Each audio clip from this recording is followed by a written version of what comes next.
Good afternoon, people. So we will start with the discussion for GS paper 4, and I would be taking discussion for 6 questions which are asked from the area of role of socialization, moral thinkers, and ethics and human interface. The remaining questions would be discussed by the respective faculties. For example, case study would be taken up by Aditya Kalia sir, and the remaining questions from administrative ethics would be taken by Jatin sir. Okay? So I would be taking up discussion for the 6 questions which have been asked from these areas. Now, I hope that you guys have gone through the paper this year, and many of you might have written your mains also this year. See, one common feedback which we have received from the students was that the paper was lengthy. That was a common feedback which was given by the students. That can be due to some reason that in certain questions subparts are there.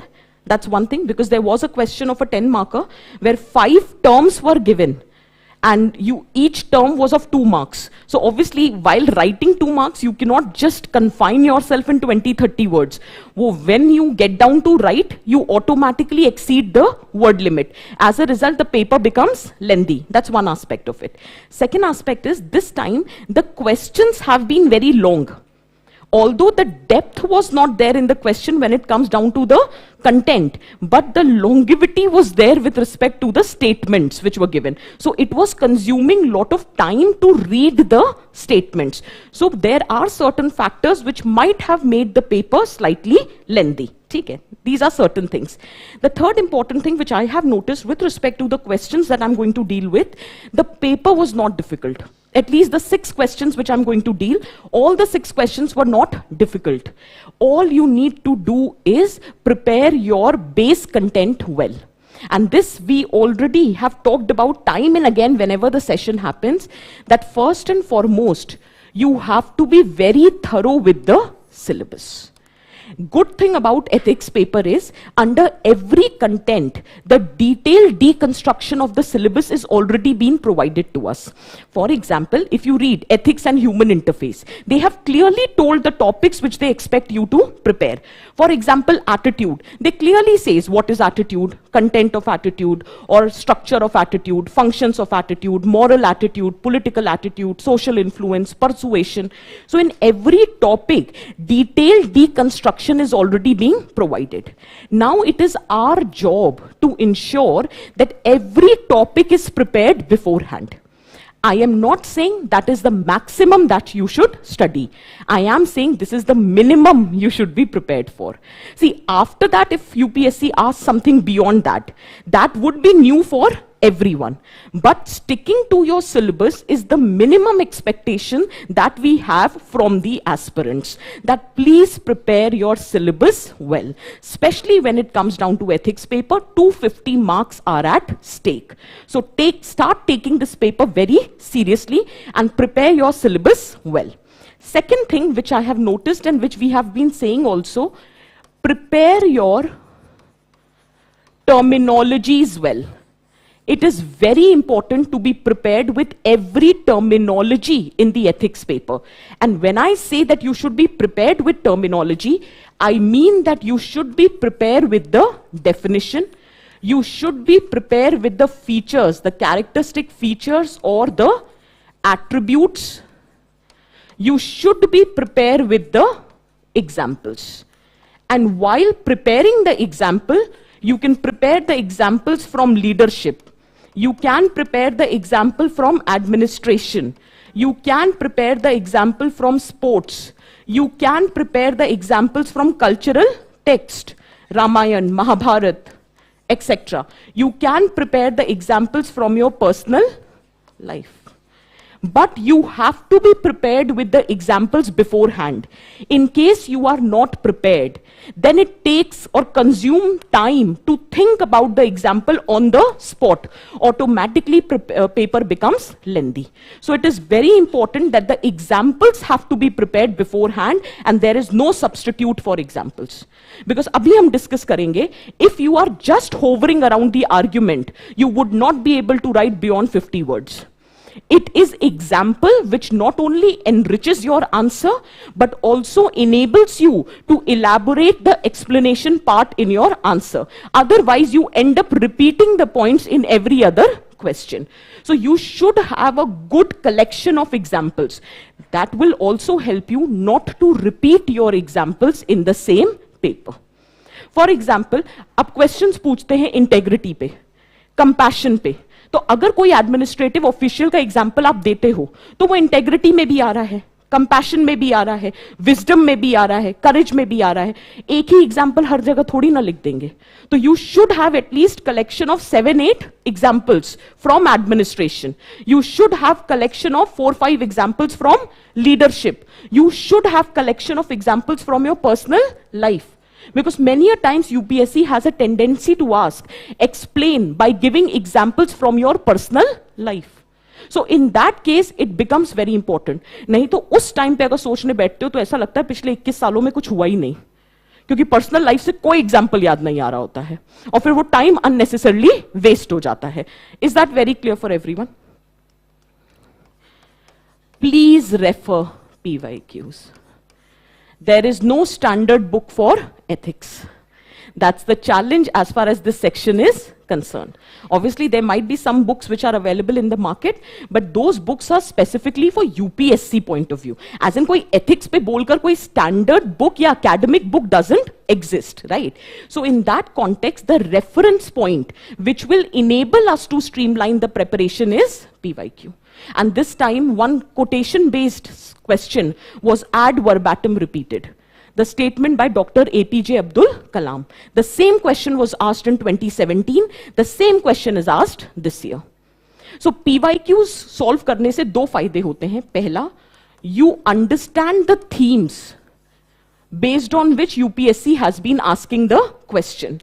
And sometimes there is a tendency to repeat the question, and both helps you to streamline the preparation. For example, how do we get an idea when we guide you? How do we get an idea that in what capacity a particular section has to be prepared? Based on PYQs. For example, there is a standard thing which we have noticed, that UPSC has a tendency to ask questions on values. They do ask questions on emotions. We have seen either they would be asking question on value or they would be asking question on emotions, or in the same year the question can be asked on both. तो अब हम ये expect कर सकते हैं student से, you will be preparing values and emotions. Now the question arises, when we know that UPSC is asking questions, तो कैसे प्रिपेयर करें? पहली बात तो पता होना चाहिए what are values. You should know what are the characteristic features of values. Then you should know what are the examples of desirable values. ये first stage है. I'm just giving you an idea with respect to one topic, that how you should proceed. You should know what are values. You should know what are the characteristic feature of values. You should know what are the examples of values. Let us say, do we agree integrity is a value? Do we all agree to this? Integrity is a value, compassion is a value, empathy is a value. These are basic values. तो जब आप integrity पढ़ोगे, you will prepare what do you mean by integrity. You will prepare how integrity is manifested, and then you will be giving examples from different walks of life of people who have exhibited the value of integrity. And then you will prepare how to develop the value of integrity. आपको पता है question ऐसे ही बन रहा है. So you have to prepare certain important set of values on which the probability of asking the question is very high. For example, integrity. For example, compassion. For example, wisdom. पहला ही question है wisdom पे, expected है. There is a question on empathy and compassion, expected है. There is a question last year on integrity, very much expected question, क्योंकि हमको पता है वैल्यूज पे सवाल आएगा, तो पहले से तैयार करके जाओ यार. There are 7-8 important values and you can get reference to those values. For example, Nolan Committee report. For example, second ARC, they have been talking about what are the basic conduct which a civil servant should possess. So there are certain set of qualities which are expected in a civil servant. On those values, the chances of asking the question is very high. And this is how you prepare yourself. So prepare a write-up on every value.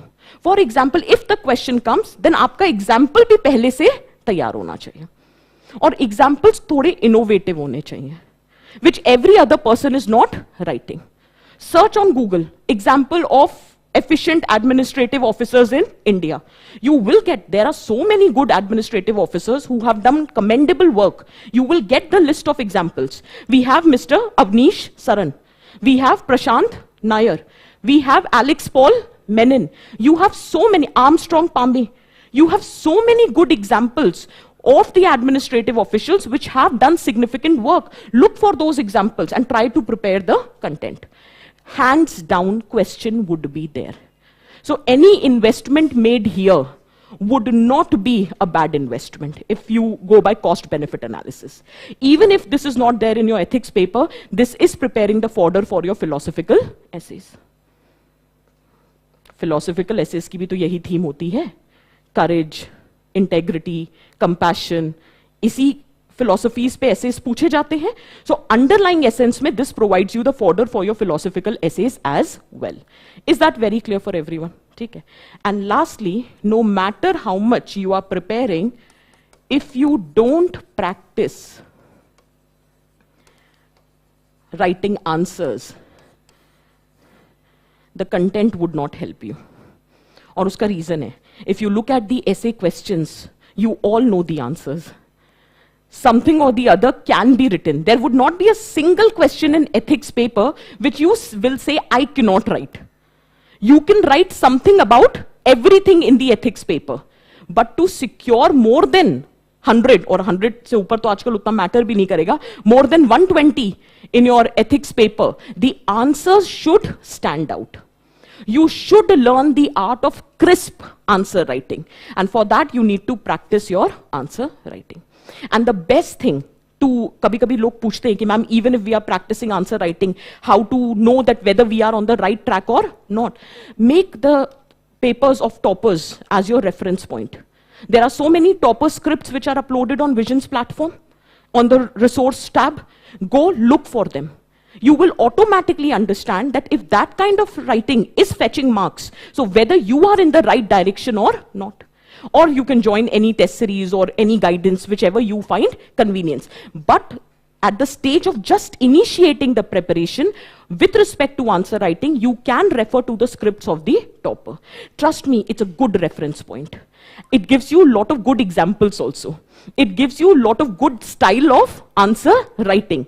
Sometimes you are thinking of making an hub and spoke model in your answer, but you exactly don't know how to incorporate that. But the moment you see the topper script and they have incorporated that style of writing, it becomes easy to understand. So topper scripts can also be a good reference point. Is that very clear for everyone? Okay. So on this note, we will start with the discussion. Read the first question. One disclaimer. Ethics में there is no model answer. Ethics में everyone can have different interpretation to the question. You can have your own different examples. This is basic minimum that we are discussing. That this is how the answer. Read the question. Apart from intellectual competency and moral quality, empathy and compassion are some of the vital attributes which facilitate the civil servant to be more competent in tackling crucial issues or taking critical decision. Explain with suitable illustration. Even if they would not have mentioned illustration, you have to give examples to explain your viewpoint. But the moment they write suitable illustration, that means for every argument now you have to write the example. Now it has become a compulsory thing.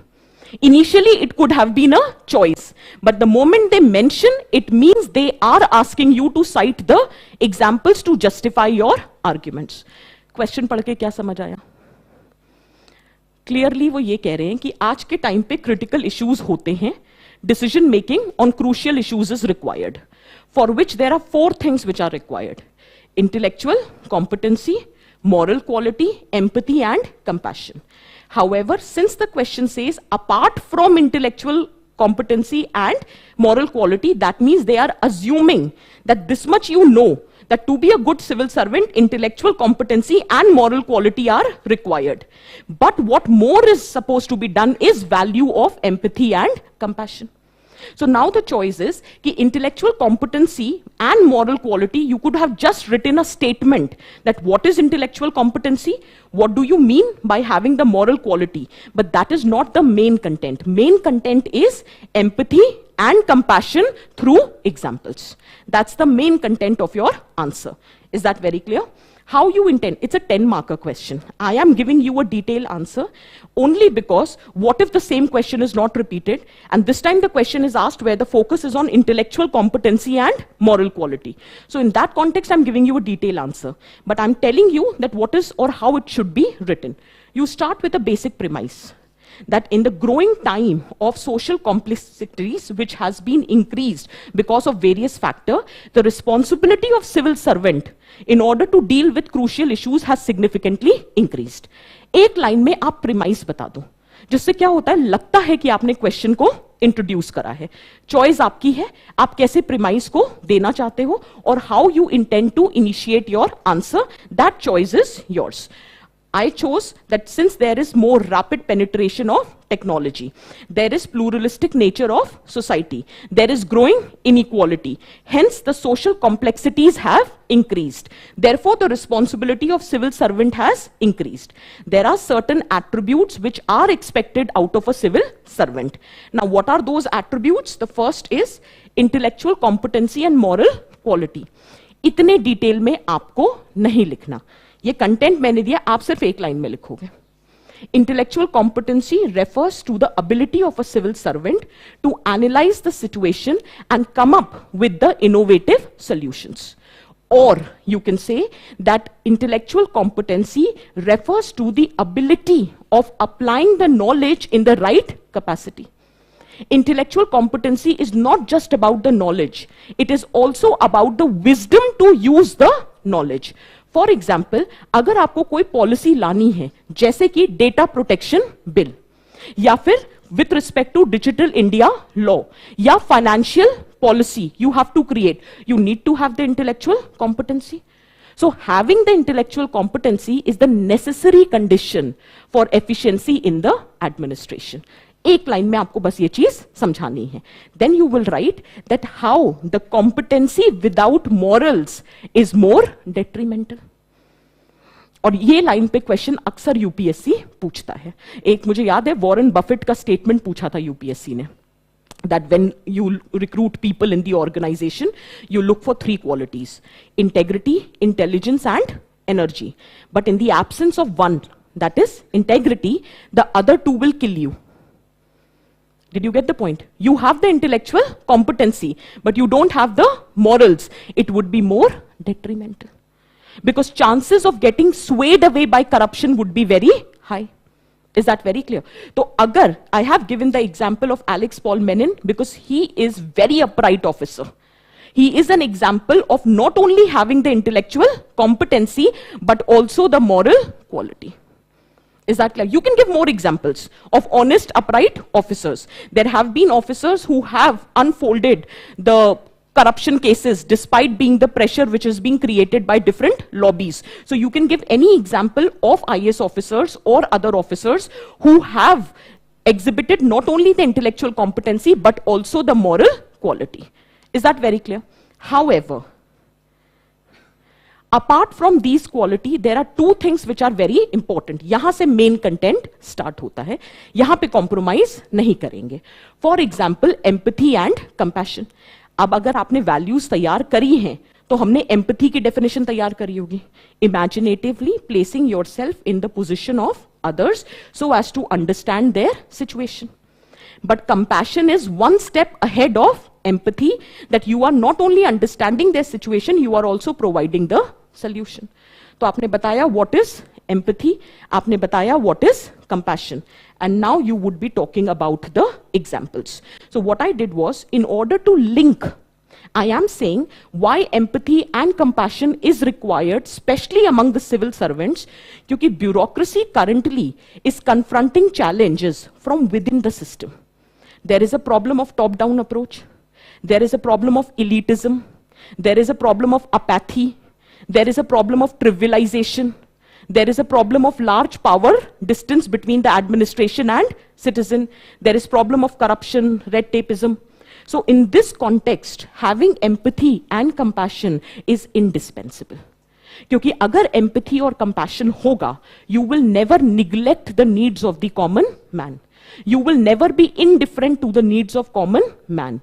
You will never be swayed away by corruption, because you are able to place yourself in the position of others. You will never practice elitism. There will never be a power distance, because you will be more concerned about the needs of the vulnerable sections. So in that case, empathy and compassion becomes the indispensable quality. अब आप examples जितने देना चाहो दे सकते हो, पर उतना scope है नहीं, तो कम से कम 4 एग्जाम्पल्स, क्योंकि सूटेबल इलस्ट्रेशन बोला है तो at least 4 examples you can write. For example, the examples which I have chosen, it helps in resolving the problems of common man if you have empathy and compassion. For example, Dhyaneshwar Mule, he started the passport movement which streamlined the process and made it easier for the people to get the passport.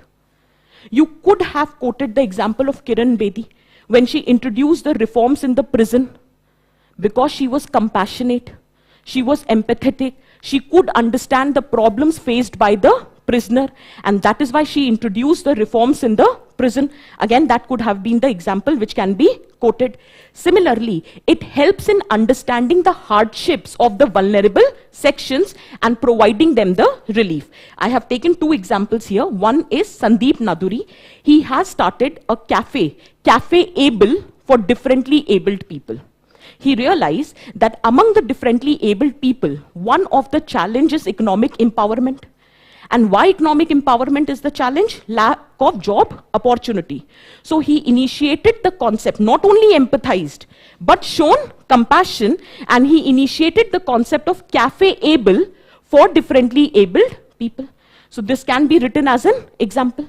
Similarly, Avnish Saran, he initiated the concept of bike ambulance at the doorstep of the tribal people, which has reduced the medical cost by 90%. Not only empathizing with the problems of tribals, but also providing the solution. Did you get my point? Similarly, with respect to establishing infrastructure, you could have quoted the example of Miracle Man, Armstrong Palme, who had constructed 100-kilometer road for the people living in the remotest village of Manipur. That example could have been cited here. Or you could have written the example of Shashanka Ala. With respect to, she was placed as a district magistrate in one of the most remotest area of Mizoram. And she found that in the midday meal, she had enrolled her own child in the Anganwadi. And once the child was coming back from the school, he was carrying uncooked rice and dal. So then she asked why it is uncooked. So it was realized that people do not have access to fruits, vegetables, or perishable product, because the connectivity was the issue. So people were given uncooked food, the children. So then in order to solve that problem, she empathized with the needs of the people and she provided a solution, and the solution was My School, My Farm. कि हर school उस area में अपना kitchen garden और farm create करेगा. They will produce their own fruits and vegetables so as to provide the necessary nutrition to the children through midday meal. You can quote any, there is a very long list of good, efficient officials. You can write anything that you want. Similarly, with respect to protecting the rights of the people, Operation Suleimani by Prashant Nair.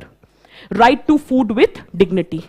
Or the example of IPS Rema Rajeshwari, who has protected or rescued 1,200 child brides. Again, right to life with dignity. So if you have empathy and compassion, it will guide you to take the right decision. Intellectual competency होगी नहीं तो आपको ideas ही नहीं आएंगे. how to resolve the problem.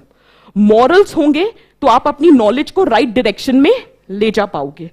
Empathy और compassion होगा तो you would be able to place yourself in the position of others and try to provide the solution at the grassroots level. So all four qualities are required. And how to develop that four qualities? The best way is right kind of socialization. ये मेरा opinion है, आप disagree भी कर सकते हो. मुझे हमेशा लगता है कि अगर कोट्स वगैरह पे कमांड है, try to conclude your answer writing a quotation. I am just giving a suggestion, I am not saying it is mandatory. Write something, जो वो कहते हैं ना लास्ट पंच बहुत इंपैक्टफुल होना चाहिए, तो एक लाइन में कुछ भी ऐसा, या फिर प्रिस्क्रिप्शन दे दो. That's the easiest way out. आपने ये एस्टैब्लिश कर दिया कि एम्पैथी कंपैशन इज रिक्वायर्ड. एक लाइन में प्रिस्क्राइब कर दो how to develop empathy and compassion. Value based education system or right kind of socialization, whichever way you are comfortable, but do conclude the answer. Are we clear on this first question? Is there anything that you've not understood? But point is not whether you've understood the question or not, because it was a simple question. The purpose is, did you understand how to prepare? You prepare the definition, you prepare the features, you prepare the examples. Padho. It is believed that adherence to ethics in human action would ensure smooth functioning of any organization. If so, what does ethics seeks to promote in human life? How do ethical values assist in resolution of conflict faced by him in day-to-day functioning? इसलिए paper लेंदी हो गया. Question पढ़ने में समय ज्यादा लग रहा है, ठीक है. And if you realize there are 3 parts to the question. However, first part is not, do you understand prioritizing the content?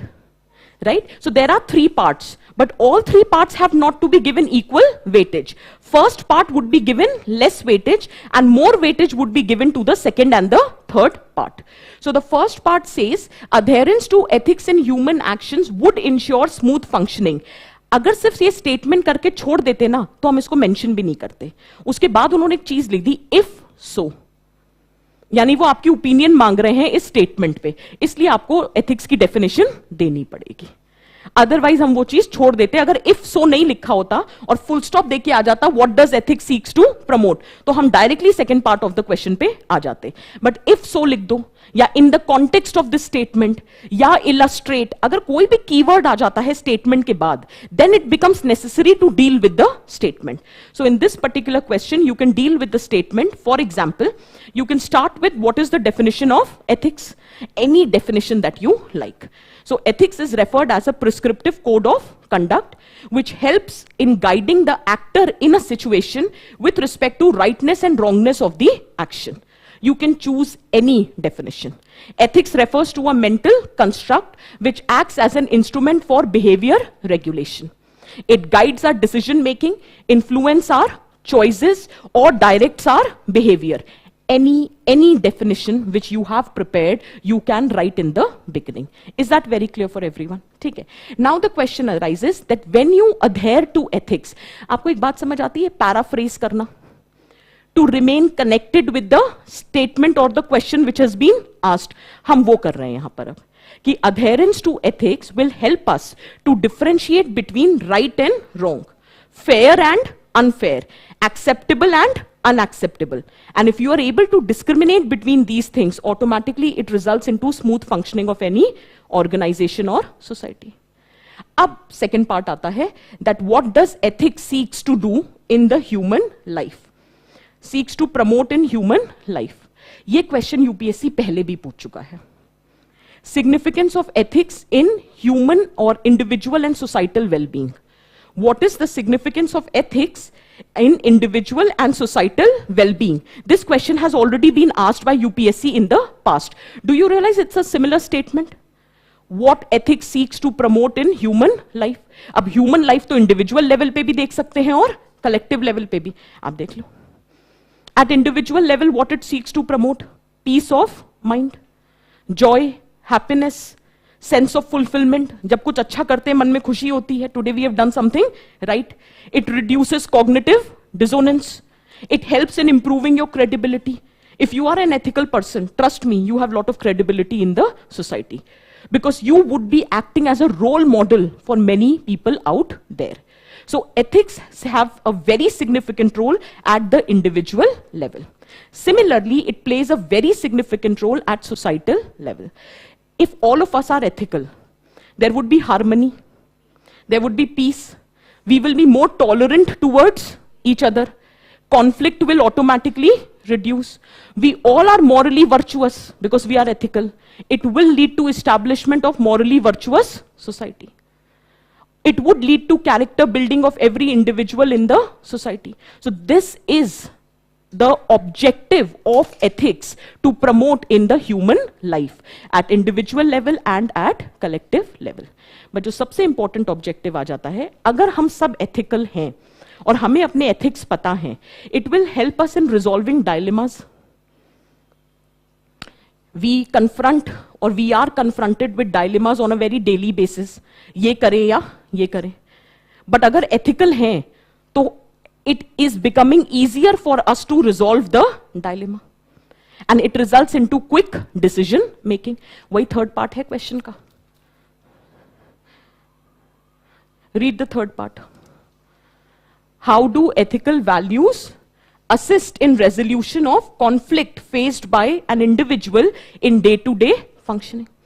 So conflict resolution among the competing values, at the same time ensuring quick decision making. And this becomes the part. Try to write examples here. Everyday life पूछा है, day-to-day functioning में. Let us assume we are a doctor. There is a conflict in day-to-day functioning, whether to prescribe a branded medicine or a generic medicine. If you are an ethical person, the conflict can be resolved. Suppose you are an administrative official, whether you should serve the public duty or you should serve your own vested interest by getting indulged in corruption. If you are an ethical person, you exactly know what needs to be done. Is it making sense? Let us suppose you have to make a decision with respect to any developmental project, which might lead to development in the wrong run, but is causing damage to the environment. So if you are an ethical person, you would be able to resolve this conflict. Are you getting the point? Okay. So the point here which I'm trying to make is that ethics helps us to resolve the conflict that we are facing in day-to-day functioning of the life. And max 3 examples are required, not beyond that, because that's not the only content, that is the third part of the content. तो 3 examples, 2 भी लिख दोगे तो भी काम चल जाएगा. But 3 मैं इसलिए बोल रही हूँ कि हम first part को थोड़ा सा confine करना है. So in this part you can take the liberty to give more examples, but 3 examples would be more than enough. Just have a quick look at the examples. For example, एक statement होता है, ethics is the first line of defense against corruption or deviance, but law is often remedial and reactive. तो point यहाँ पे मैं ये कह रही हूँ, if you are an ethical person, even though the law is silent on some things, you would be able to make the right decision. So you would be able to overcome the conflict. For example, if there has to be a situation where you have to employ your faculty of conscience, conscience matlab intuition, with respect to the moral aspect of the decision. Let us suppose you are an administrator who is supposed to provide the subsidized ration to the poor and hungry people, but the condition is that it should be linked with Aadhaar. But due to some exclusion errors, the people did not have Aadhaar linked ration card. So now whether conflict hai, crisis of conscience hai, whether to give the ration or not. But if you are a morally virtuous person, you exactly know what needs to be done. Is it making sense for everyone? So you have innumerable examples which can be cited. Trust me, all you need to do is give more examples. Similarly, we all know यार, जब population ज़्यादा होती है, तो we don't have resources for everyone. Suppose there is some disaster which has happened. In that context, you need to prioritize the beneficiary. So you would always be under a conflict that which beneficiary first needs to be prioritized. In this context also, ethics come to the rescue. So providing relief during the time of disaster. Is it making sense for everyone? Now, another major challenge which we might face is that we are a pluralist society. There are too much diversity which is existing, which creates the potential for cultural conflict. But if we are ethical people, we would be able to resolve those cultural conflict without being biased or prejudiced towards any one community. So that is the role of ethics. Is that very clear? क्योंकि day-to-day functioning बोली थी, तो do not restrict your answer to administrative officials. Write common examples as well. Is this clear? तो lastly क्या करें? Conclusion remark में 2-3 तरीके होते हैं. या तो आप कोटेशन से एंड कर देते हो, जो एक ओवरऑल इन्फरेंस, या फिर आप प्रिस्क्राइब कर देते हो, या आप एक स्टेटमेंट देके ऑब्जर्वेशन दे देते हो that what you have observed. So we have observed that ethics play a very significant role in overcoming our inner evils or vices. For example, anger, lust, greed, desire, jealousy. It helps us to achieve right ends through right means. So if agar ethics honge place mein, your goals will also be right, and the means to achieve the goals would also be right.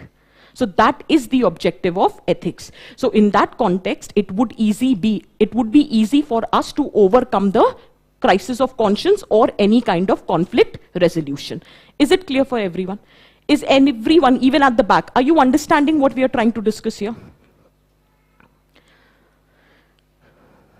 Read the question.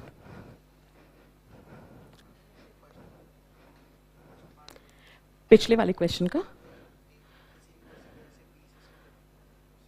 नहीं?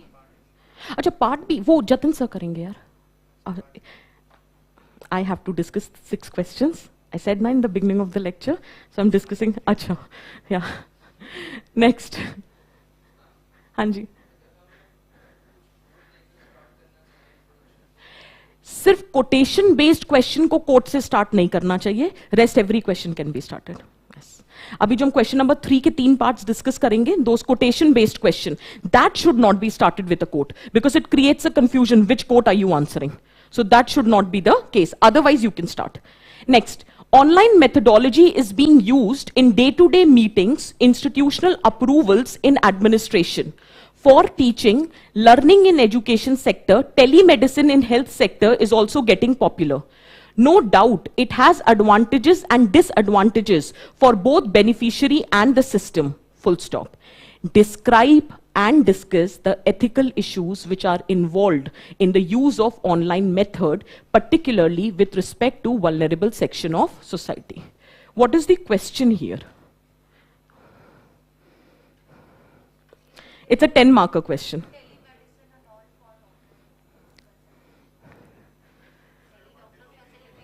The question is only the last statement. Exactly. What are the ethical components involved with respect to online methodology, keeping in mind the vulnerable section of society? बाकी सारी कहानियां हैं कि कहां online methodology use हो रही है. तो जब आप एग्जाम्पल दोगे तो in your subconscious mind you can think of online education, telemedicine, e-governance, वो सारी चीजें, right? So that could be in your subconscious mind while giving the arguments, but the main content is the last statement which is required. Is that very clear? Now what I have done, I have given slightly detailed content when it comes down to advantages and disadvantages, only for your reference. जब आप exam में लिखते तो आप एक आध statement में उस चीज को खत्म कर सकते थे, because main content is the last statement. So let's get back to it. एक premise, मुझे हमेशा लगता है कि इंट्रोडक्शन हर आंसर में होना चाहिए, चाहे एक ही लाइन में लिखो. That digital sphere has transformed day-to-day functioning of our life, especially with the onset of Industrial Revolution 4.0 and Web 3.0. But this is where I wanted to draw the attention that COVID-19 has further given the impetus to the online methodology in various sectors. So in one line, you could have given the premise to start the answer. Now, advantages and disadvantages is your choice. It is not to be written in detail. Again, I'm saying I'm just giving you the content fodder. This is not supposed to be written in detail. So what are the advantages of online methodology? Do we realize with online education, telemedicine, the problem of availability, accessibility, affordability has been resolved to a considerable extent.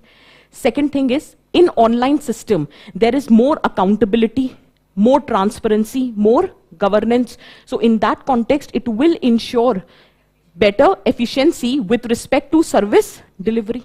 Is it making sense for everyone, right? So these are the basic advantages of going online. Okay. However, there are certain disadvantages. There is issue with respect to cyber security. There is issue with respect to privacy. There are issues with respect to digital learning gap. Not everyone is equally placed to reap the benefits of the online methodology. Not only that, social depersonalization. Interpersonal relations are taking a toll because most of the time you are sitting online. It is having negative impact on the health. In fact, there is one concept which we have used here, that is work from home. Society में question आया था, work from home का impact on family relation. आप वो एक point लिख सकते थे, both in advantage as well as disadvantage. That how it has resulted into breaking the traditional sexual division of labor and has strengthened the family relationship. But at the same time, it has increased the vulnerability of women in the family. So online methodology, by online methodology में work from home भी तो आएगा ना, you have access to online methodology, that is why you are able to work from home. So that could have been added here. Try to utilize what you have attempted in other paper in the respective papers. But यहाँ से main content start होता है. That fine, we are saying online methodology has its share of advantages and disadvantages. But what is the ethical component? Do we agree that equality of opportunity is a desirable value? So we are providing online methodology to increase accessibility, affordability, availability of the services. But then the challenge comes with respect to the vulnerable section. First of all, they don't have the gadgets. If they have the gadgets, they don't know how to use the gadgets. Even if you make them learn how to use the gadget, the penetration of internet becomes the challenge. So these basic differences which are existing further aggravates the inequality in the society. That becomes the ethical concern. So equality of opportunity is a desirable value. It is considered to be ethical to create equality of opportunity, to ensure good governance, to ensure efficiency in service delivery. But if you do not have requisite infrastructure, it becomes a challenge. अब vulnerable section पूछा है, with respect to gender लिख सकते हैं, with respect to tribals लिख सकते हैं, rural urban divide लिख सकते हैं. All those points can be mentioned here. Is that very clear? Similarly, with respect to children, more exposure to online methodology is having negative impact on their health. It is generating more social comparisons. It is generating more relative deprivation. It is resulting into problem of anxiety, depression, or getting trapped in the ill practices on social media. Then again becomes the challenge. And children also forms the part of vulnerable sections, because they don't know how to differentiate between what is right and what is wrong. So in the absence of right kind of socialization, their vulnerability further gets aggravated. लिखो वो सारे points. बात करो, young population is also vulnerable nowadays. Young population is becoming victim of hacking, phishing, that is, Jamtara सुना होगा?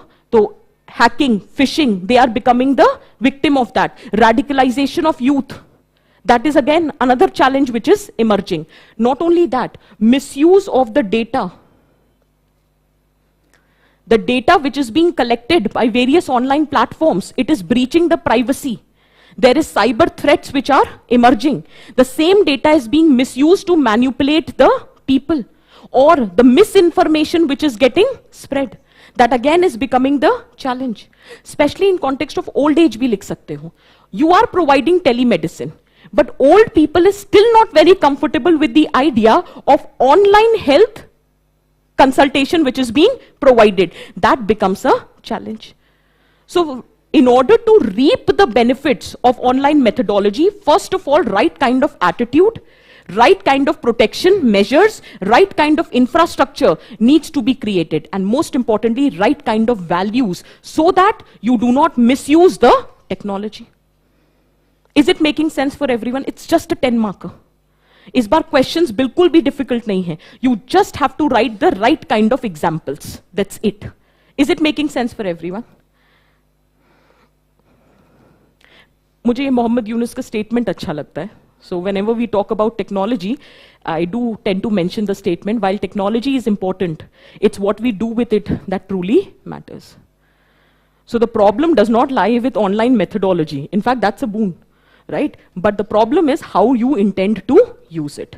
So what is the need of the hour? Educate, inform the citizens, address digital divide, mechanism to check the misuse, value-based education to inculcate ethics to prevent any frauds or crime. Is it making sense for everyone? Is there anything which you've not understood so far? अच्छा, ये तो छोड़ो, मुद्दे की बात. Structure दिख रहा है आंसर में. Introduction, body and conclusion. पहली चीज. दूसरी चीज, are you understanding what all can be written in the conclusion? Are you understanding in introduction you can either start with the definition, or you can start with an example, or you can start with the premise. So there are different ways in which the introduction could be written, but there has to be introduction, body and conclusion. When there are subparts to the question, you need to learn to prioritize the subparts. And most importantly, without examples, ethics answer writing cannot be done. So examples is the key to fetch more marks. Is this clear? Now we are coming down to the statement-based questions. Before we start with statement-based question,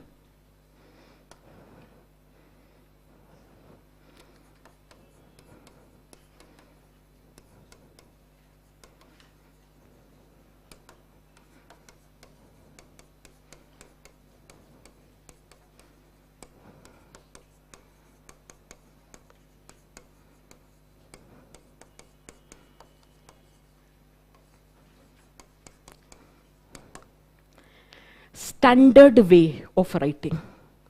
You will never go wrong, even in your philosophical essays also. Philosophical essays क्या होते हैं? यही जो 10 number का statement यहां पूछा है, वहां 125 नंबर में पूछ लेंगे. कोई खास फर्क नहीं आता. सेकेंड चीज, यू कैन नेवर प्रिडिक्ट. आप एथिक्स के क्वेश्चन में सिर्फ फिर भी आपको हेल्प कर सकती हूं ये बताने में कि किस तरह के क्वेश्चन यूपीएससी पूछ सकता है. But when it get down to the statement based question, we can never predict. हाँ, but there are key areas. For example, Dr. APJ Abdul Kalam. For example, Mahatma Gandhi. For example, Swami Vivekanand. For example, Dalai Lama. For example, Socrates, Aristotle. These are few areas where UPSC has a tendency to ask the statements given by these people. But having said that, you cannot predict. Okay? So you have to learn the skill of attempting these questions because we can't predict. Okay? So this is how it has to be done. The best thing, if you read the question, it says, what does the quotation means to you? So even if you don't know the context in which the quotation has been given by the concerned personality, that is absolutely fine. Because anyway, they are asking what quotation means to you. So you can start with the interpretation of the statement. Once you have interpreted the statement, then all the keywords can be explained. While providing the explanation, you will justify your arguments with examples. And if you will notice, abhi hum तीनों statements करेंगे, you will notice one thing, that every statement has an underlying wisdom. Ethics tells you the difference between what right you have and what is right to do. तो वो हमें एक तरह से underlying value दे रहा है कि ethics is the need of the hour. तो लास्ट में आप प्रिस्क्राइब कर सकते हो how to shape the ethics of the society. Similarly, जज your success on the basis of what you have to give up to attain that. Again it is saying an underlying wisdom that success should not be calculated on the basis of quantitative aspect but the qualitative aspect. So again you can define the prescription. So prescription can be the easiest way of writing the conclusion in the statement-based questions. Is that very clear for everyone? We'll see each and every question. This becomes introduction, this is the body, and this is the conclusion. Standard way of writing.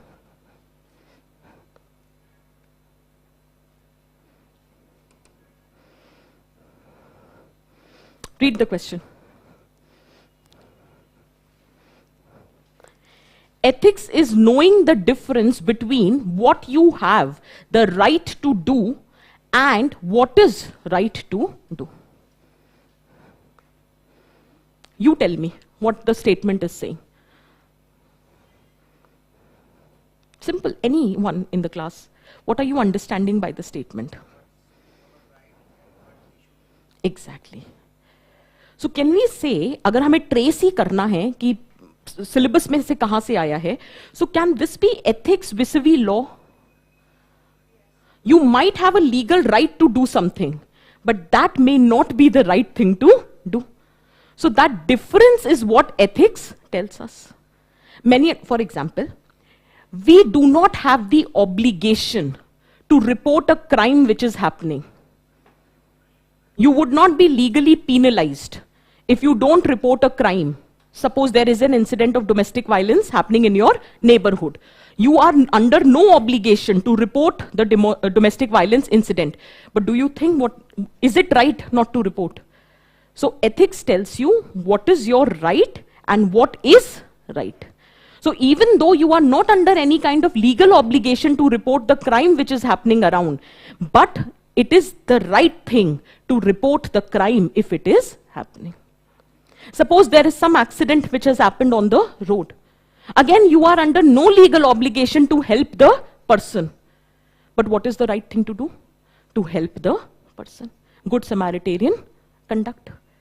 Did you get the point? Similarly, you have witnessed a crime, right? And you have to appear as a witness in the court. Again, you don't have any legal obligation. But the ethics says that we should develop the courage and appear as a witness in the criminal cases. Is that very clear? Again, the same doctor wala example. You have absolute right to prescribe the branded medicine, even if the generic variant is available. But do you think it is the right thing to do? No. You are an administrative official. You have absolute right to demolish any illegal encroachment. But doing that on a winter night, do you think it is the right thing to do? In context of Shakur Basti case आया था. So Shakur Basti के case में illegal encroachment था, इसलिए demolish करना था. And it is absolutely right to demolish illegal encroachment.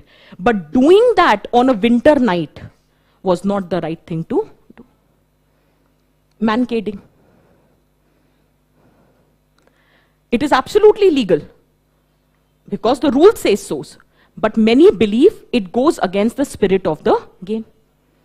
Moonlighting.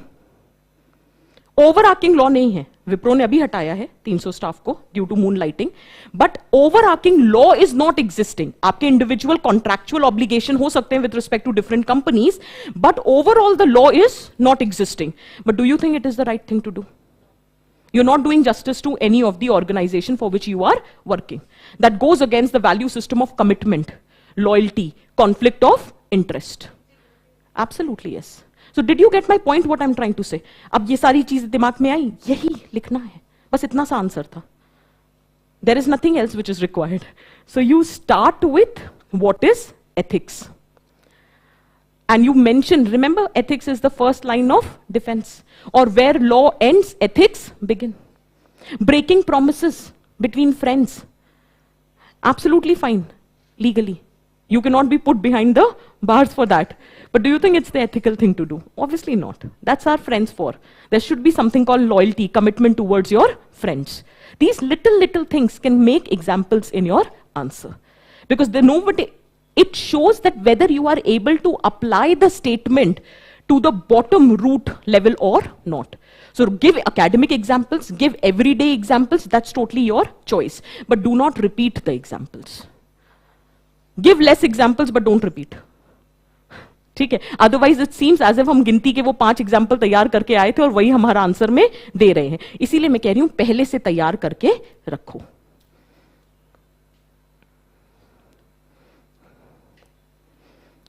देख लो. This is what I've said. You have the right to free speech, but your speech should not hurt other people. हम बोलते हैं ना सत्यम वचमी प्रियम वचमी. सत्य भी बोलो जो सामने वाले को सुनने में थोड़ा प्रिय लगे. आप ये नहीं कह सकते कि I am speaking the truth. I have the right to free speech. You can't hurt the sentiments of others. So what is the right to do and what is right to do? That's the difference. Is that very clear for everyone? Okay. You have the right to establish, let us say, big business empire and everything. But your business houses is causing harm to the environment. So that's the difference between what right you have and what is right to do. For example, you are under no legal obligation to donate from your personal wealth. It is absolutely right that you are appropriating all the wealth for your own self. And I'm not saying organizational wealth. I am saying personal wealth. But do you think it is the right thing to do? We should always practice compassion. We should try to help. If you are in a good position, you should actually think of helping the others around. That is what the life is meant for. That should be the purpose and meaning of the life. So are you understanding the examples that we are mentioning? Just have a quick look.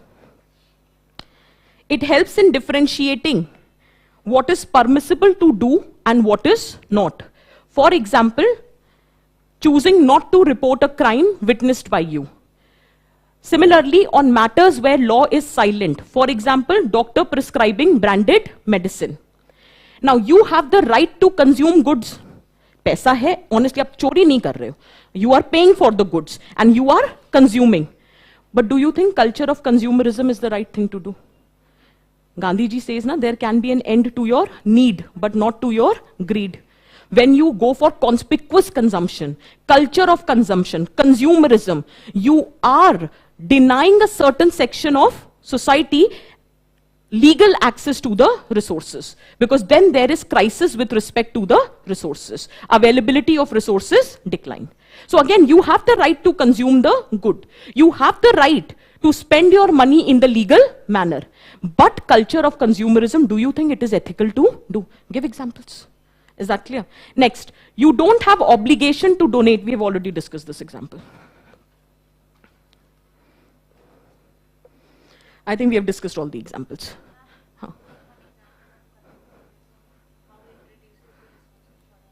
You are, since you are having the access, so you are usurping all the benefits for yourself. So it is not left for others to be consumed.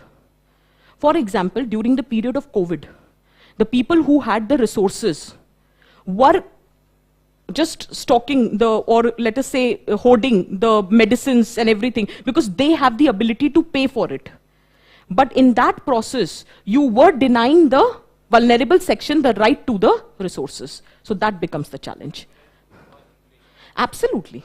When there would be a discrepancy between demand and supply, it automatically leads to price rise. Then, how you can end? Every day we face dilemma with respect to what are our rights and what is right. Doing what is right requires a lot of commitment, willingness, courage, and the ability to sacrifice oneself for others. Hence, value education is the need of the hour. Is it making sense for everyone? Is the prescription visible? Is the interpretation, explanation, examples visible? That is how the answer has to be written.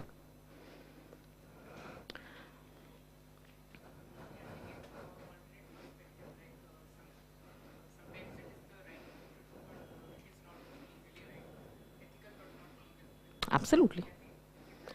10 marker है यार, उतना scope बनता नहीं है, but आप दे सकते हो. Legal but not ethical, ethical but not legal.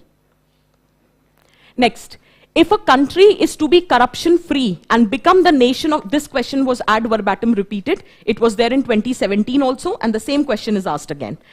If a country is to be corruption free and become the nation of beautiful minds, I strongly feel there are 3 key societal members who can make the difference. They are father, mother, and teacher. Dr. APJ Abdul Kalam. Is that very clear for everyone? So do you understand the question, what it is saying? So it all starts with the challenges which are confronting the society. So as of now, corruption is one of the big challenge. Fundamentalism is the challenge. Inequality is the challenge. Consumerism is the challenge. Prejudice is the challenge. Or discrimination and violence are the challenges in the society.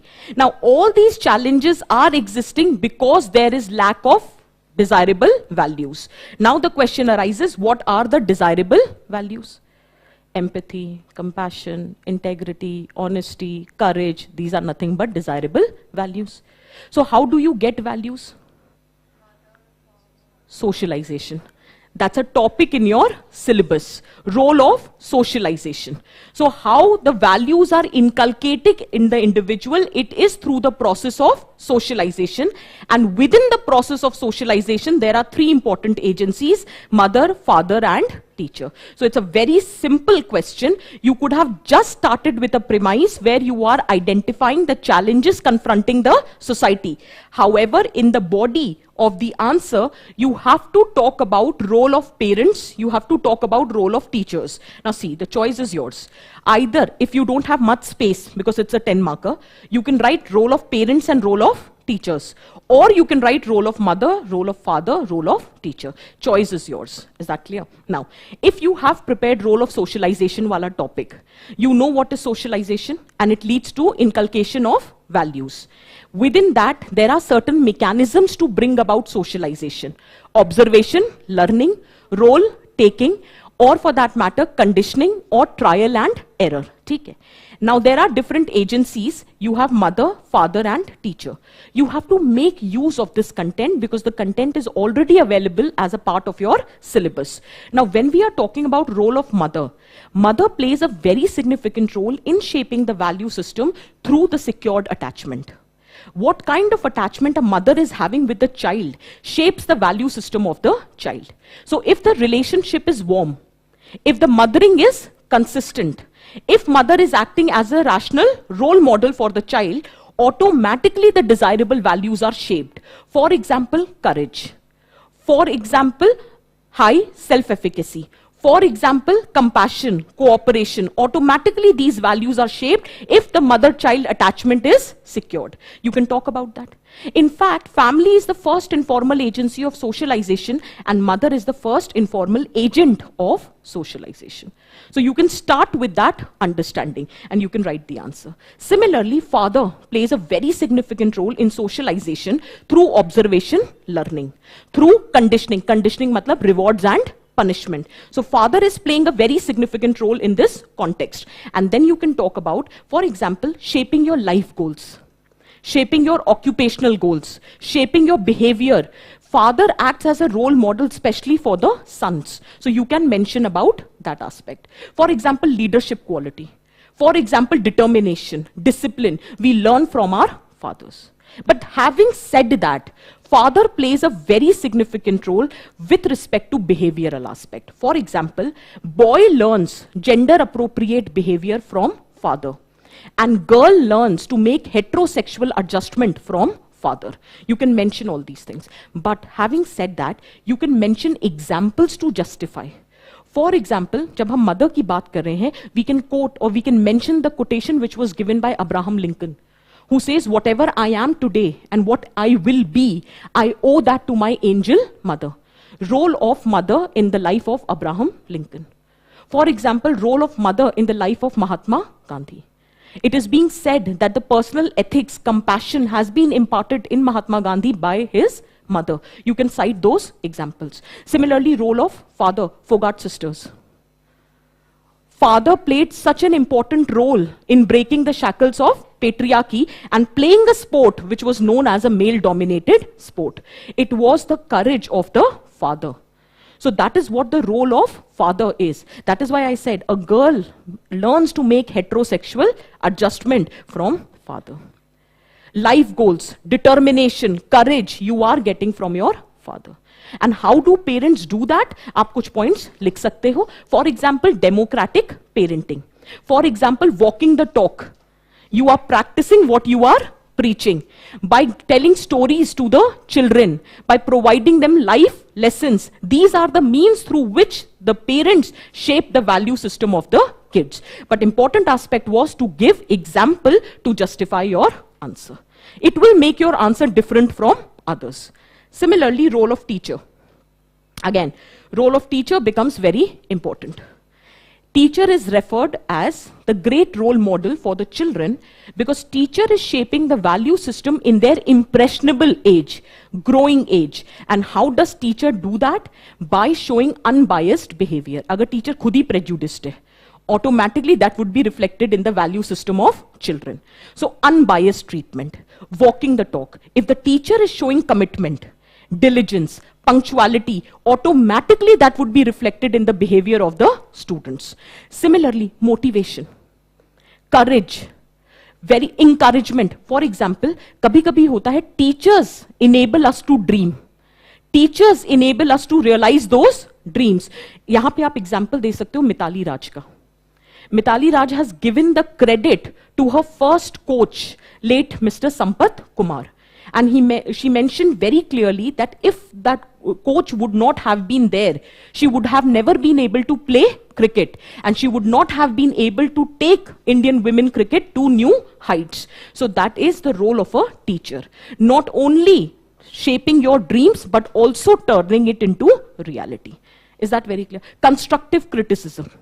That's the job of the teacher. Teacher gives you the right kind of guidance. For example, role of Chanakya in the life of Chandragupta Maurya. Give such examples. Give examples from history. Give examples from sports. Give example, Pulela Gopi Chand. The role in various badminton players' life. You can talk about that. Similarly, the role of coach of Sachin Tendulkar. He has given the credit. So you can mention all those things here. Is that very clear? So role of teacher again becomes very important through unbiased treatment, by providing emotional intelligence, by shaping your dreams and turning it into reality, or by character building. So we have established role of mother, father and teacher, all are equally important. Is it making sense for everyone? And then finally you can conclude. Absolutely yes. Absolutely yes. बिल्कुल कर सकते हो. Is it clear? We'll take the last question. Read it. Judge your success by what you had to give up in order to get it. इसका मुझे बस मतलब बताओ कि आप क्या इंटरप्रेट कर रहे हो.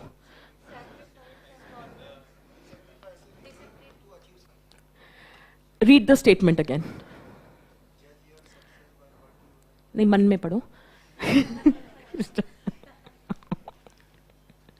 Judge your success by what you had to give up in order to get it. Can we take the discussion at two levels?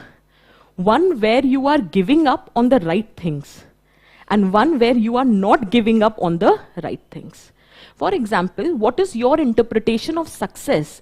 It is very subjective topic. For some, the success could be achievement of material wealth. For some, the success could be power. For some, the success could be prestige. For some, the success could be the desirable outcome. For some, the success could be achievement of the meaning or the purpose of life, or doing welfare for the collective. You can have different interpretation of success. Now, you should measure the barometer of your success should not be on the quantitative aspect, as in what you have achieved, but in the process of achieving that success, what you have given up. So it can be both in the positive sense also and in the negative sense. For example, sometimes the cost of success is so high that the success in itself becomes meaningless. The victory of Samrat Ashok in Kaling War. Did you get my point, what I'm trying to say? Okay. For example, you have achieved a lot of success, but at the cost of your conscience, at the cost of your self-respect. For example, media houses. Many times there are some media houses which are acting as a sycophant, right? So, no, you are gaining popularity. I'm talking about West. There is Murdochization of media. I'm talking in context of West. So there is Murdochization of media or corporatization of media which is happening there. So you are acting like a sycophant. So in that context, do you think you are successful just because you've earned the name for yourself, or you are getting more TRP or more advertisements? You need to see it has come under what cost. Maybe the role of media to act as a watchdog has been compromised and you have become a lapdog. So what is that success? So that becomes, इसीलिए तो Barack Obama ने, in his last speech, which he addressed to the media houses, he said, you should not be a sycophant. You should be skeptic. You should not be complimentary. You should cast a critical eye on us. and hold us accountable to those people who have brought us to power. That's the role of media. But in order to achieve the success, what have you compromised? For example, you're working very hard day in, day out to meet the requirements of the capitalist society. But in that process, you have compromised your family relationships. You have compromised your personal relationships. You have compromised your health. You're saying you don't get time, sedentary lifestyle, over-dependence on gadgets. Would you term that as a success? So success should be measured. आपको day in, day out promotion मिल रहे हैं. You have one of the best packages, but then you don't have friends to share your success with. You don't have family members to spend your time with. You do not have the right health. Whatever you are earning, you are giving it to the doctors. Will that be termed as a success? You have misappropriated the wealth. You have caused harm, fraud, deceit to others. Volkswagen का emission scandal, जिसको diesel gate भी कहते हैं, जहां पे उन्होंने जब भी एमिशन टेस्ट के लिए डीजल कार्स जाती थी तो they have installed a software. आप सर्च कर सकते हो गूगल पे, Volkswagen का एमिशन स्कैंडल, उसको डीजल गेट भी कहते हैं. So in that context what used to happen, they have installed a software in the car that whenever it used to go for the testing with respect to emission, automatically the software used to get activated and the emission used to be controlled. So you were passing that emission test in the very illegal manner, and because of which you were selling cars, you were gaining all the prosperity, but the success has come at the cost of a fraud, deceit, environmental damage. Will this be considered as a success? The success where you have cornered, usurped all the resources for yourself, and you are not doing anything for the society, do you think that it can be counted as a success? Ye sare points. But sometimes the success is so desirable and so worth that any cost is less for that. For example, when you sacrifice your comfort to achieve the success, when you sacrifice the high-paying jobs to fulfill the duty towards the nation, when you sacrifice the opportunities in order to maintain your ethical principles, your integrity, that is a success which is worth. For example, examples of Mahatma Gandhi. He was a barrister. When he returned from London, he could have lived a comfortable life, but he gave up on that comfort to fight for the cause of India's independence. Subhash Chandra Bose, he cleared ICS exam. He also could have led a comfortable life, but he resigned to serve the objective of independence for the nation. Similarly, Bhagat Singh, he was such a young person. He had so much long life ahead of him, but he compromised all of that just to give the message to the people that what India's freedom stands for. Absolutely. You can give innumerable examples. But did you get my point, what I'm just trying to say? That the answer has to be written from both the perspective. Now, when you begin with, you start with the variable component in the definition of success. Or in case you know what Dalai Lama has exactly said. Choice is yours. ये सब नहीं लिखना होता है. ये और है. या तो आप सक्सेस की डेफिनेशन और उसमें वेरिएशन, सब्जेक्टिविटी की बात करो, या फिर आप दलाई लामा के पर्सपेक्टिव की बात करो कि while you are measuring your success, see what you have compromised. ठीक है. Sometimes the trade-off is desirable. For example, you are trading off your comfort. You are delaying your gratification. You are leaving high-paying jobs for ethical principles, and you can give examples. I've given you the examples. Subhash Chandra Bose, Mahatma Gandhi, Bhagat Singh. You can give more examples. All the examples of honest, upright officers.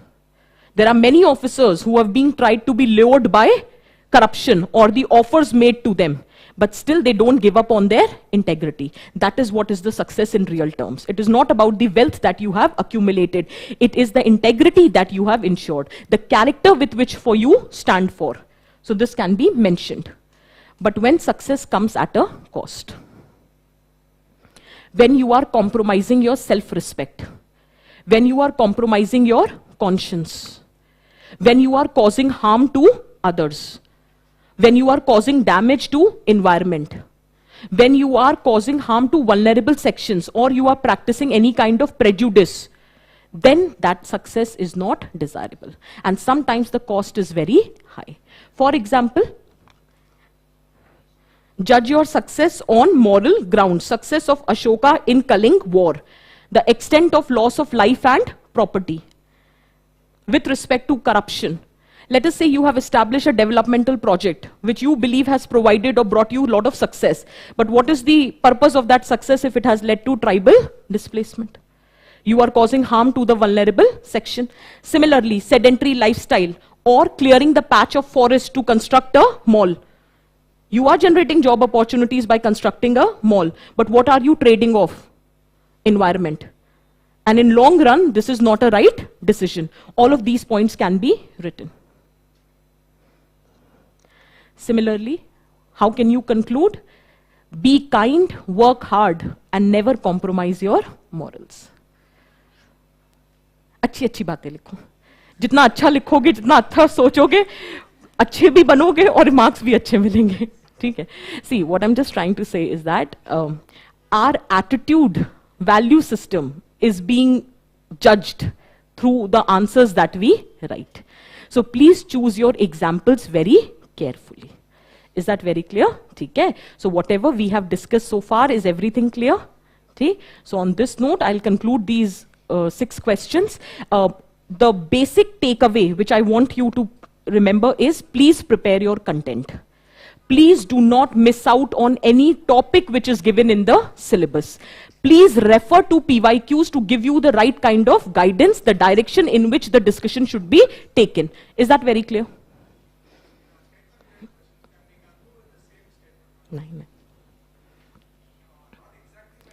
Paraphrasing? Absolutely yes. Yes, you can do.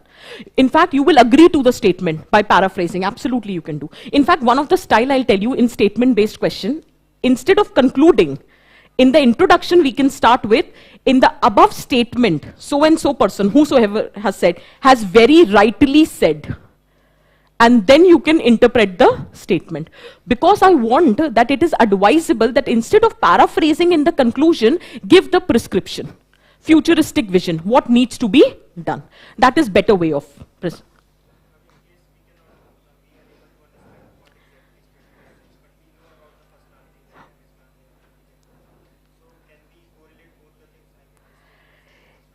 that would be disaster management.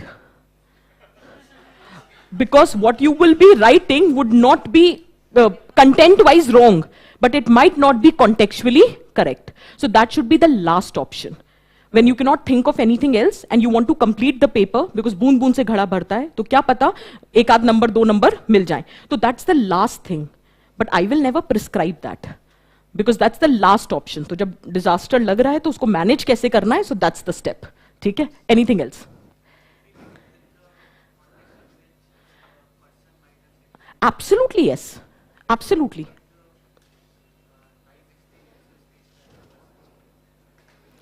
Yes. But always remember, it's a 10-marker question. So that background should not compromise on the interpretation of the question. You have the scope of doing by giving the premise and everything in your essay. But how should I put it? That flexibility is not available in a 10-marker question. So ethics ke sare question 10-marker hi aate hain. So you have to keep that in mind, that you should not exceed the word limit. Practice, that is the only advice which I can give. Is that clear? So I'll conclude the discussion on this. So it would be followed by Jatin sir. He would be taking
Hi, good afternoon, everyone. So I'll be discussing the questions on ethics and governance.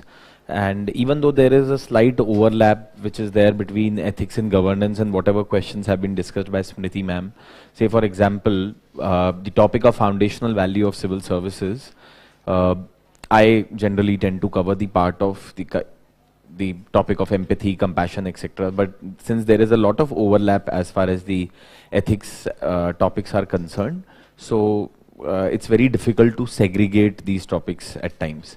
Anyway, so there are a few questions that I'll need to discuss. Let's start with what are the questions. We'll not be going into trend analysis, etc. as much with respect to ethics, because largely the focus here is on answering the questions. And you would see in ethics, the most important thing is that you should have content ready for every topic which has been mentioned in your syllabus before you walk into the examination hall. For every topic which has been mentioned, you should be able to write 200 to 300 words. Every term which has been written in the ethics syllabus for paper 4, you should be able to do so. And therefore comes the most important part of attempting the ethics paper, because in ethics paper, the time is very limited. This year also, the biggest problem which the candidates faced was of time, especially because the case studies were too long. Some of the case studies were as long as 2500 words. So even reading a case study itself would take a lot of time, forget about answering the case study properly. So what we need to focus on is that how do we answer the questions in this topic of ethics and governance in that given amount of limited time, as well as limited number of words which have been asked by the UPSC to answer that question in. So the first question is with respect to the what we call as the vision and the mission drift in case of any organization. Now, civil servants in India are often too entangled with so many peripheral issues that they tend to lose focus of whatever their main and core priorities are as civil servants. And if you talk to any civil servant, if you talk to any person who has been close to the services, they will tell you that the most amount of time of a civil servant actually goes into what is called as firefighting, which is कि कहीं पे आग लग गई है and now that उस आग को भिजाना है. Rather than being proactive in their actions, civil servants are usually reactive in their actions. So whenever a problem props up, whenever a problem comes up, the civil servants in India are usually focused on solving those problems which have propped up, rather than actually creating a system which would be able to deal with problems on their own in the longer run. So that is what largely this question is about. We know that civil servants often are entangled with VIP duties, are often entangled with protocol duties. Just a few days back, I was talking to one of the civil servants, so he told me that during the floods that affect his district, his most important work was to actually provide relief and was to take care of any help that was supposed to be provided to the citizens who were affected by relief. But two tasks that took maximum of his time, one was the PR activities. Because in India today, unfortunately, governance has become a lot about PR and publicity more than actually carrying out the work on the ground. Right from the top to the bottom, you will see this particular attitude in governance in India today. Right, everyone is focused on tweeting, on putting the pictures on Instagram, on social media, on various websites, and to tell that what work is being done rather than actually doing the work. So he told me that the biggest problem which he faced during the floods which came to his district a couple of months back was, one, to manage the PR. Because everywhere where he would have to go, there are pictures and there are stories that are supposed to be made so that they can be put on the social media websites for the consumption of the citizens that something is happening.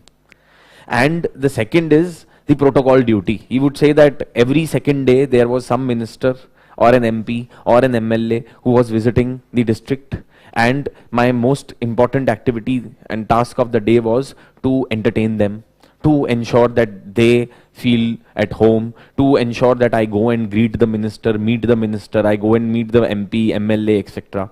So my core activities were being affected as a result of that. I was not able to focus on my core tasks. So if you people also enter into services, you will feel that that is a big problem that persists in the services in India and generally in the government in India. So that is the theme of this question. The question is that wisdom lies in knowing what to reckon with and what to overlook. So, you know, a person who has the aptitude for civil services, who's a good civil servant, would know that what are the things that I need to focus on, what are the things that I need to ignore. Right. So it says an officer being engrossed with the periphery. So officers in India are often engrossed or are often entangled with things which are not at the core of governance, but rather at the periphery of governance, ignoring the core issues before him, is not rare in bureaucracy. So this is a trend that you will witness in bureaucracy, that the civil servants are often focused on the peripheral issues, are often focused on the cosmetics, are often focused on rules and regulations, rather than focusing on what is the core of the governance. So it says that, do you agree that such preoccupation of an administrator, so it's asking your view, do you think that such preoccupation of an administrator with these peripheral activities leads to travesty of justice to the cause of effective service delivery? Does it affect the effective service delivery in India? Does it lead to a situation where the citizens which are supposed to be dependent on the services of the state are not able to get them properly? And secondly, does it affect the good governance as well? You have to critically evaluate that. Right. So this is the statement which has been given, but see, the biggest, if I were supposed to write an essay on this, I could probably write a 10,000 word essay on this. But the thing is that you have to compress the answer in 150 words. That is where the challenge lies. And you have to be able to address all these things. Now, three core things which are there in this question. First and foremost is that you need to talk about how the civil servants often are entangled with the peripheral issues instead of the core issues. So how instead of focusing on the core issues of governance, civil servants are often focused on the peripheral issues. That is one aspect which has to be highlighted in your answer. This definitely has to be there. You have to talk about those activities which are performed by the civil servants, which are not necessarily the core activity of governance or administration. And secondly, how does this, that is focus on peripheral issues instead of core issues, affects the governance, it affects good governance, and how does it affect public service delivery? These are the two main things that you need to answer as a part of this particular question. These two things should be addressed as a part of the question, right? Now, first, therefore, you should now see, as far as 150 words answer are concerned, in ethics especially, you don't have the scope of writing long drawn introductions and conclusions. ये बहुत ज़्यादा scope है नहीं हमारे पास, because हमने अगर 20-20 word introduction और conclusion के ऊपर खर्च कर दिए 20-30 words, then we are hardly left with some 80-90 words to write the main body of the answer. So therefore, we don't have a lot of scope to write long drawn introductions here.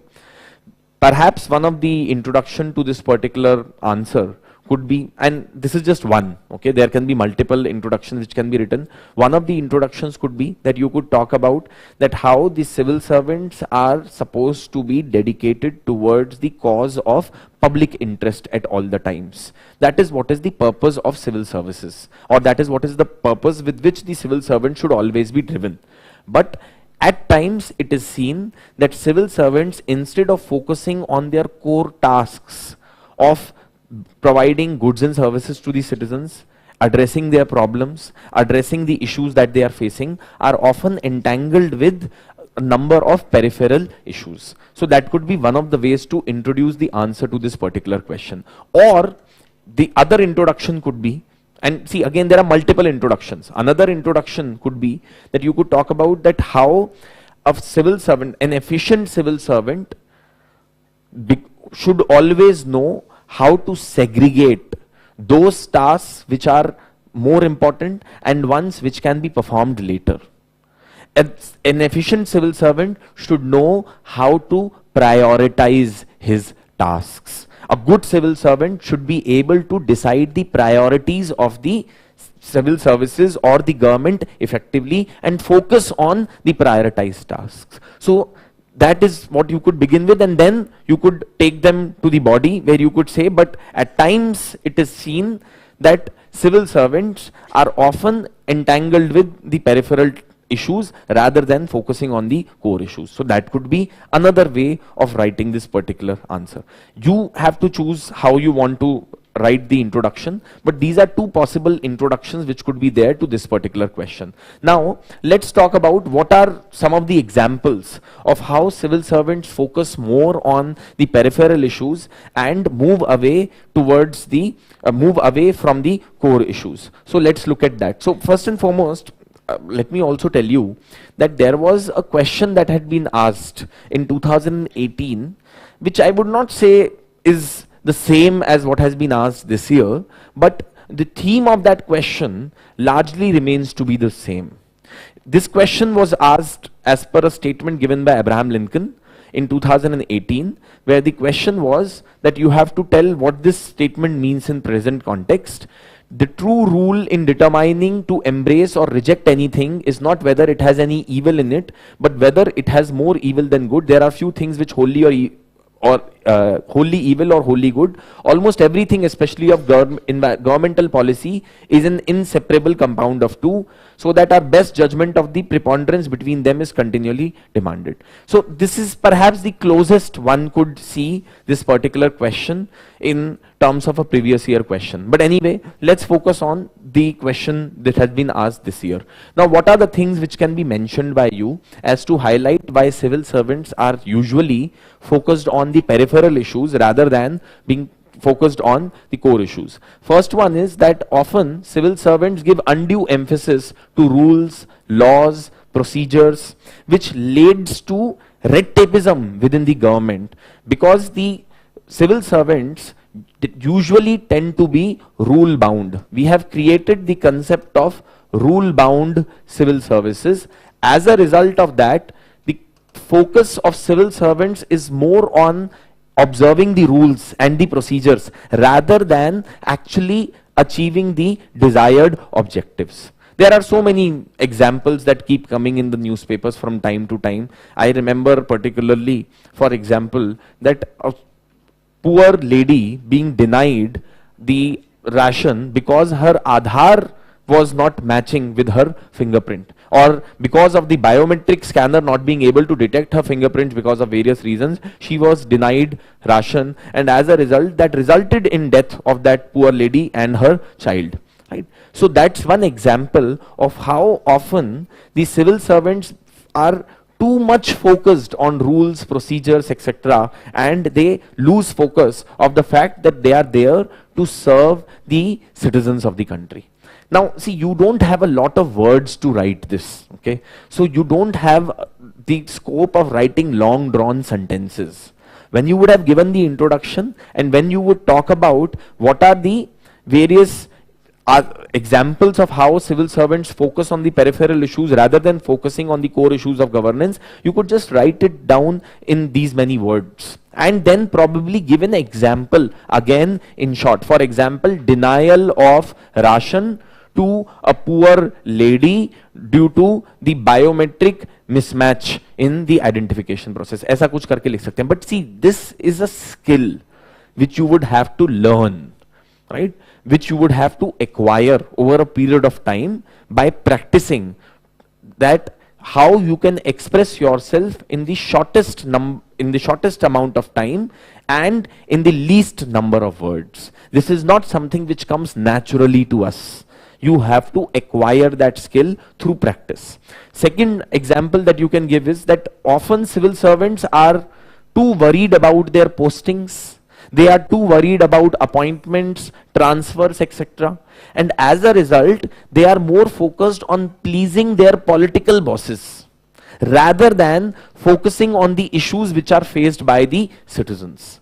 Because they are too focused on ensuring that they remain in good books of politicians, not only does it affect their political neutrality, not only does it affect the way they are supposed to function in an impartial and a non-partisan manner, but it also results in them losing focus of what is their core issue or what is their core objective, that is to serve the people, right? So that is another example that can be given by you. Third is that time wasted on VIP duties, ceremonial activities. When you would land up in government, you will find that half of your time, and I am not joking, this is the reality, half of your time would be spent on cutting ribbons. Half of your time in the government would be spent on protocol duty. If you are in the IPS, there is a huge possibility that you will be wasting a lot of your time not on solving law and order issues, but on providing VIP security, unfortunately. So what that tends to do is that again, you lose focus of what you are supposed to do. And see, you have to also understand that every civil servant has only a limited number of hours in the day, right? It's not that civil servants get more hours. So within that particular period of time, and then you also need to balance your own family life as well, you need to balance your own mental health as well. So considering all those issues, they have only limited time available at their hands, and a large part of that time goes into VIP bandobast and goes into protocol duties, etc. So you could give that also as an example. So here you could give an example. For example, IPS officers or police officers are usually involved in the VIP security rather than being focused on solving the law and order issues in the city or in the area under their jurisdiction. Then you could also mention about PR campaigns, publicity, etc. for schemes and programs, because it has become such an important part of governance today that you should not only govern, but you should also tell the people that they are being governed, right? You should also tell the people what is being done in the government. Unfortunately, that is how governance has become today, right? And this is right from central government to state government. You will see this everywhere, right? Every day you pick up newspapers, you will find that every second day there will be a newspaper of some of the other government trying to praise the kind of work that they have done. See, if you have done good work, people will know about it already. You don't need to praise yourself to tell the people about the work, but unfortunately this is how it has become. So again, on the issue of PR campaigns, on the issue of creating publicity about the government schemes, etc., we tend to lose focus on the fact that publicity of government schemes is important. Okay, people should know about government schemes and programs to avail them, but at the same time, that should not become the core identity of a scheme. Rather, the focus should be on delivering those schemes in a proper and an effective manner to the citizens. So that's another thing which can be highlighted. And then emphasis on outcomes, on outputs rather than outcomes. So in India, the bureaucracy is usually driven by outputs. You would see in newspapers, whenever the government would cite its achievements, they would talk about that हमने इतने school बना दिए, हमने इतने अस्पताल बना दिए, है ना? These many bedded hospital we have created, these many schools we have created. No one really answers this particular question, that how many children have actually learnt on the learning outcome scale of, let's say, Asar report. You know, that could be one example. That focus is not on learning outcome. Because as per Asar report, the annual status of education report published by Pratham, the level of learning outcome is decreasing. But as per the government, everything is hunky-dory and the number of schools are increasing. The infrastructure in the schools is becoming better. Again, the same thing, that you have created hospitals, very good. But have you actually treated the patient successfully or not, is the question. So in governance, often the focus is on outputs, numbers, rather than the outcomes, whether you have achieved the desired objective or not. You are focused on the gross enrollment ratio. You are never focused on the dropout ratio.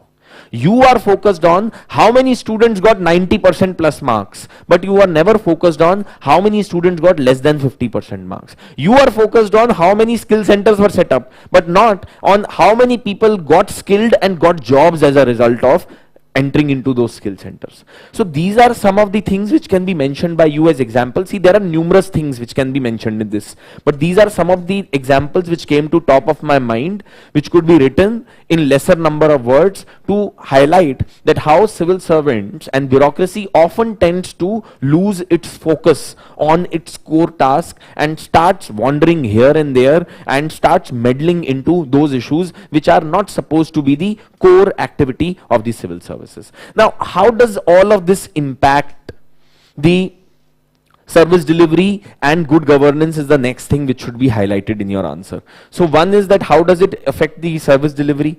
The poor remain underserved due to unnecessary emphasis on procedures and paperwork. You know, you could give example of COVID.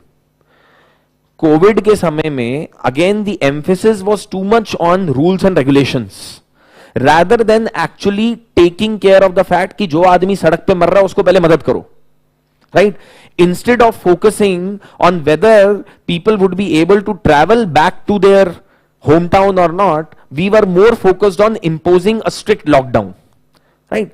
Now that may work for the affluent sections of the society, but it does not necessarily help those who are dependent on daily wage. है ना, जो लोग daily अपनी मजदूरी करके पैसा कमाते हैं उनके लिए लॉकडाउन का क्या इम्पैक्ट होगा आपने वो नहीं सोचा. So often again you tend to miss the trees for the woods. You know, you forget that what exactly is the focus और आप इधर उधर की चीजों के ऊपर फोकस ज्यादा करने लगते हैं. Then not enough time for monitoring as most of the time is taken away by the implementation. It therefore results in corruption, right? You again are so focused on planning and then the implementation of the programs that at times we forget that monitoring of the schemes and programs is also as important.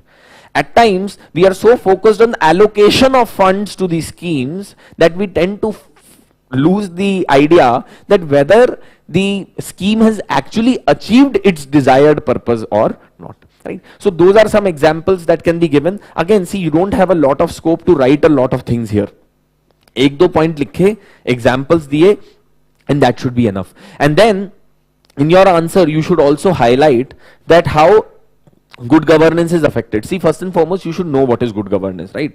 Good governance is all about accountability, it is about transparency, it is about responsiveness and all of those things. So for example, you can say that the civil servants, because they are too focused on rules, they tend to be less responsive to the requirements of the citizens, therefore affecting good governance.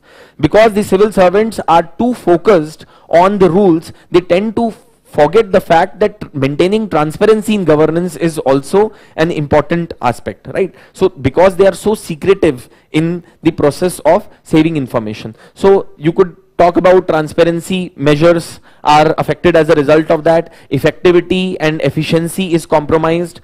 Political neutrality suffers as a result of being too concerned about the postings and so many other things. So you could mention these aspects. See, the point is that whatever you are mentioning here in terms of how good governance and public service delivery is getting affected should be relatable to the issues that you have highlighted here. यहाँ पे जो issues highlight किए हैं, they should be directly relatable to this.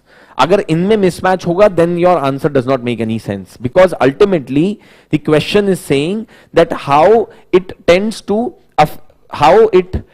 affect the service delivery and good governance. This is what you have to critically examine. Now, in the conclusion, you could talk about.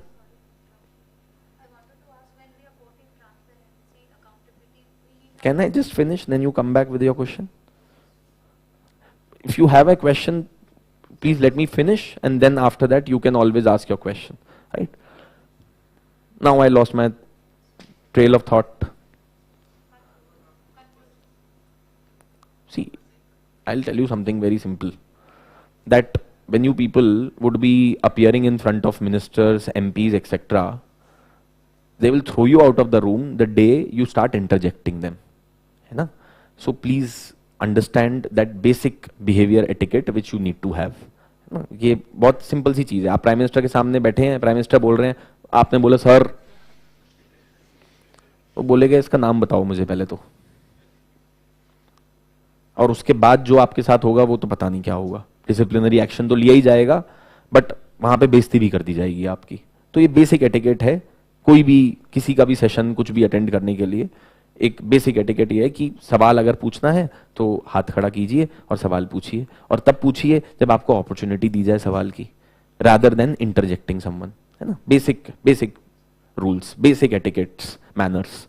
Anyway, so now the way you could conclude this particular answer, the way you could write the conclusion to this particular answer is that no doubt it's important to follow rules and regulations. No doubt it's important to publicize the campaigns, etc. But at the same time, the civil servants should be more focused on what their most important objectives are. So this is one, or the other way in which you could write is, a better conclusion would be that you could talk about that how civil servants should use technology, should use daily planners, should make a list of tasks that are supposed to be performed by them, and then they should prioritize those tasks and focus on the tasks which are most important first, and the peripheral tasks should be relegated to the second priority. ठीक है, तो इस तरीके का आप एक example दे सकते हैं with respect to, it will be a forward looking kind of a conclusion as well on this particular question, है ना। तो ये एक तरीका हो सकता है इसको मेंशन करने का कि मैनेजमेंट इंफॉर्मेशन सिस्टम लाया जाए, डिसीजन मेकिंग टूल्स लाए जाए। आजकल तो बहुत सारे डिसीजन मेकिंग टूल्स हैं। Senior executives in the corporate sector are also overwhelmed with work, they also have a number of tasks in their hand. What they do is that they prioritize their work. You could also be mentioning about that training should be imparted to the civil servants during their mid-career training, initial training, probation, etc.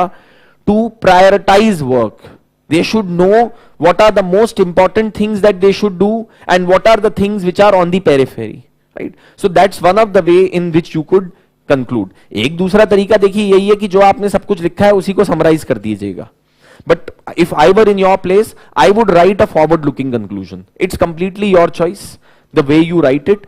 But I would suggest that you should write how we solve this problem, where the civil servants are not able to prioritize these tasks. How do they do that? वो आप लिखिएगा, तो then you will be able to get better marks out of this question. Okay. So this is about the first question. Yes, questions, ma'am. बताइए.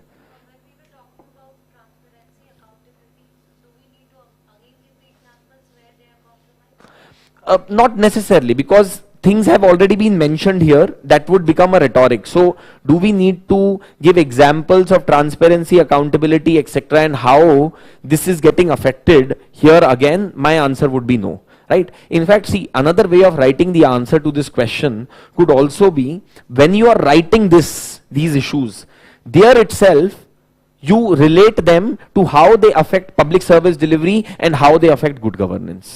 इसी के साथ साथ जब आप इसको लिखेंगे, how it affects good governance and how it affects public service delivery, आप दोनों चीजें लिख दीजिएगा, दोनों या एक चीज जो भी है. So that is also one of the ways. Okay, I mean it's completely up to you how you write that answer.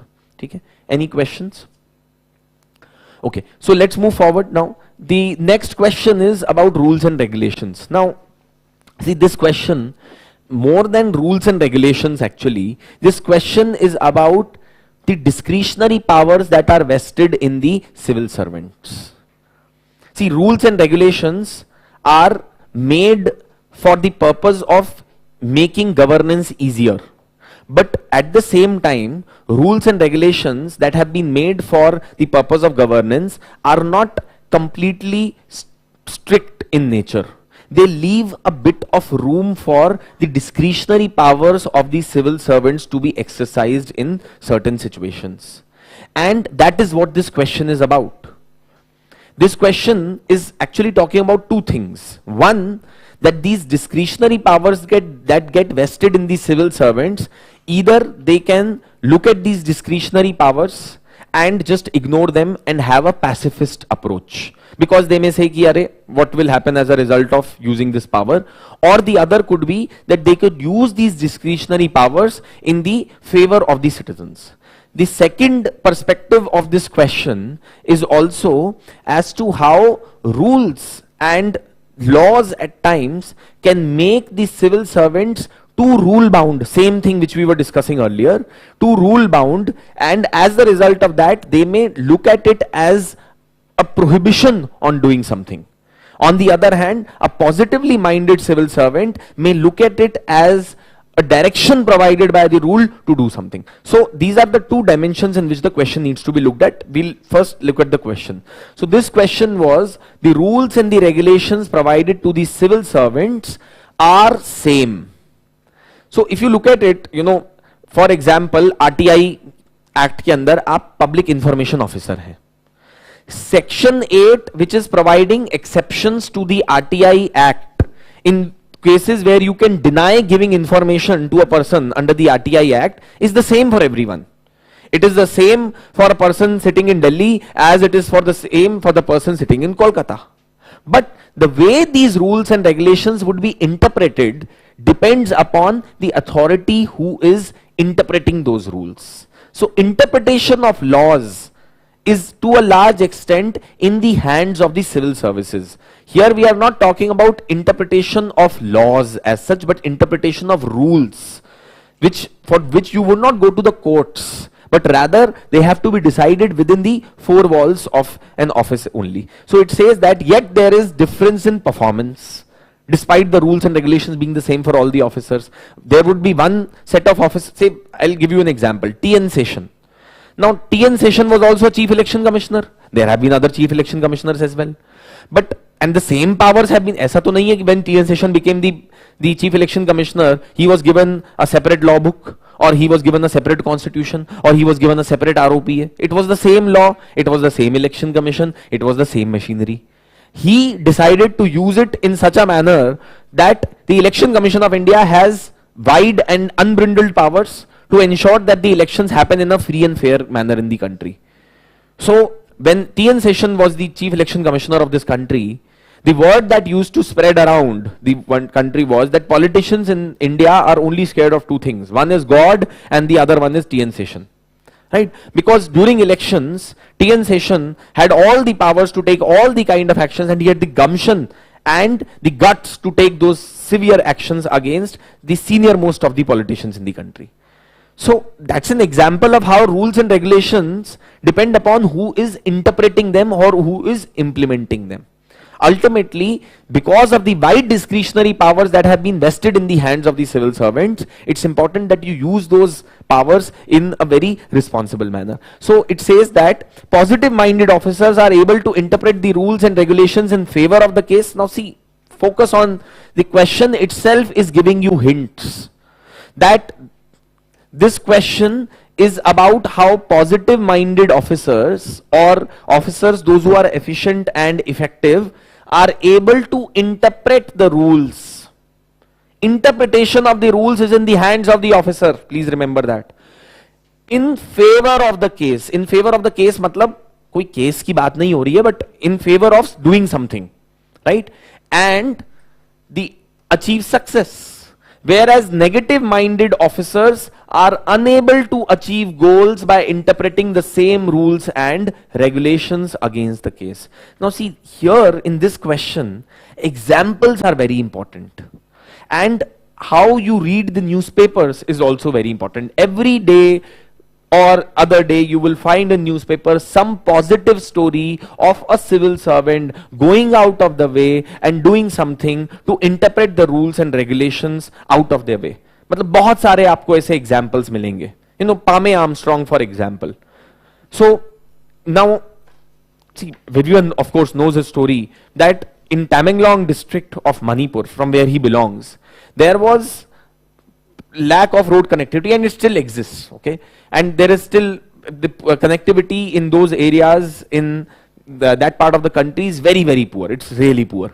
So now one of the things about Pame Armstrong on this particular issue was that he decided that if the government does not have enough funds to build the road, can I crowdfund can I crowdsource the funding for this particular infrastructure project from the citizens itself, right? That's one example of how he was able to establish a 100-kilometer road. There are so many other numerous examples. Just a few days back, I was talking to another IAS officer from Tamil Nadu, and he was telling me that they had to create this one hospital in the district. The infrastructure was very poor. And what they did was that instead of counting on the government funds, because the government funds were taking a lot of time to come, what they did was they found an ingenious or an innovative way of raising funds through the CSR route. Someone told him that when there are so many industries which are there in your district, why don't you approach the companies and ask them to look at it as an opportunity for them to contribute to the society. They would also be given some kind of a branding on the hospital, etc. and all of that. And plus, it would be beneficial for the citizens of the district as well. So they were able to rope in funds from the CSR route for this particular purpose. The point I'm trying to say is that the rules are the same. One person can say that, oh, my hands are tied, I can't really do much because there is shortage of resources. Or the other person can try and find innovative ways of raising funds which are well within the capacity of the officer to make developmental projects work. That is what this question is all about, right? And you will find numerous examples of that. Same scheme, जैसे एक example देता हूँ, कुछ states के बहुत सारी states में multiple schemes run कर रही हैं. Schemes तो सबकी same है. In some districts you will find that the schemes have been utilized very properly. Why? Because the district magistrate or the officers concerned have ensured that they have been able to converge all the schemes. So say for example, if there is National Health Mission that is running, MG Narega that is running, something else that is running. अब आपको National Health Mission के अंदर दवाइयों के लिए तो पैसे मिले हैं, पर हॉस्पिटल की बिल्डिंग बनाने के पैसे नहीं मिले. So what could you do? You could use the MG Narega funds in order to create the hospital infrastructure and use the money from NHM for the consumables and for paying the salaries of the doctors to make the scheme actually work properly. You know, so these are some examples of how innovation, positive mindedness, a civil servant who's always looking to solve problems, who's always trying to look for innovative solutions, can solve biggest of the problems of the country.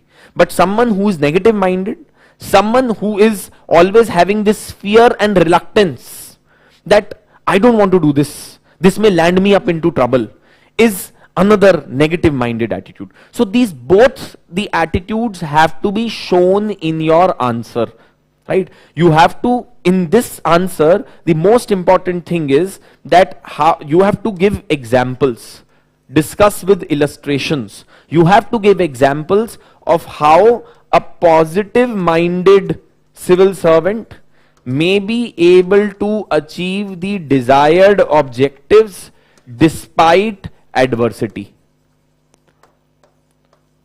Despite adversity, despite challenges. And इसी को contrast करना है हमें एक negative minded officer के साथ. Someone who, despite having the same resources, despite having the same laws, rules, would interpret them in a different manner and would not be able to achieve a lot.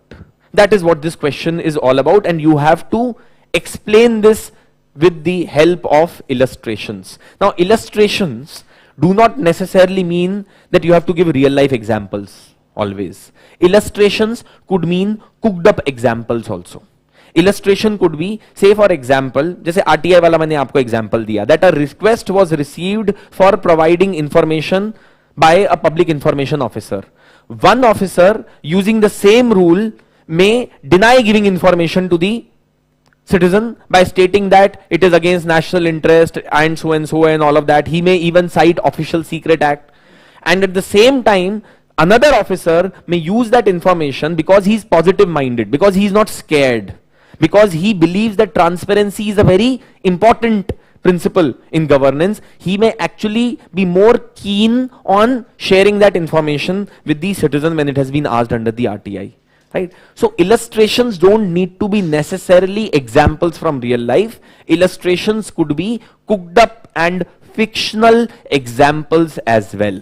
right? So you could say that officer A who is positive minded, आप ये पूरी story ही ना, when you will write the answer, you could write it all with the help of illustration. Officer A, officer B, officer A is positive minded, officer B is negative minded. आप ऐसे एक पूरी story भी बना सकते हैं answer के अंदर. It depends on how you want to write this particular answer.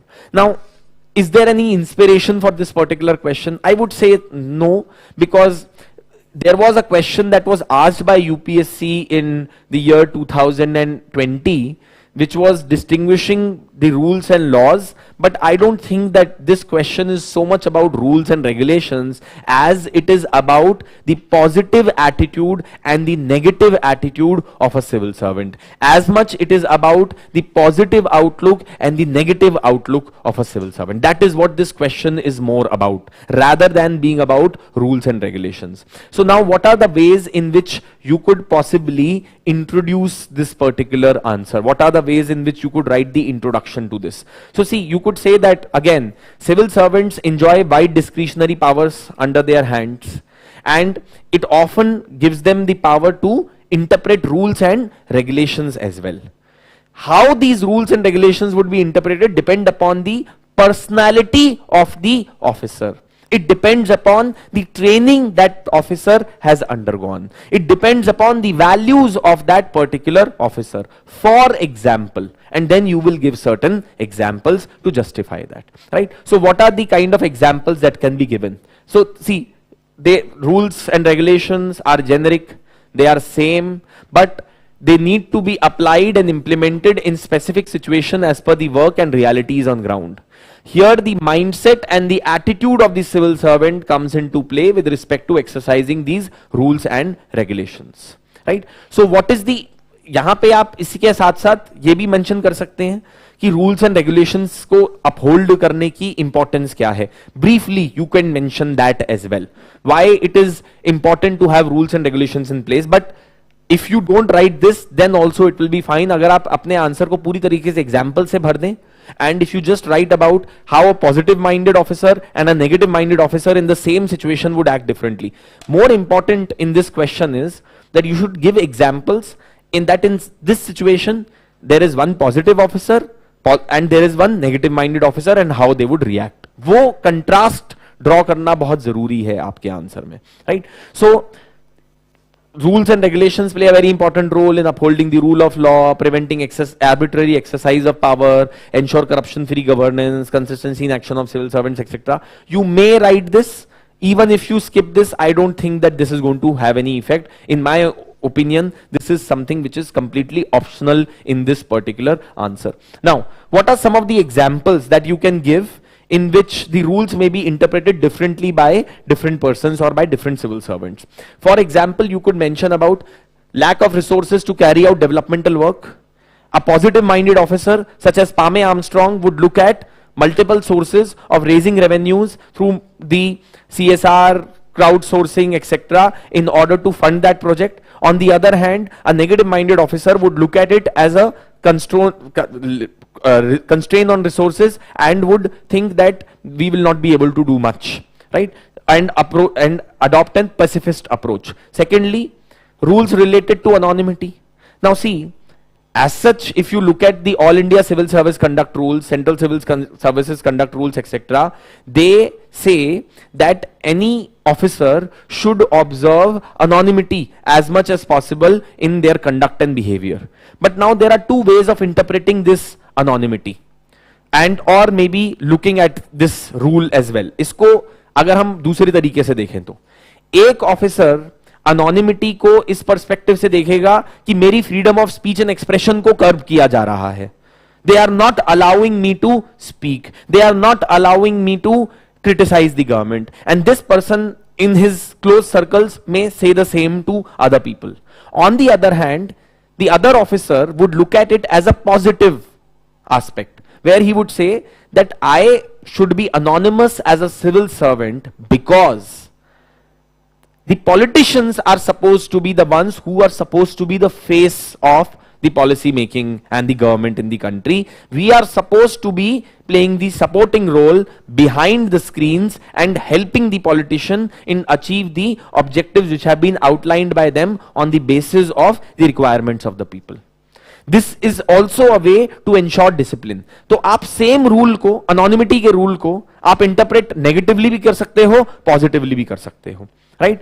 Then you could also be talking about exercise of discretionary powers in case of underprivileged. Again, you can give an example that a poor lady without documents who has lost all her documents in flood turns up at a government office asking for ration. A positive minded officer would try to figure out ways, would to first and foremost provide relief to that lady, and secondly he would try to arrange for duplicate documentation for that lady through various channels so that she could, and to verify her identity through various channels without having the documents in place. A negative minded officer would just turn her down and would say that I don't care and I am not going to be providing anything. See, you don't need to necessarily, बार बार मैं बोल रहा हूं, आपको जरूरी नहीं है real life examples देने. Real life examples दे दिए तो बहुत अच्छी बात है. Even if you don't do that, you just compare person A and person B. Those, one is positively minded, one is negatively minded. That itself should be enough with the help of illustration. उसने जानबूझ के examples नहीं लिखा है, देखिए उसने illustration लिखा है. Illustration means that it does not need to be a real life example. It may literally be an illustration in terms of person X and person Y. And then it says that exercise of maintaining the transparency in governance, again that RTI example that I gave to you. तो आपने ऐसे 2-3 example जो हैं इसको आप दे सकते हैं. अब कंक्लूजन में क्या लिखेंगे? कंक्लूजन में again there are 2 things. One, you may sum up the answer, or the other or better conclusion would be, in such situation it is the integrity and the ethics of an individual that determine the course of action. And you could probably mention that devising a code of ethics which should be stringently followed by the civil servants is something which can play a very important role in determining the attitude of the civil servants in a positive manner. Or you could also talk about, again, training, inculcation of these values through the entire life cycle of a civil servant can also be done so as to ensure that they are always looking at themselves as problem solvers rather than naysayers. है ना? ज्यादा scope नहीं है देखिए इसके अंदर conclusion वगैरह लिखने का कि आप इसके अंदर 50-50 वर्ड के कंक्लूजन लिख रहे हैं. दैट इज नॉट पॉसिबल, है ना? यहां पे हम सजेशंस लिख रहे हैं, वो पॉसिबल नहीं है. 1 liner 2 liner, that is it. There is not a lot of scope. Otherwise what will happen is that आप इन क्वेश्चंस पे अपना टाइम वेस्ट करेंगे and you will not be able to give enough time to case studies और vice versa, and as a result of that you will not be able to secure the desired marks.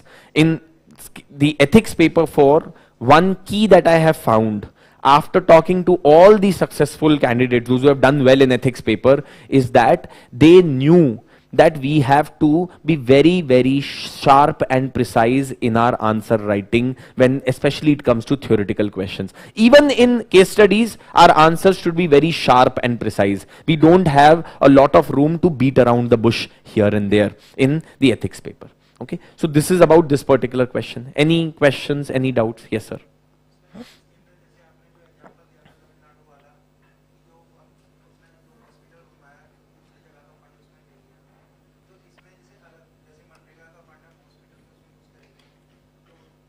Convert, इतनी discretion होती है sir. Every civil servant has this much discretion to be able to utilize the funds which have been given. See, ऐसा नहीं है कि हम MG NREGA का fund जो है NHM में यूज कर रहे हैं. MG नरेगा के फंड का मेरे पास डिस्क्रिशन है और same at the same time मेरे पास NHM का फंड भी मेरे अंडर है. क्या मैं कोशिश कर सकता हूं कि इंस्टेड ऑफ कि MG नरेगा का फंड से मैं स्कूल बना दूं जिसमें टीचर नहीं है और NHM के फंड से मैं डॉक्टर्स हायर कर लूं जिसके पास हॉस्पिटल नहीं है? Can I converge them? Can I bring synchronization between these two? ये तो एक सिविल सर्वेंट का ही काम है सर, ये कोई और नहीं करेगा आके, है ना? तो ये ऐसा नहीं है कि मैंने MG नरेगा का फंड जो है NHM में लगा दिया, ये नहीं कर रहा हूं सर. मैं कन्वर्ज कर रहा हूं स्कीम्स को.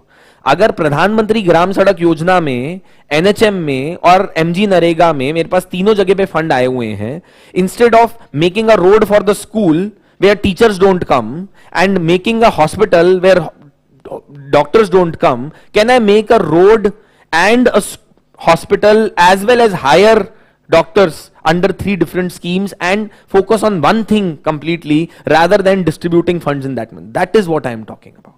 ठीक है? Is any other questions? हाँ जी.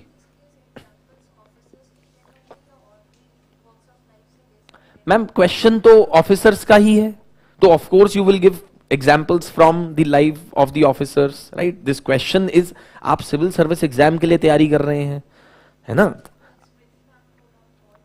मैम देखिए, ऑल वॉक्स ऑफ लाइफ उन्होंने किसी और कंटेक्स्ट में बोला है ना, आप ब्लैंकेट मत लगाइएगा स्टेटमेंट को. ये क्वेश्चन सिविल सर्विसेज के बारे में है, ये क्वेश्चन रूल्स एंड रेगुलेशंस की इंटरप्रिटेशन के बारे में है ना. ऑल वॉक्स ऑफ लाइफ में आप इसमें पॉलिटिशियंस की बात थोड़ी ना करेंगे, एक्टर्स की बात थोड़ी ना करेंगे हम, है ना. We will not be talking about दोस्त, वही चीज की बात करेंगे जिसके रिलेटेड क्वेश्चन है. हाँ जी.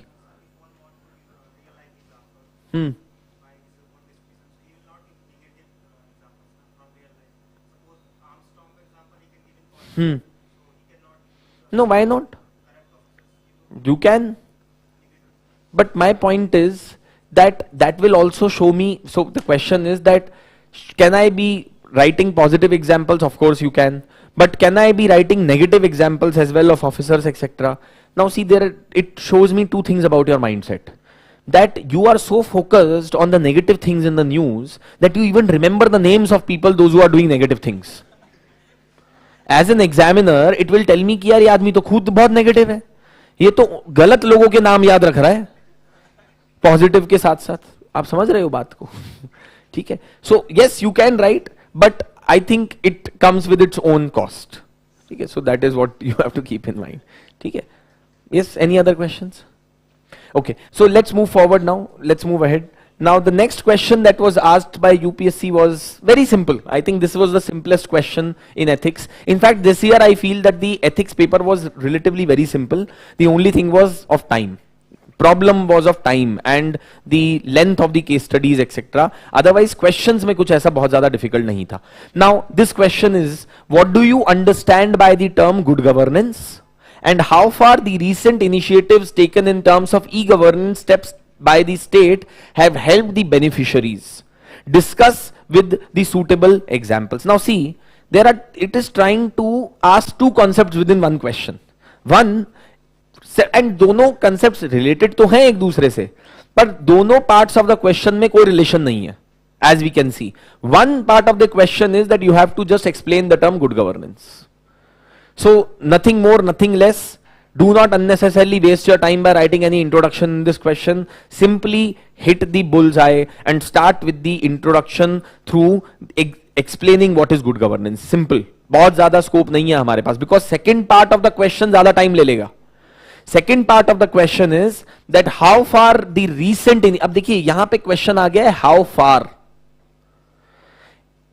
So when it says how far, it's not saying that how have the recent initiatives taken by the state helped in beneficiaries. ये नहीं पूछा है उसने बोला है how far.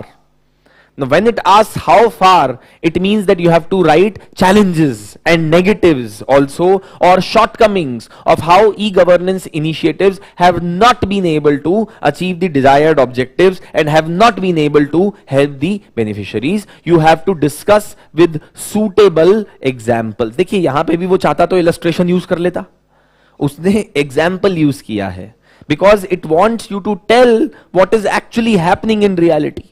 So very simple question. First and foremost, all of you should be knowing about what is good governance. It is covered as a part of your paper 2 and paper 4 both. Good governance is nothing. It's a process.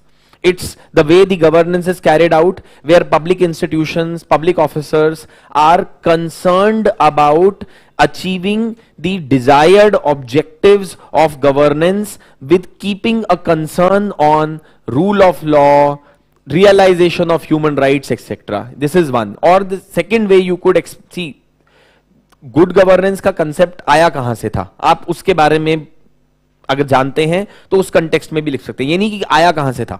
But see, good governance concept came in because World Bank and UNDP, etc., when they were providing large amount of funds to various countries, they figured out that the money which is being sent to these countries is not achieving the desired objectives.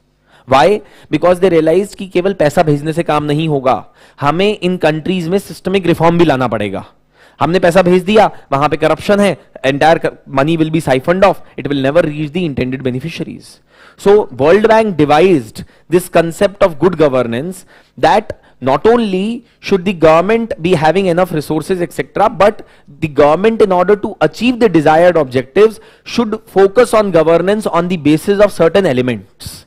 So World Bank stated that every country whom we will provide funds with has to ensure that they try and achieve good governance. Now good governance is a utopia. You know, it's not something which is achievable as such if you look at it. It's an ideal condition. But good governance is that governance that pays emphasis on several elements of good governance. ये हैं 7-8 elements good governance के. ये diagram आपको बनाना आना चाहिए.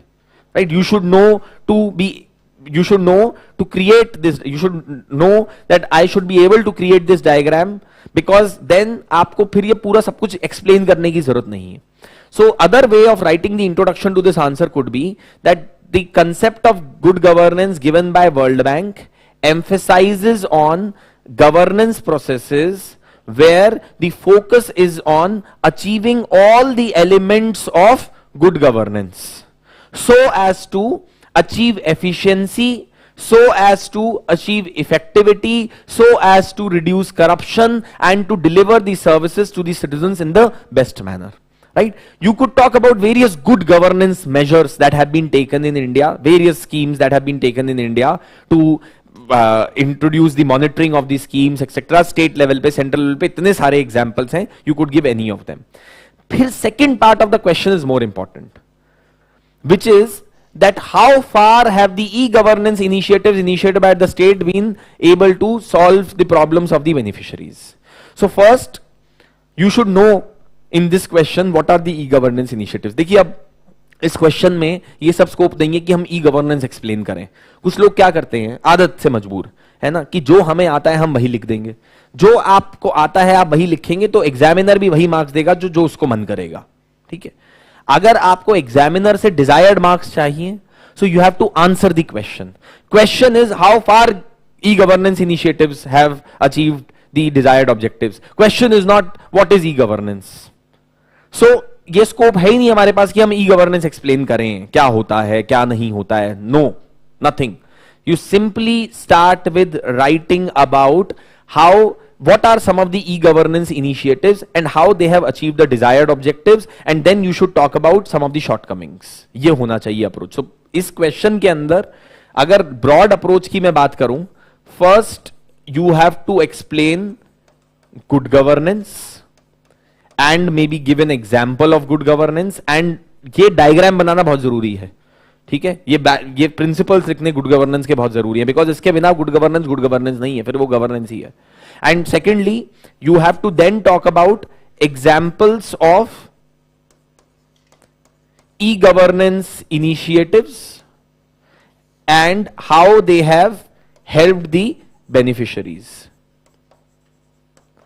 Now see, here I do see a scope in this question to relate first part to the second part. When you are talking about examples of e-governance, say for example Aadhaar, say for example this the land reforms program or e-courts, in that case you may tell that the benefits achieved by e-governance are actually the objectives of good governance. You can relate the first to the second part. ये बस एक scope मुझे दिखता है जहां पे good governance और e governance को रिलेट किया जा सकता है जब आप बेनिफिट्स की बात करेंगे. This could be one of the things. So this way the examiner would also see that you understand that actually e-governance is a way to achieve good governance. So e-governance is helping in making the government more responsive. For example, today the passport seva which is provided has become more responsive. People are able to get their tatkal passport within a couple of days. मतलब ऐसा भी हो रहा है कि people are just walking out of the tatkal passport office and the next day when they are reaching home they are finding the passport at their home. Right? So this has made governance more responsive. Similarly, has it ensured transparency? Yes, because the way the PDS is being distributed today in the country, Chhattisgarh PDS model, all the trucks that were carrying the grains from the central warehouses to the PDS fair shops were geo-tagged, were GPS tracked. As a result of that, you could track that what was the movement of the truck, is there any siphoning off, or is there any adulteration, etc. that is taking place. Transparency, right? It is helping in ensuring accountability. हमने national judicial grid बनाया है, e-courts का concept बनाया है, right?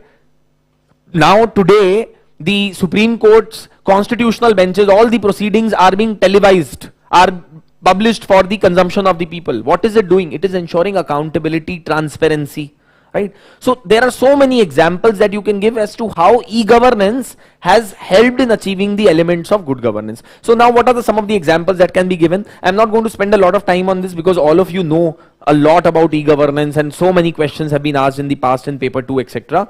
So one, you could talk about, say for example, Aadhaar, that how we have been able to eliminate exclusion errors. We have been able to reduce the leakages of the subsidy. One of the elements of good governance is efficiency. We have been able to achieve efficiency as a result of Aadhaar and DBT. Then you could talk about Digital India land reform, land record modernization program. It has helped in reducing litigation and fraudulent sales of, and would has also helped in getting the credit for the people. So therefore, you could talk about that how it has helped in ensuring following the rule of law. How it has again made the government more responsive to the requirements of the people. You could give example of the crime and criminal tracking network system, which connects all the police stations in the country. But देखिए, इसमें important बात ये है कि instead of focusing on the scheme, ये ethics का paper है. यहां पे आपको स्कीम के बारे में बात नहीं करनी है कि डीबीटी का ये प्रोविजंस हैं, वो सब नहीं. एग्जामिनर समझदार आदमी है, एग्जामिनर ऑलरेडी ये सब जानता है. एग्जामिनर इज आस्किंग यू कि आप मुझे बताओ कि इससे क्या बेनिफिट्स हुए हैं. That is what he is more focused on. So don't really get into detailing the schemes, rather your focus should be on just mentioning the initiatives, how they have achieved certain elements. If you can relate it to good governance, best. And then you would give the statement that despite all these benefits, there are certain challenges, or they have not been able to fulfill the desired goals as well, because of the following reasons, or as can be seen below. और उसमें आप 3-4 points फिर लिख दीजिएगा. Vernacular language का issue है, वो कह रहे हैं ना बेनिफिशियरीज को क्या फायदा हुआ है. पीपल डोंट नो इंग्लिश और Hindi, people know vernacular languages, regional languages in India. What would you do about that? Because a lot of e-service delivery that is taking place in India is taking place only in English. So there is a barrier of communication for the citizens to be able to access these services. Second is lack of connectivity in several areas in the country. There you don't have proper infrastructure, mobile connectivity is not there. And then you could also be, so इसमें भी example दे दीजिए. For example, in the hill parts of hill areas of the country, frontiers of the country, there are no connectivity. So even though e-governance initiatives have been launched, they have not been able to reap benefits of the same. Then affordability of online services, e-services. Not everyone can afford a mobile. मतलब passport लेने के लिए आप mobile ये सब internet पे कर सकते हैं, पर उसके लिए इंटरनेट और मोबाइल भी तो होना जरूरी है, राइट? सो यहीं पे साथ साथ आप इसका सजेशन भी दे सकते हैं शॉर्ट में, बट शॉर्ट में this can be overcome by establishing common service centres, ऐसा कुछ दे सकते हैं. Then IT literacy rate is also dismal amongst the people, and also slow onboarding of schemes. See, हम e-governance ला तो रहे हैं, but there are so many schemes in India that are still not under the ambit of the e-governance, that are still out of the ambit of e-governance. So that is something which can also be mentioned here. See, so the way you answer this question is something which is very important. अब conclusion में क्या लिखेंगे? Conclusion can be, again, one, you could talk about how to overcome these challenges of e-governance. Or secondly, you could simply wrap up by talking about these challenges and simultaneously talking about what are the ways to overcome that. Separately, you can write down how to overcome these challenges, or you could write it along with this, and that should be enough, right? Or maybe you could just talk about how India has adapted e-governance in the country very rapidly. But despite that, we have failed on several accounts and we need to address the above issues. ऐसा कुछ करके भी आप इसको conclude कर सकते हैं. Choice is completely yours. Very simple question. I don't think this would be not answered by any candidate in the examination. What really matters is what examples you give and how you. देखिए इन questions में ना ये भी important बात है कि ये question में सभी के marks आएंगे. तो सबसे important चीज ये है कि instead of trying to be extra smart और मैं हर क्वेश्चन में एक नंबर एक्स्ट्रा ले लूं, rather than that just get done with this question as soon as possible, because आपको पता है कि यार इस क्वेश्चन में कितना ही मैं डिस्टिंग्विश करूंगा अपने आंसर को. Let me just get whatever out of 10, let me get 5 marks and let me move on to the next question and let me spend my energy and time on other question more where there is a possibility of extracting that 1 mark extra, because ये इतना आसान question है कि इसमें हर कोई marks ले लेगा, right? So that is what we need to keep in mind. Is this clear? Any questions? Okay, so now let's move on to the next question. Now this question is from the topic of ethics in international relations, right? This question is from the Russia Ukraine war जो भी चल रहा है. अब इस question का gist क्या है? इस question में वो एक तो आपसे ये पूछ रहा है कि जो डिफरेंट कंट्रीज हैं, they have taken different stands on this Ukraine Russia war. What are their justification for that? What is their ethical justification for that? One is that. And secondly, what are the ethical issues involved in the continuance of this war and the initiation of this particular war? That is what it is asking, right? So now first and foremost, let's read the question and then we will come to what are the things which can be mentioned. So it says that Russia and Ukraine war has been ongoing for the last 7 months. Different countries have taken different independent stands and actions keeping in view their own national interest. ये highlight करना बड़ा जरूरी है. Every country has adopted a different stance on this issue. Some countries have adopted what we called as the stance of idealism, where they believe that international politics, international relations should be governed purely as per principles and values. You know, Nehruvian approach, idealism, principled approach, where we will not side with America, we will not side with Russia, we will form a separate bloc of ours, which will be a non-aligned bloc. This is what is idealism. So some countries have adopted an idealist approach on this matter, which is where they have outrightly said that the action of Russia does not have any moral justification at all, and they have severely criticized Russia for this, including severing ties with Russia as well. The second one is the response of realism. See, when we study ethics in international relations, we talk about these approaches in ethics in international relations. The second one is the approach of realism, where countries have realized that, see, values, principles and all that is fine, but I am dependent on Russia for my oil supply. I am dependent on Russia for my weapon supply. So whatever Russia is doing, it is fine. So many countries have supported and justified Russian invasion also into Ukraine. And the third, of course, is the principled realism approach, something which India has adopted. Our approach has neither been idealistic nor been realist. We have adopted somewhere in between. Our approach is that we will criticize Russia, we will criticize invasion of Ukraine, and that's what we did in our statement. But at the same time, we will abstain from voting against Russia because they are our allies. They are our allies, right? And therefore, we cannot stand against them as well because we are dependent on oil and our defense supplies for them. So at the same time, we cannot be supporting what they are doing as well because we believe in maintaining sovereignty of nations. We believe in the value of non-violence. We believe in resolution of issues through the peaceful manner, dialogue, So therefore India has adopted principled realism. अब देखिए, ultimately you are writing the answer for UPSC civil services. So it is expected that you will talk more about this and India's approach to this part. India के actions को ethically justify करना बहुत important है ना? Because some people may say that India has been wrong here, but if you look at it, India did not have many options anyway. It's not that we could have gone and voted against Russia.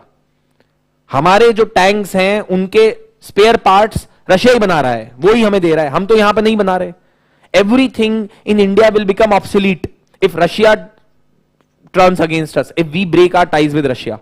So many defense equipment that we have taken from Russia are dependent on Russia. BrahMos missile, we are selling it to rest of the world. हम African countries और Southeast Asian countries को बेच तो रहे हैं, पर वो हमने खुद से थोड़ा डेवलप करी है. It has been developed in collaboration with Russia. So we have our own interest involved, but at the same time we know what Russia is doing is wrong. Morally it is wrong. There is a moral issue which is involved in this. So therefore we have criticized them and we have asked in our official statement that the resolution of this issue should be done through a dialogue and a peaceful approach.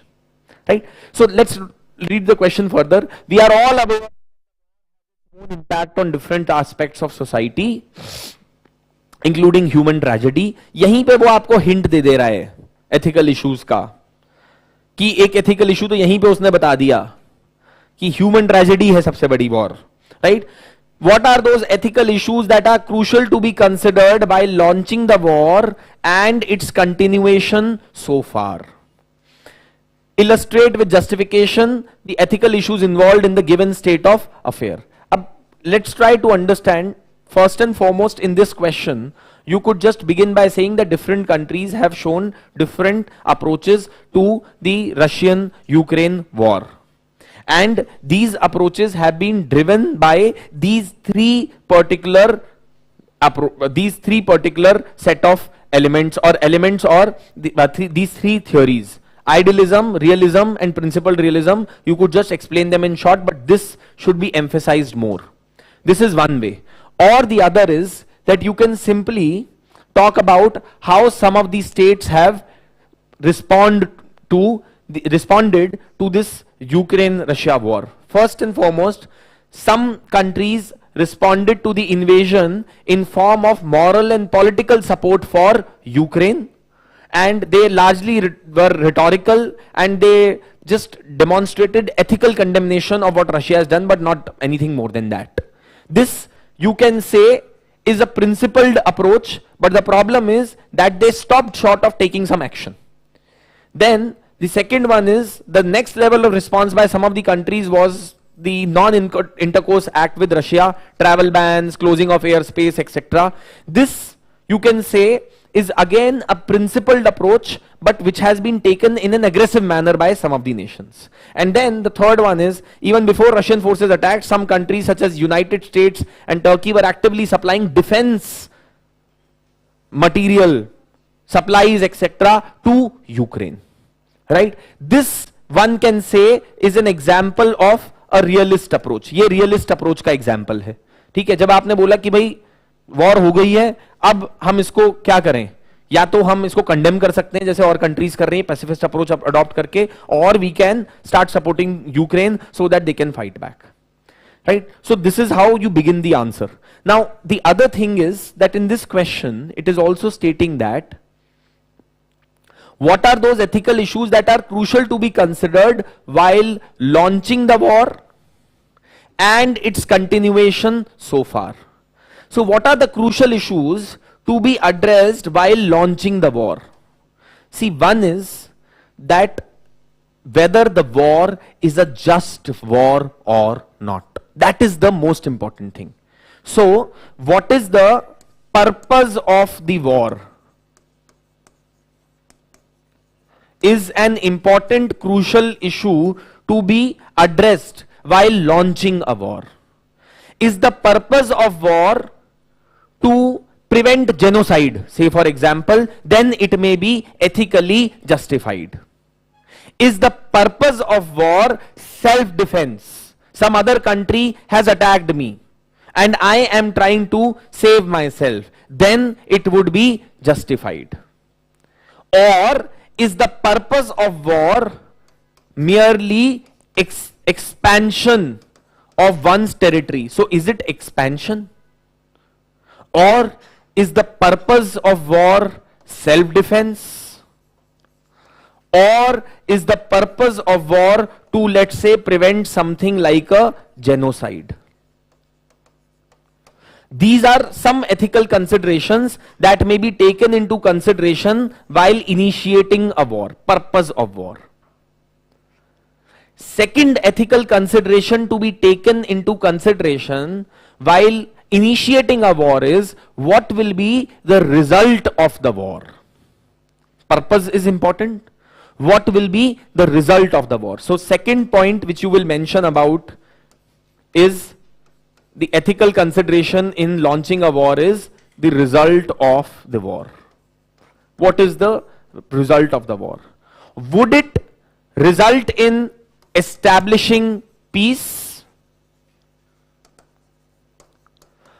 Would it lead to loss of lives in huge number?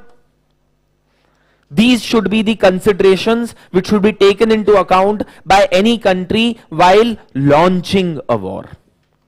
Purpose and the result. And thirdly, is this war even going to be decisive or not? क्या ये decisive होगी भी कि नहीं होगी? या ऐसा तो नहीं है this will lead to more wars. Result of the war में एक ethical consideration ये भी आ सकता है that can it lead to a nuclear war? Because states today are nuclear states. So can it lead to a nuclear war? That could also be an ethical consideration to take into account while launching a war. देखिए इसमें बड़े सारे लोग जो हैं technical jargon लिखना शुरू कर देते हैं. टेक्निकल जार्गन नहीं लिखना है यूपीएससी के एग्जाम में. हमें सिंपल तरीके से अपनी सोच के अकॉर्डिंग जो समझ में आता है that is what has to be written.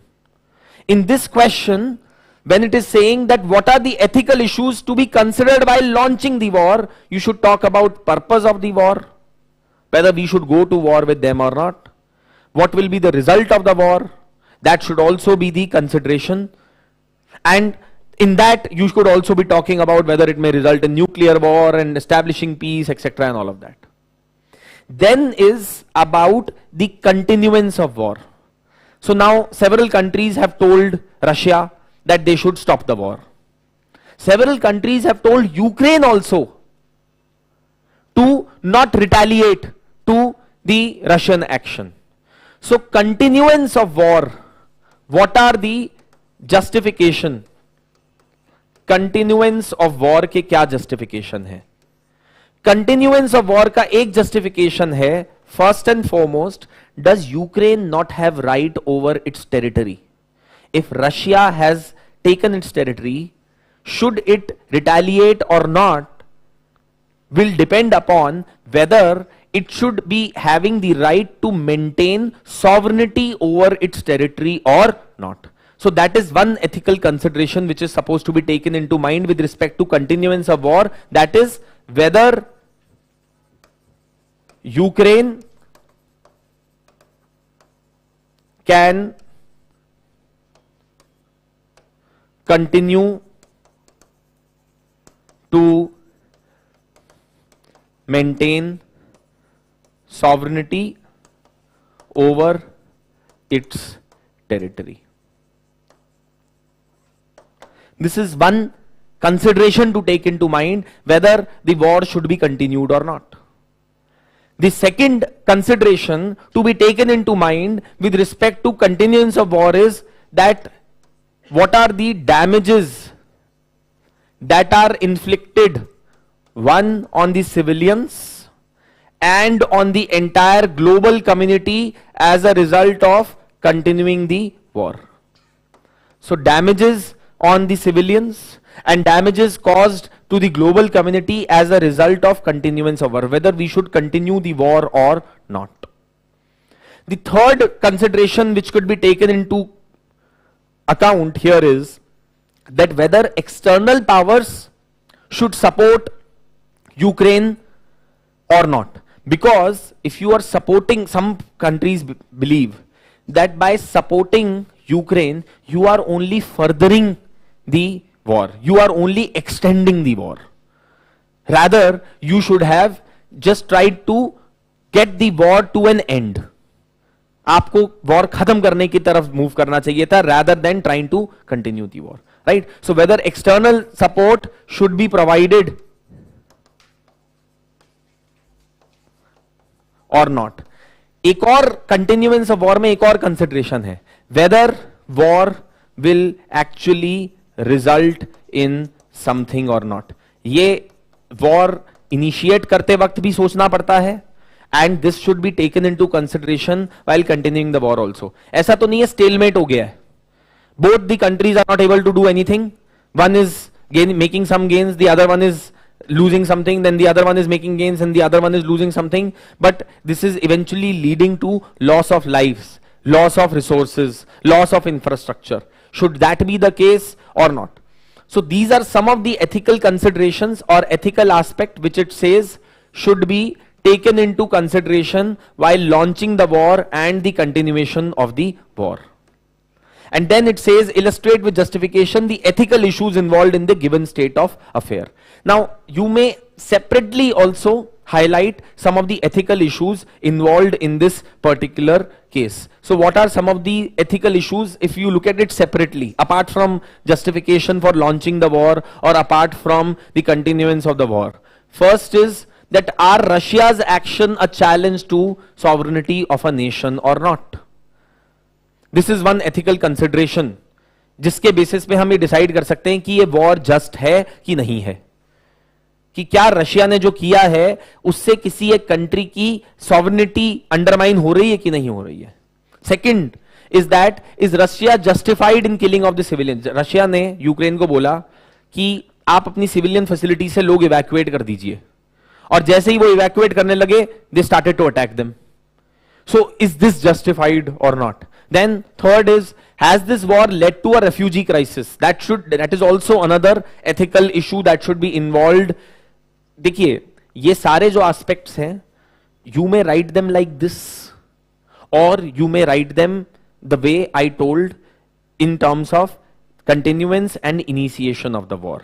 My suggestion will be that you should talk about initiation of the war and continuance of the war, and वहीं पे आप इन matters को भी उसमें include कीजिएगा, right? Then it talks about, should violence be dealt with violence? Should the violence not be resorted to with, or should it not be resolved with the help of non-violent means, with the help of peaceful means, with the help of dialogue, or should it also be resolved through violence only? Should Ukraine also fully enter into the war and then start doing things to Russia in the same way Russia is doing to it? So that is also another ethical consideration. Again, you could be talking about this in continuance of war. And then, would providing arms and support prolong the war? Are there danger for nuclear war as well? Again, same thing which we were discussing in the continuance of war. Now, what are the ways in which we can conclude with this particular answer is what we need to keep in mind. And this is one statement that this is something that I picked up from the internet said by one of the scholars, and this is that we have accepted the ethical obligation that we must respond to assist Ukraine. But how we assist has to be balanced against both the ethical and strategic consequences of dealing with a power that has nuclear capabilities. ये बड़ा important है. So you probably from India's perspective, क्योंकि आप देखिए foreign diplomat या Indian diplomat बनेंगे, है ना? You will not be an American diplomat. तो आप India के perspective से answer लिखिएगा. That in this, yes, of course, we agree with the fact that we need to support Ukraine on this issue. No doubt about it. But at the same time, how we support Ukraine is very, very important. Whether we decide to prolong the war or is an important decision that the entire global community needs to take, especially because Russia is a nuclear state and Vladimir Putin has explicitly mentioned it time and again that I will not refrain from using the nuclear weapons as well. Right? So therefore, that is what has been mentioned. This is not merely a fear lurking in the background. Putin has threatened that Russia would be prepared to deploy nuclear weapons if he felt it was in his own existence was in threat. This threat must be a consideration in any ethical and strategic calculation. The North Star of the statement must always be prudence, not emotionalism, but prudence. And we have a terrifying reason to proceed cautiously. So that is how you could basically be ending this particular answer, that yes, ethical considerations are important, but in this, the nations need to be very careful that it should not escalate into a full-blown war between two nations and therefore end up becoming a nuclear war as well. That is the ethical consideration that should be taken into account with respect to this particular issue. Okay, so this is this question. Any questions or any doubts that anyone has? Hanji.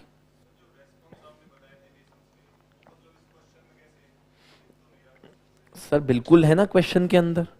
Isn't it there in this question? Different countries have taken different independent stands and actions keeping in view their own national interests. Sir आप question का एक वो तो लिखेंगे ना, introduction तो लिखेंगे, वो क्या होगा, है ना? So that has to come in terms of talking about response of the states, idealist, realist and principled realist, or the way we talked about that how different countries have proceeded.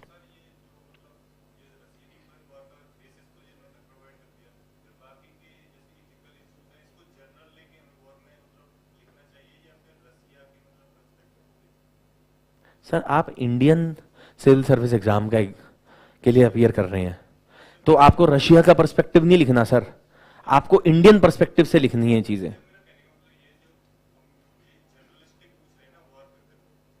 Sir जनरलिस्टिक war पे नहीं है केवल ये Russia Ukraine war के ऊपर ज्यादा focused है. Of course sir, of course, तभी तो उसने कंटेक्स्ट दिया है, नहीं तो वो रैंडम क्वेश्चन दे देता, वॉर के ऊपर ही पूछ लेता सीधा, वो रशिया यूक्रेन का कंटेक्स्ट क्यों देता, है ना?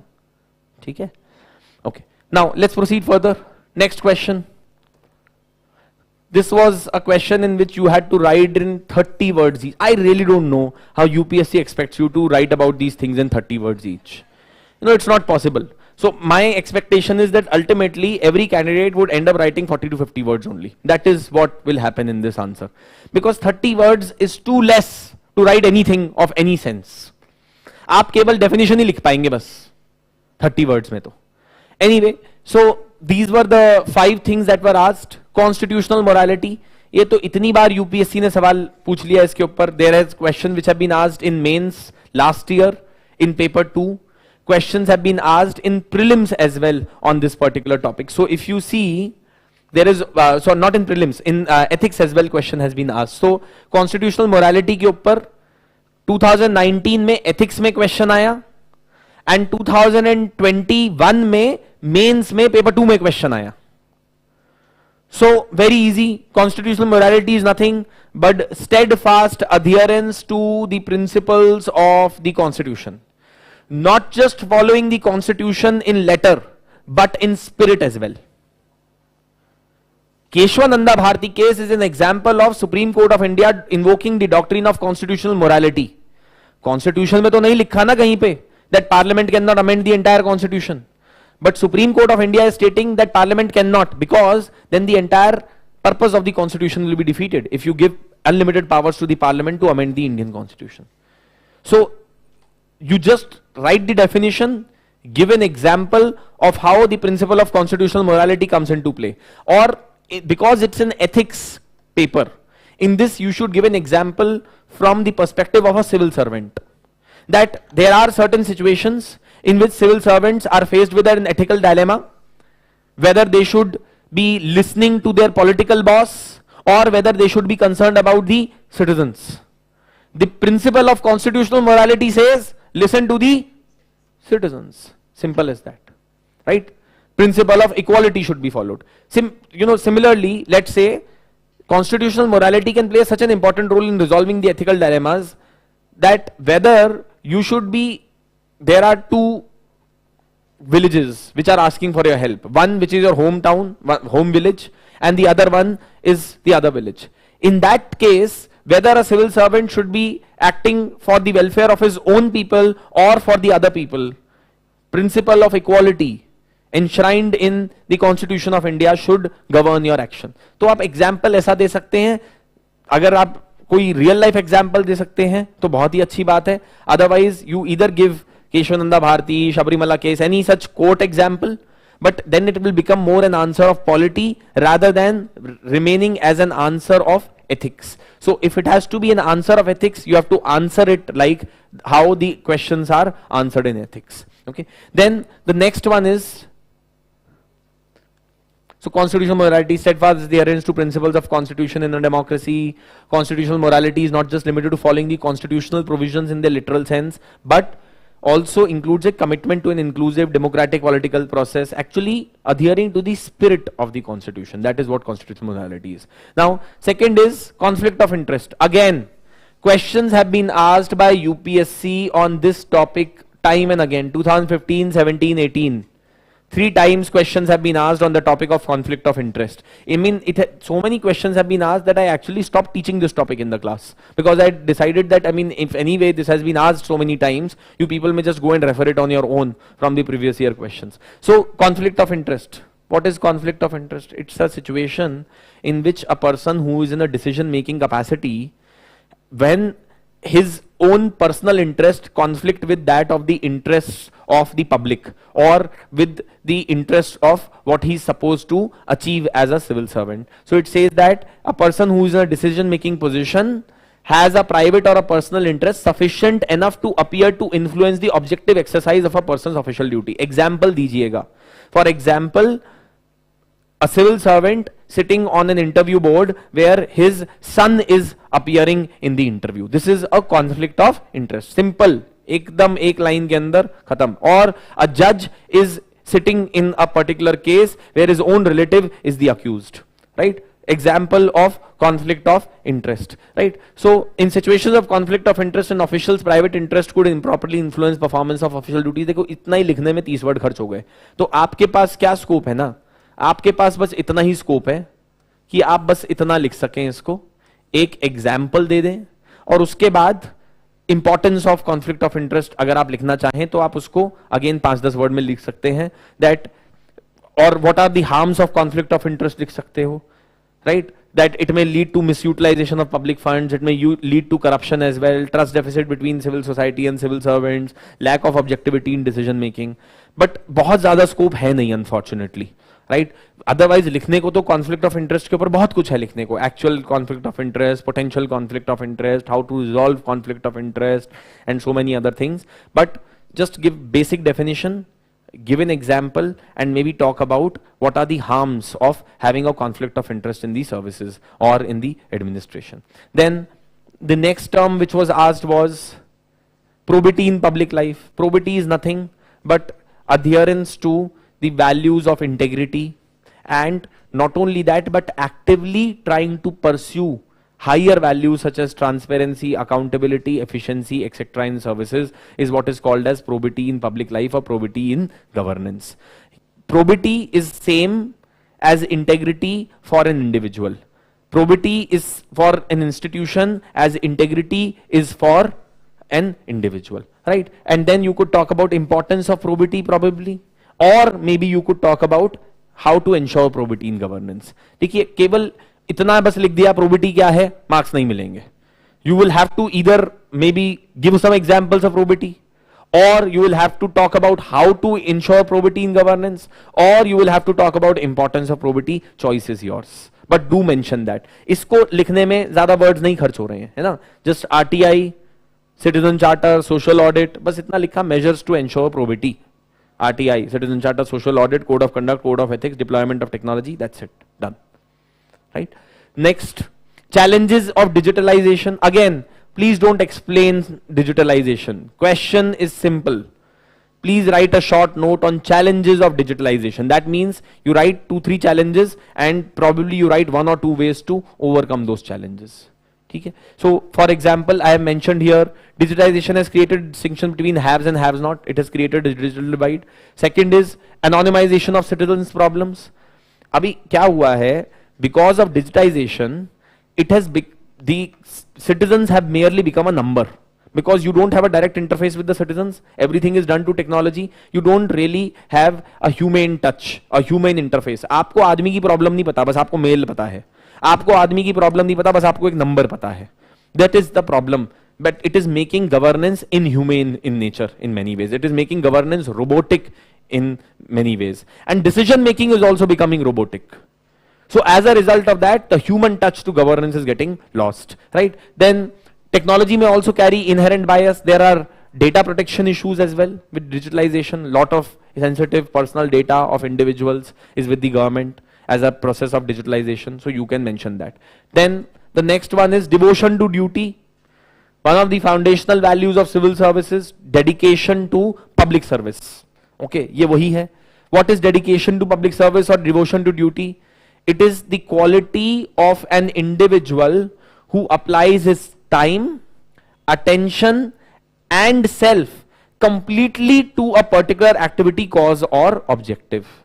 Where you put your duty over and above your personal interest, where you put your duty over and above your personal likes and dislikes. So it is a commitment, passion, and personal urge to do something without any external force or power to enforce that urge. Devotion to duty has to come from within, not from outside. कोई force नहीं करवा सकता आपको, है ना?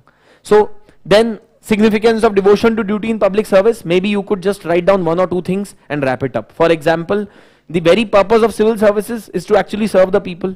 If devotion to duty is not there, in challenging circumstances, a civil servant will always chicken out, right? Then to deal with adverse situation when there is lack of resources or when the work environment is not conducive, what really matters is devotion to duty. Motivation will eventually run out for every individual, but what matters is how committed you are to achieving the purpose for which you have entered into the services.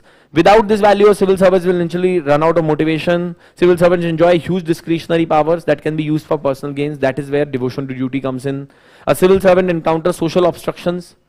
Vaccination program के समय बहुत सारी social obstructions face हुई.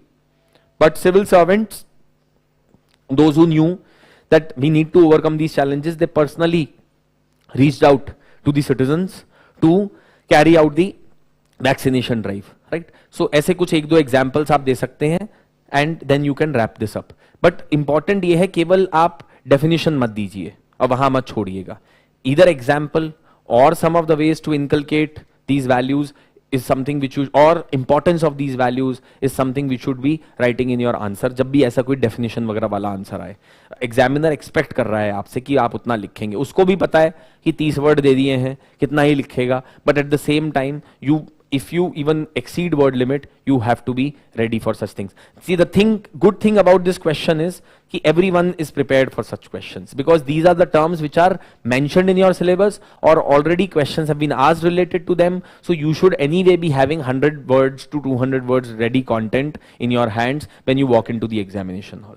Now, next, let's look at the next question. Whistleblower के ऊपर question आ गया इस बार.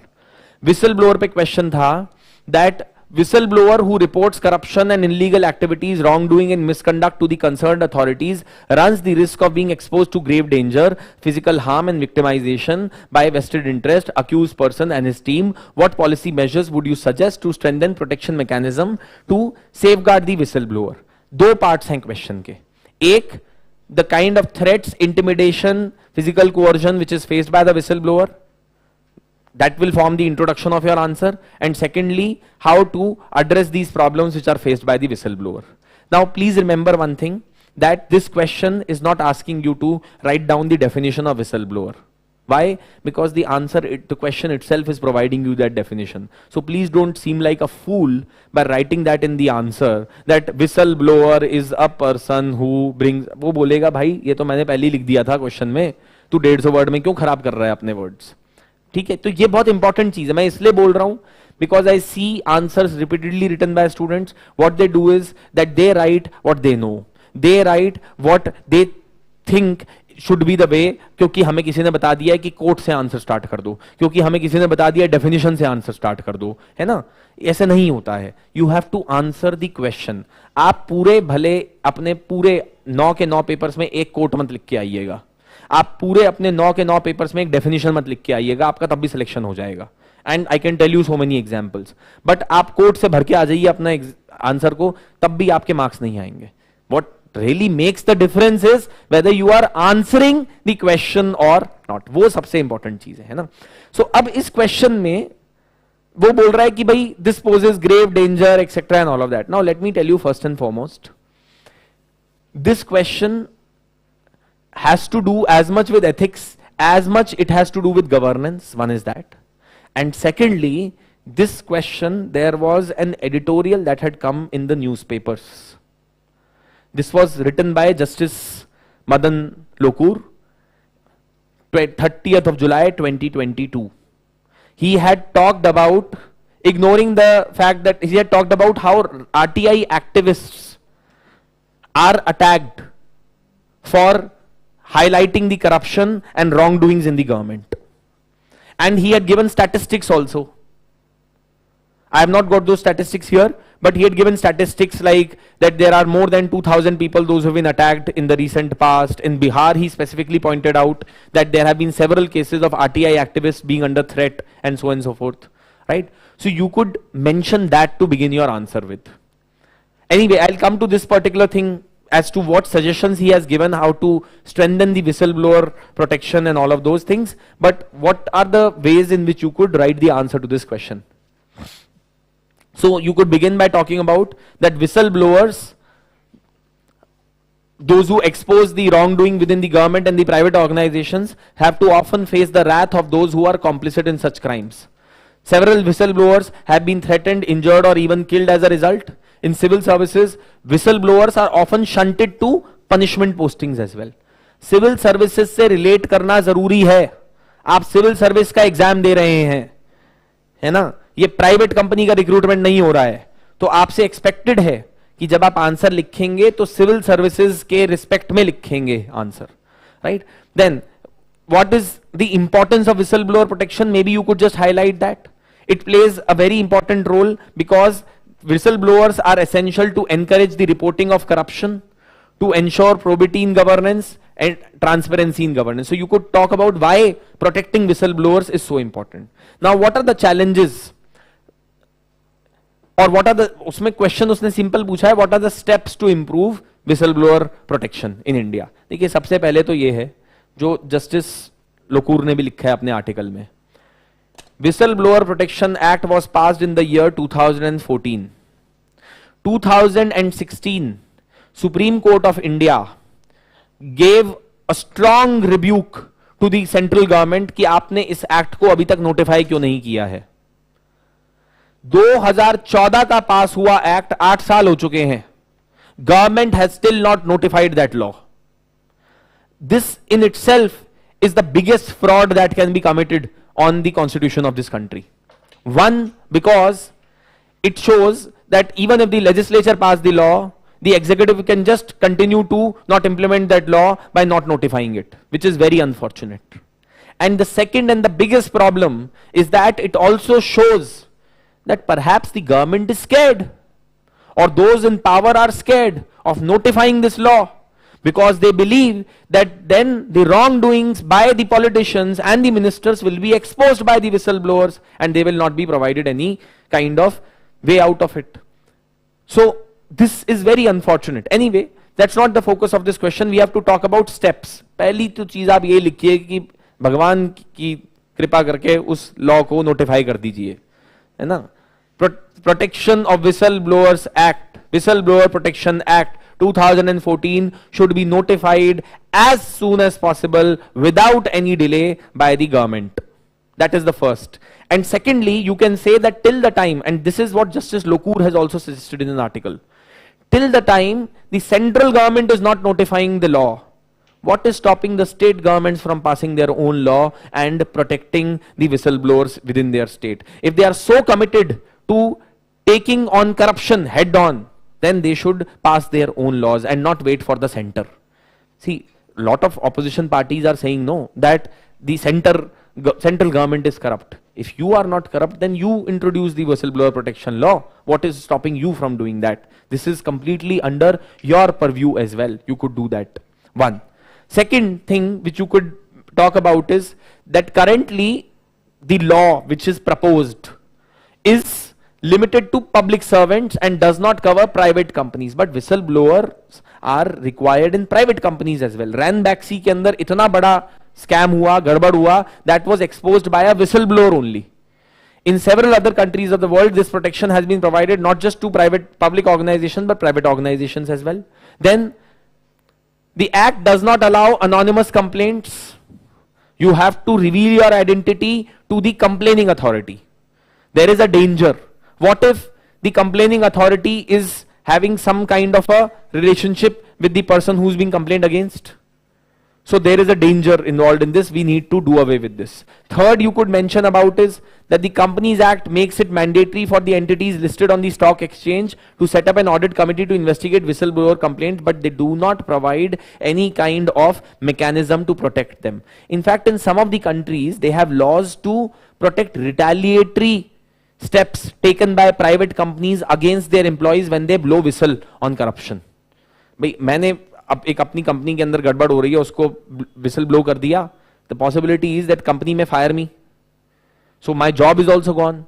So in several countries, anti-retaliatory laws have been put into place where companies cannot take action and public organization cannot take any action pending the inquiry in case of a whistleblower.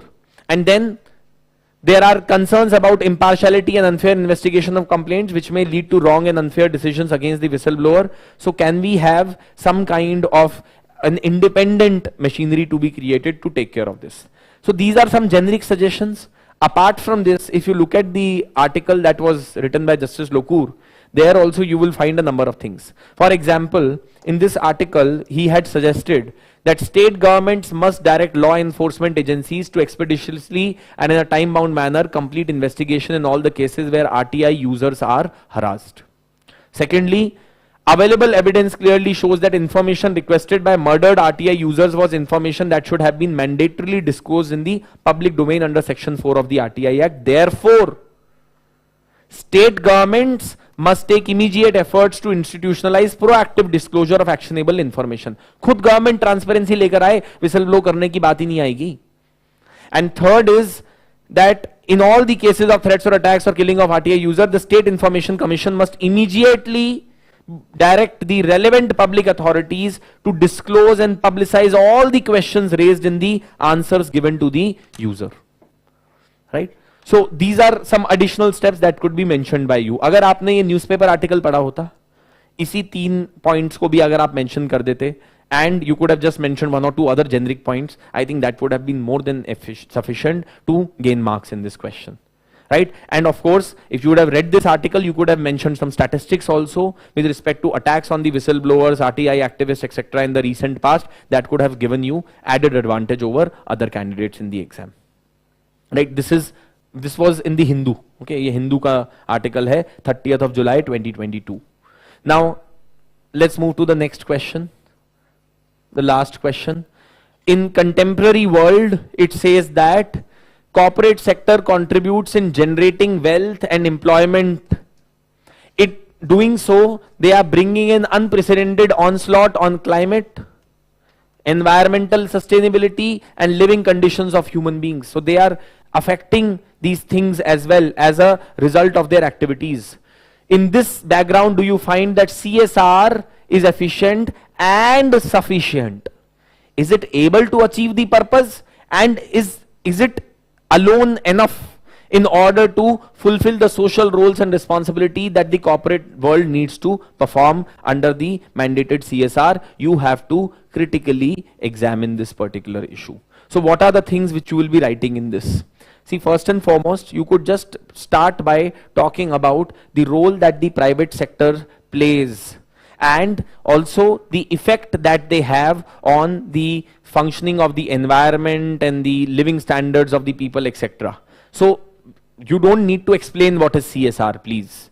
Just simply start with that corporate social responsibility is often seen as a means for the companies to undo the damage which has been made by them to the environment, to the community, living conditions, etc., by investing certain amount of money in certain social activities. That is the purpose of CSR, right? You could, उससे दोनों चीजें address हो जाती हैं, right? So the corporate sector has been the chief agent in creating employment, providing funds, etc. आप इससे begin कर सकते हैं, and then at the same time they have come with unintended effects on climate, environmental sustainability, etc. In view of this concept, mandatory corporate social responsibility was introduced by the Companies Act of 2013. No need to detail it out. कोई detail करने की जरूरत नहीं है कि 2% of the annual average profits of the last 3 years of the companies with a turnover of this much and all that nonsense is not supposed to be mentioned. ये ethics का paper है, polity का paper नहीं है ना? So therefore, how CSR has helped in fulfilling the public good? Businesses have moved beyond signing checks for charitable causes and are taking an active interest in causes such as skill training, healthcare. यहाँ पे आप 2-3 CSR initiatives के example दे सकते हैं. Tatas have done a lot on this particular front. There are several other companies that have done a lot. They have invested a lot. P&G has invested a lot. HUL has invested a lot. Various consumer companies have invested. Godrej has invested a lot on CSR activities. So you can mention 1 or 2 examples as to how CSR activities have been able to do away with certain issues associated with the functioning of the corporates. But then we will talk about that CSR is neither sufficient and nor efficient completely on its own. What are some of the, तो आपको criticism करना है basically CSR mandatory provisions का, और जो CSR जिस तरीके से चलता है उसमें आप क्या क्या mention कर सकते हैं? That see, CSR has been made mandatory, but it is not coming out of will of many companies. As a result, effectiveness is not necessarily guaranteed. Why? Because companies are more concerned about spending the money rather than actually doing something good as a result of their CSR activities. Here you can specifically mention about that, you आप examples दे सकते हैं, that CSR activities are often focused on a certain geography, or they are often focused on a sector. 85% of the CSR money in India, as per reports, goes only to health, not electronics, health and livelihood. 85% of the money is spent on health and livelihood issues in CSR. So there is a lot of lopsided behavior of the CSR money which is being spent in India. Then secondly, there is a geographical bias also. Most of the companies are spending money only in developed states of India. Why? Because they are themselves located in developed states of India. So there is hardly any CSR which is being spent in northeast India, in eastern parts of India. There is hardly any CSR which is spent in rural areas also. Most of the CSR is spent in the urban areas or completely rural areas. Semi-urban areas bhi to hain, peri-urban areas bhi to hain. What about that? So that is again showing that efficiency lacks in the funding of the CSR money. Then the other thing which you can also talk about is that see, CSR projects are not decided by the community, but they are decided by the company. It's a top-down approach of development rather than bottom-up approach. So that also brings in inefficiency. Then you could also be talking about the company may try to give money to its own NGO and then back channel it back to the company. This is a very regular exercise that happens as far as the CSR activity is concerned. You could also be talking about legitimizing unethical, murky business in lieu of CSR activities. So for example, ITC, which is the leading cigarette manufacturer in the country, is having this e-Chopal which manufactures tobacco itself. So see, they are trying to basically do away, greenwash whatever wrongs that they have committed by selling tobacco by investing in e-Chopal. Now my question is that एक आदमी ने अपनी lungs जला ली cigarette फूक फूक के, अब आप उसको पैसा देके क्या करेंगे? Can you reverse that damage? And see, you have to also understand that the tobacco production companies such as ITC are not only causing damage to the individual but to the society as well, because there is a drain on the exchequer's resources also which are happening. वो जो आदमी को जब cancer होगा, asthma होगा, तो उसका treatment कौन करने बैठेगा? ये भी तो सवाल है ना. उसके ट्रीटमेंट के लिए हॉस्पिटल के अंदर पैसा तो सरकार का ही लग रहा है ultimately. So it's a drain on the health resources of the country also, which are anyway limited in this country, right? So that is also, it's not really efficient is what I am trying to say, right? And then mandatory 2% provision kills the initiative for the companies to spend more on CSR. उनको बोला है 2%, तो वो बोले 2% ही, हम 5% क्यों करेंगे, 3% क्यों करेंगे? Earlier at least companies were spending more, but now that they know there is only 2% to spend, so they are trying to fulfill the requirement, so it is not sufficient also at times. See, the thing is that CSR, by just spending money, that's not enough. Ensuring that it actually achieves something is also important, right? Then it says that often the damage caused is irreversible and money would not. आपने environmental damage इतना कर दिया कि अब आप बोल रहे हैं, देखिए बहुत बार कंपनीज क्या करती हैं, this is also another problem. आजकल CSR के नाम पे क्या करती हैं कंपनीज, प्लांटेशन ड्राइव करती हैं. उनसे पूछे ट्री कौन सी लगा रहे हैं, तो वो कोई एक्सोटिक ट्री लाके लगा रहे हैं वहां पर, which is causing even more damage to the environment. Why? Because that is a water guzzler. Delhi के अंदर बहुत सारी जगह पे सुंदरता बढ़ाने के लिए इन्होंने पाम ट्रीज लगा दी हैं, है ना. इन्होंने हजारों जगह यूकेलिप्टस ट्रीज लगा दी हैं. These are the worst trees to be planted because they are creating even more damage to the ecology. आपने पहले तो डैमेज किया ही किया, आपने और डैमेज कर दिया ये सब ट्रीज लगाकर, एक्सोटिक ट्रीज लगाकर. This is not required, right? So CSR should be driven as per scientific considerations, ecological considerations. You can't be putting effluents into the river and damaging the drain and the rivers and the streams and the ponds and the ecology and then be planting some 1,000 trees to compensate for that. That is no compensation, because what damage has been done to the ecology is irreversible in that case, right? Then on top of that, most companies that are in dire need to meet with CSR requirement choose NGOs without exercising proper diligence. So a lot of times NGOs therefore end up siphoning off the funds and not utilizing the funds properly, because companies are all they are concerned about is कि पैसा खर्च हो जाए किसी तरीके से. They are not really concerned about the outcomes.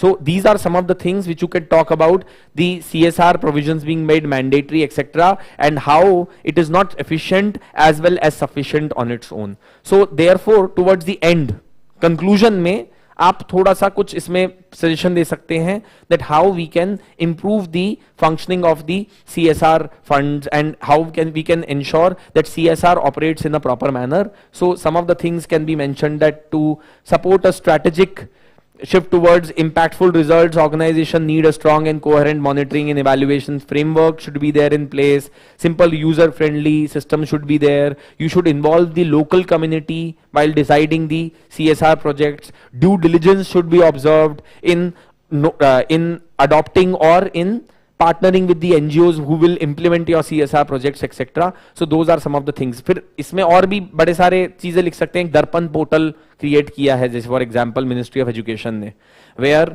It's a portal where the government is there. Government का portal है, उसमें रजिस्टर्ड NGOs हैं जो कि मिनिस्ट्री ऑफ एजुकेशन के साथ पार्टनर कर चुकी हैं पहले, and there are private companies as well. So private companies, those who want to spend money, can look for these registered NGOs which are vetted and verified by Ministry of Education, into whom they can invest, looking at the kind of activities which they are doing, right? So that is one of the ways to ensure the building of relationship between the NGOs and the CSR or the companies by the government of India. तो ऐसा एक example भी आप देके इस answer को conclude कर सकते हैं. Okay, so what is very important in ethics paper is that you have to give examples, and therefore I always suggest to students that do not treat ethics paper that ये आपका polity या history या geography की तरह subject नहीं है जिसको आपने एक बार उठाया और फिर खत्म कर लिया. ऐसे नहीं होगा. ये सब्जेक्ट को प्रिपेयर करने का एक लॉन्ग ड्रॉन प्रोसेस है. There is a continuous process. Therefore, in fact, in my opinion, you should start, जब आपके थोड़े बहुत बेसिक टॉपिक्स हो जाएं, तो एथिक्स के सारे सिलेबस जो है वो आपको बेसिक चीजें पता होनी चाहिए, बेसिक टर्म्स आपका क्लियर हो जानी चाहिए, सो दैट आफ्टर दैट जब भी आप कोई और भी सब्जेक्ट पढ़ें for next 8, 9, 10 months, whenever you read newspapers, whenever you read any other subject, you should keep your eyes and ears open for what concepts will be applied with respect to ethics in your answer writing, है ना? Because ethics is a subject which has to be prepared continuously over a long period of time. Yes, this subject does not require a lot of time, but it requires you to know the syllabus properly, and it requires you to be able to assimilate from newspapers, to be able to assimilate from the other topics examples which you will write in ethics. History, polity, geography, environment, whatever topic you read, you will be able to get numerous examples which you can write in ethics. But you will be able to do that only when you initially know a bit of ethics syllabus, and then when you are reading these topics, you incorporate learning from those topics into your ethics preparation. Otherwise, you will write answer and you can still be attempting the paper, but you will not get the desired marks in the examination. Okay, so that is the broad strategy which you need to adopt as far as ethics is concerned, and especially with respect to ethics in governance. Any questions? Yes.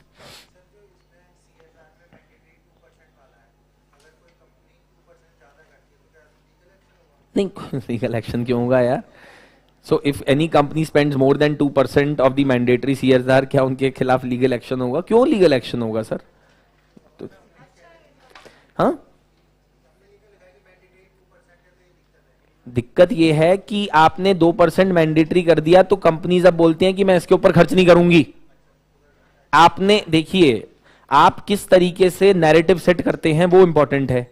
आपने narrative कर दिया है जी 2%, तो अब companies बोलती हैं 2% ही करेंगे. अब हम पहले टाटाज का अगर आप देखेंगे, they were spending right up till 5-10% of their revenues as well, but अब वो उनको पता चल गया है कि यार अब जब कोई है ही नहीं. पहले वो आउट ऑफ विल कर रहे थे ना, अब जब आउट ऑफ कंपल्शन करेंगे आप, तो आप 2%. देखिए सिंपल सी बात है, मैं आपको बोलूं कि यार आपको जितनी पढ़ाई करनी है करो, हो सकता है आप 8 घंटे करो, 10 घंटे करो. मैं आपको कल से बोल दूं कि यार तुम्हें केवल 4 घंटे ही पढ़ना है, ठीक है, तो मैं ये नहीं बोल रहा 4 घंटे ज्यादा मत पढ़ो, पर आप खुद से ही सोचने लगोगे कि यार 4 घंटे ही पढ़ता हूं फिर मैं, जब 4 घंटे बोला है तो. That is what I am saying. ठीक है,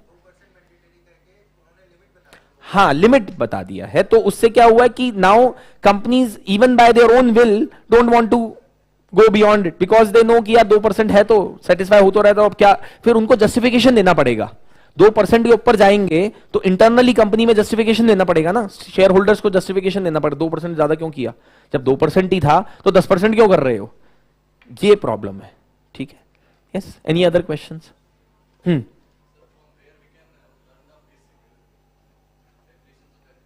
Where you can learn the basic definition of ethics, I would suggest look at internet, Google, foundational values of civil services. You will find numerous articles, numerous things on the internet. That is one. There are books as well. Okay, Lexicon I believe is a decent book to understand basic definition of ethics. वो decent किताब है, उसको आप पढ़ सकते हैं, but उसके beyond उसको ज्यादा मत यूज कीजिएगा, बिकॉज उसके अंदर बहुत सारा उल्टा सीधा, बहुत सारा एक्सट्रेनियस इंफॉर्मेशन भी दिया है which is of no relevance to the exam. उसमें बहुत कुछ भी ऐसी चीजें हैं जिसका कोई रेलेवेंस नहीं है, बट हाँ, बेसिक डेफिनेशन के लिए may be that book is a good book. ठीक है, और बताइए, any other questions? Okay, thank you so much.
All right, good afternoon everyone. Good evening now. I hope everybody is doing well. And this session on GS paper 4, this is already extended to around 3 hours 45 minutes. I'm sure most of you are also exhausted. Good that you're not. And our online friends also, maybe they are also exhausted. Anyways, chalo. We'll be quick in our discussion of case studies. इससे पहले कि आप लोग यहाँ पे गिरने लगो, है ना, तो कोई और ethical dilemma ना आए, तो we'll start and be quick. We'll quickly try to wrap up our discussion. All right, let's start. To those of you who are our students from the regular batches, those who are already attending classes, we'll take up case studies with you later on. तो I'm sure जैसे आपके batch में अभी तक case studies की class start नहीं हुई है. So the structure of case studies answers you learn on the go, on the low. I'll not be spending time on discussing the basic aspects of how to write a case studies answer structure. We'll discuss case study specifically. हम structure की बात करेंगे लेकिन साथ उसके ऊपर अलग से focus नहीं करेंगे. To those of you who are here to attend the session in general, again the instructions are the same. It would not be possible for me to discuss the structure in detail of a general case studies answer, but yes, हम discuss इसी तरीके से करेंगे, जितने भी सवाल हैं उसमें आप स्ट्रक्चर अपने आप समझ पाओगे. ठीक है, इस तरीके से हम डिस्कस करेंगे. Alright, let's start.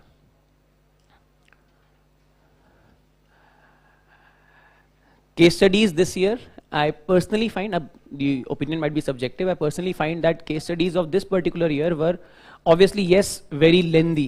इतनी बड़ी case study है, स्क्रीन के ऊपर दिख भी नहीं रहा है. मैं पढ़ूंगा पूरी case study आपके लिए अभी. I'll read all of it. But yes, very lengthy case studies, all six of them. Second, they are not just lengthy, but my personal opinion is that they are a little bit on the trickier side this time as compared to what they usually are. तो जैसे 6 case study पूछी जाती हैं, तो 6 में से normally हम observe करते हैं कि 3 केस स्टडीज काफी अच्छी होती हैं. यूपीएससी केस स्टडीज कोई मुकाबला नहीं है हमारी केस स्टडीज का और यूपीएससी की केस स्टडीज का. इसमें कोई बिल्कुल भी इसमें कोई एडमिट करने में बात नहीं है. Nobody can make the case studies of the level of the quality that UPSC makes, and this goes for everybody. We try to match them, but they always exceed. When we look at the paper, they always exceed our expectations. They always exceed our level. Normally, 3 out of 6 case studies are of excellent nature and 3 are of okay, as in you can attempt them. Attempt तो पूरी 6 करनी ही है, और जो 3 होती हैं वो थोड़ी सी नॉर्मल होती हैं. अब की बार मुझे ऐसा लगता है कि जो 6 की 6 केस स्टडीज हैं उनके अंदर जो डायलेमास हैं, dilemmas are such that it makes it difficult for us to answer those questions in a straightforward manner. Dilemmas are, I think, a little bit more nuanced and something which somebody might face in practical life. तो इस type के हैं, तो थोड़ी सी difficult हो जाती है वो case studies answer करना. We'll see in all the case studies that are there, we'll see that how do we arrive at a solution. When you look at the case, most of the times what happens is you are not able to understand what is the case asking you to do. आप case को पढ़ के उसकी complexities के अंदर फंस जाते हो और उसके बाद आप बाहर नहीं निकल पाते हो, क्योंकि आप कॉम्प्लेक्सिटी में फंस चुके हो ऑलरेडी. आप ऑब्जेक्टिव रियलाइज नहीं कर पाते हो कि एक केस स्टडी के अंदर it is basically a problem statement that has been given to you and you need to find your way out of it. पहले ऑब्जेक्टिव रिकॉग्नाइज करना जरूरी है, पाथ तो उसके बाद आप बना सकते हो. पहले ये देखो कि आपको जाना कहां है. केस स्टडी के अंदर पूरा बैकग्राउंड दे रखा है, कई सारी रेलेवेंट नॉन रेलेवेंट फालतू की इंफॉर्मेशन दे रखी होगी. You might get confused in all such in this big information bundle. You need to first look at what should be your objective with respect to a particular case study. Then you are usually able to find the way out. ठीक है, चलो start करते हैं our discussion with the first case. Prabhat was working as vice president. ये आपको font शायद दिख नहीं रहा होगा, मैं पढ़ रहा हूं, सब लोग ध्यान से सुनना. प्रभात was working as vice president marketing and sales at Sterling Electric Limited, a reputed MNC. But presently the company was passing through difficult times as the sales were continuously showing downward trend in the last 2 quarters. His division, which hitherto had been a major revenue contributor to the company's financial health, was now desperately trying to procure some big government order for them. but their best efforts did not yield positive success or breakthrough. Background समझ में आ गया क्या है?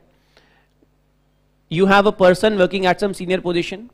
The person's department has been a major contributor to company's revenue in the past, but since last few quarters, the department has not performed well. You are trying to seek some government contract which would be very lucrative, but you have not yet succeeded. You are trying your best, but you have not yet succeeded in that. His was a professional company, and his local bosses were under pressure from their London-based head office to show some positive results. In the last performance review meeting taken by the executive director India head, he was reprimanded for his poor performance. He assured them that his division is working on a special contract from the Ministry of Defence for a secret installation near Gwalior and the tender is being submitted shortly. He was under extreme pressure and he was deeply perturbed. What aggravated the situation further was a warning from the top that if the deal is not clinched in favor of the company, his division might have to be closed and he may have to quit his lucrative job. There was another dimension which was causing him deep mental torture and agony. This pertained to his personal precarious financial health. He was a single earner in the family with 2 college-going children and his old ailing mother. The heavy expenditure on the education and medical was causing a big strain to his monthly pay packet. Regular EMI for housing loan taken from bank was unavoidable and any default would render him liable for severe legal action. ये हमारा पूरा background है. पहले तो ये realise करो कि case study का बैकग्राउंड पढ़ने में ही इतना समय लग जाता है.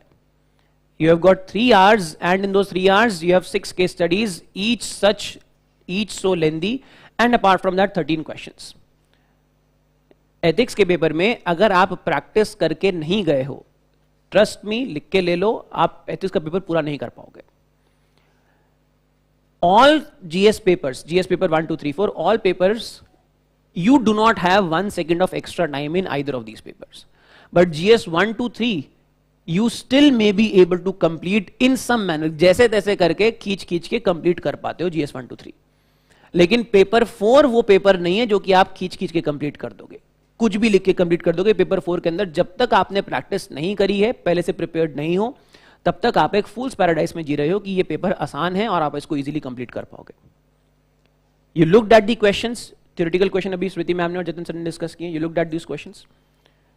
Most of the questions that you see would be of such nature that they are new, original type के सवाल हैं. केस स्टडीज ओरिजिनल टाइप के क्वेश्चन. अब ओरिजिनल बनाना बड़ा मुश्किल हो जाता है, बट अगर आप GS 1, 2, 3 के सवाल देखोगे, you will have some idea about the question that is asked, you will have some background and therefore you shall be able to write the answer rather quickly. आप 1.5 मिनट दोगे सवाल के ऊपर सोचने के लिए, आप तुरंत उसके बाद 1.5 मिनट के बाद you shall be able to write the answer. तो लगभग 7 मिनट के अंदर, 7.5 मिनट के अंदर you shall be able to complete 1 10-mark question and about 9 minutes के अंदर 1 15-mark question. You are able to normally complete. उसमें भी आपके पास टाइम नहीं है जीएस पेपर 1, 2, 3 के अंदर. लेकिन पेपर 3 में सवाल पढ़ने में ही इतना टाइम लग रहा है. 13 सवाल उसके हैं थ्योरेटिकल के हैं, 6 सवाल केस स्टडीज के, तो 19 सवाल तो यहां पे भी हैं. पहली बात, केस स्टडी सवाल पढ़ने में इतना टाइम लग रहा है. दूसरी बात, सवाल ज्यादातर नया सवाल है, ऐसा नहीं जिसके ऊपर आपने पहले से विचार कर रखी. Question is not something that you already might have some idea but not complete idea about what kind of question has been asked. Hence you will have to spend more time thinking about what to write. You cannot straight away start to write the answer to this question. Therefore, it takes time. If you have not practiced in advance, you will never be able to complete GS paper 4. आगे बढ़ते हैं अपनी case study. ये background था. ये अपने प्रभात भाई हैं. They are working. He is working somewhere and the company is under pressure. He is not able to meet the demands of the company.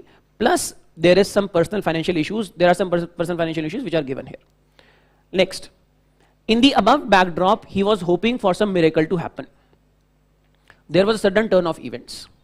His secretary informed that a gentleman, Subhash Verma, wanted to see him as he was interested in the position of manager, which was to be filled in by him in the company.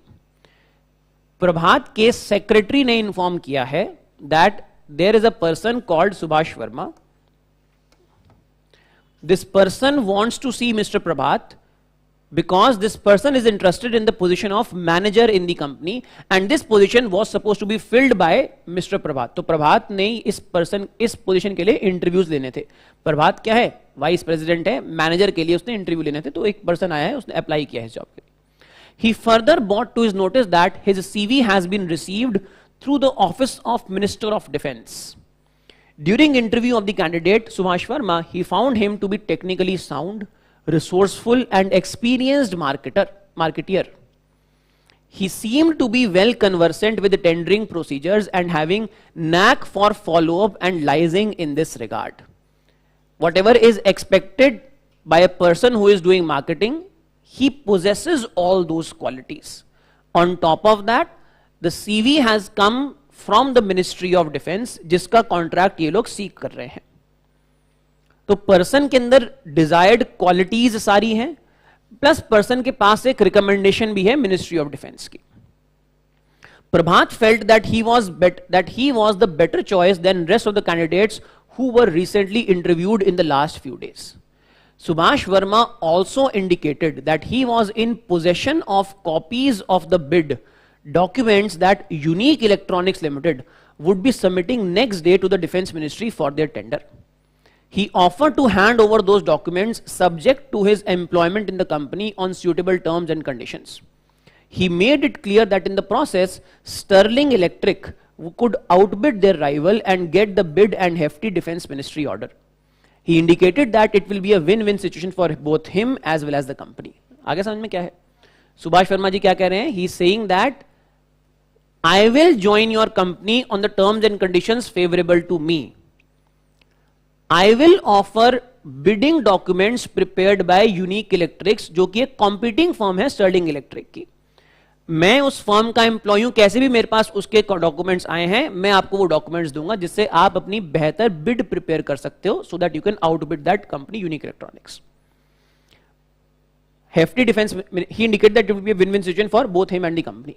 Prabhat was absolutely stunned. It was a mixed feeling of shock and thrill. He was uncomfortable and perspiring. If accepted, all his problems would vanish instantly and he may be rewarded for securing the much awaited tender and thereby boosting company sales and financial health. He was in a fix as to the future course of action. He was wonderstruck at the guts of Subhash Verma in having surreptitiously removing his own company papers and offering to the rival company for a job. Being an experienced person, he was examining the pros and cons of the proposal situation and asked him to come the next day. सवाल आगे समझ में क्या है? काफी detailed description दे रखा है. So we have a situation in which one person who is facing some problems in professional and on personal and professional front. This person is hoping for some miracle to happen so that उसकी जो professional problems हैं solve हो जाएं. Professional solve होंगी तो personal अपने आप solve हो जाएंगी. Miracle होता है in form of प्रकट होते हैं सुभाष वर्मा जी. Miracle happens, one person comes and says that one person comes recommended from Ministry of Defence. Person is capable, as in as far as you have ascertained in the interview, person possesses all the qualities required by this person for this particular job. On top of that, this person has access to secret documents of bid prepared by a rival company. This person says that I will give you these documents provided that you keep me on the terms and conditions that I am asking you to keep me. जो person प्रभात है, who was in this problem, the person is thinking that all my problems could go away if I simply hire this person. The deal seems too good to be true. बात समझ में आई है? Now the question is, discuss the ethical issues involved in the case, critically examine the options available, which of the following would be most appropriate for Prabhat and why. Let's discuss.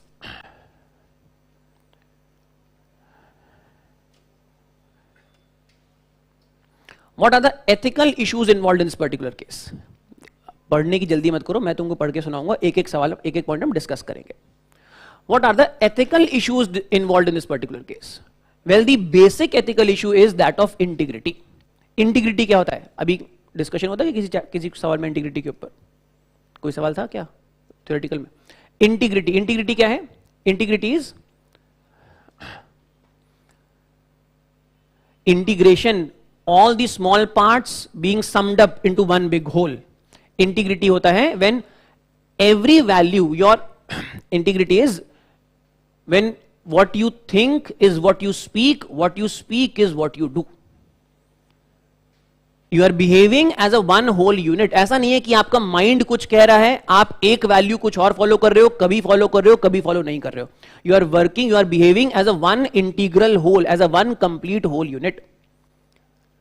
ऐसा नहीं है कि आप मन मर्जी आने के ऊपर ऑनेस्ट होते हो और जब मर्जी नहीं होती तब ऑनेस्ट नहीं होते हो. तो that is not integrity. Integrity is your complete adherence to all those value systems all the time.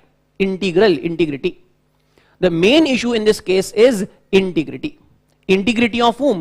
Integrity of the manager, Prabhat, that should he offer the job or should he hire a person who seems to be a person of less integrity. अगर वो अपनी company के document चुरा सकता है तो क्या पता फ्यूचर में भी आपकी कंपनी के डॉक्यूमेंट चुरा सकता है. Integrity of the person who is integrity of the central character in the case that is Prabhat. Integrity of the firm itself. Is the firm ready to accept a person who shows lack of integrity in his work? Ethical issue of the integrity of the firm. Obviously, integrity of the person that is Subhash, ये भी है, इस person की तो integrity in question है ही.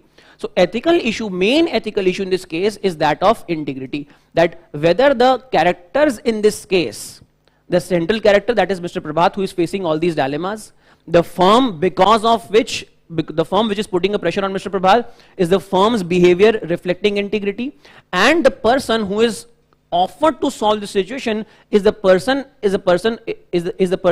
reflects integrity in his character or not. तो main ethical issue क्या हुआ हमारा? Integrity यहाँ पे. Trust. Can you trust an unknown entity during difficult time? Second ethical issue in this case. A person comes to you with an offer which is too good for you to refuse. It seems like maybe some miracle is happening. क्या लिखा है case study की wording क्या है? He hopes for a miracle to happen and a miracle does happen. Can you trust a person in such difficult times? It seems like something which is too good to be true. You must take decision by evaluating all the elements of trust, that whether this is something that is, ऐसा हो सकता है कि unique electronics की कुछ चाल हो, ऐसा हो सकता है कि आपकी कंपनी को फंसाने के लिए किसी ने कुछ गलत काम किया हो. So a person must be very careful in trusting those people who present offers which are too good to be true in such difficult times. So issue becomes the issue of trust. The main issue here is that of corporate governance. Corporate governance क्या होता है? Corporate governance is that how are decisions taken in a private enterprise. Governance मतलब क्या हुआ? How does the थोड़ा सा repetitive ये लगेगा. How does the government govern the citizens? Governance, the manner of governing somebody. Government governed the manner of governance, the manner of me governing you, that becomes governance. Corporate governance, how does the company take its decisions? A company is supposed to take its decision in the best interest of all stakeholders. All stakeholders include your customers, your consumers, your staff, your board of directors and the owners. Everybody, सब लोग आपके stakeholders हैं. केवल एक set of persons के respect में decision नहीं लेने जाने चाहिए. Decisions must be such that they reflect benefit accrues to all the stakeholders of the company. If a company is working in a manner, if a company's decisions are being taken in the manner that they uphold the interest of all stakeholders, तब हम बोलते हैं company के अंदर good corporate governance है. समझ में आया क्या है ethical issue in this case? Corporate governance. How does the company take its decision? Are the decisions taken in the interest of all stakeholders or not? How is corporate governance being compromised in such a case? समझ पा रहे हो इस चीज को? अब मैं उसको explain नहीं कर पाऊंगा ज्यादा. Company decision ले रही है in its immediate interest. Company might be hiring a person who is less trustworthy. Company, because it is trying to win a contract through some dubious means that might lead to compromise of, let's say, defense of the country. तो country का defense वो भी एक interest. But defense ministry आपकी client है यहाँ पे. You are getting a contract from Ministry of Defense. So if that contract is of substandard nature, the security of the country gets compromised, तो वो भी एक stakeholder है. So all these are various aspects of corporate governance that are involved in this particular case. So we have got issue of integrity, we have got issue of trust, we have got issue of corporate governance. Apart from that, there is an issue of no standard SOP. There is no set standard operating procedure to deal with such situations. If a company gets a recommendation from some higher authority, company को defence ministry से recommendation आई है कि आप इस person को higher कर लो. ये person आपको इंफॉर्मेशन प्रोवाइड कर रहा है which is obtained through dubious illegal means. Is there any standard operating procedure in the company to deal with this situation? Company के अंदर अगर फ्रॉड हो जाता है तो कंपनी उसके साथ कैसे डील करती है? यूनिक इलेक्ट्रॉनिक्स के अंदर फ्रॉड हुआ है क्योंकि उस कंपनी की सेंसिटिव इंफॉर्मेशन किसी ने चुराई है. उस कंपनी की सेंसिटिव इंफॉर्मेशन चुरा के आपको किसी ने दे दी है. You are now in position of that information. That means you are now party to that fraud. Does the company have any standard operating procedure to deal with such situations? From the case, it looks like the company does not have any standard operating procedure to deal with such situations. The company, लिखा है कि company is a professionally managed company from abroad, but the company doesn't have a list of code of conduct. Company does not have a code of ethics to deal with such situations. Ethical issue in the present case. Lack of standard operating procedure or lack of code of ethics or code of conduct. Issues of corruption कैसे company deal करेगी? बात समझ में आ गई? Ethical issues क्या है? Slippery slope for a business in a competitive market. आप ये भी चीज ऐड कर सकते हो. स्लिपरी स्लोप क्या होता है? Slippery slope is, let's say you accept this person's offer.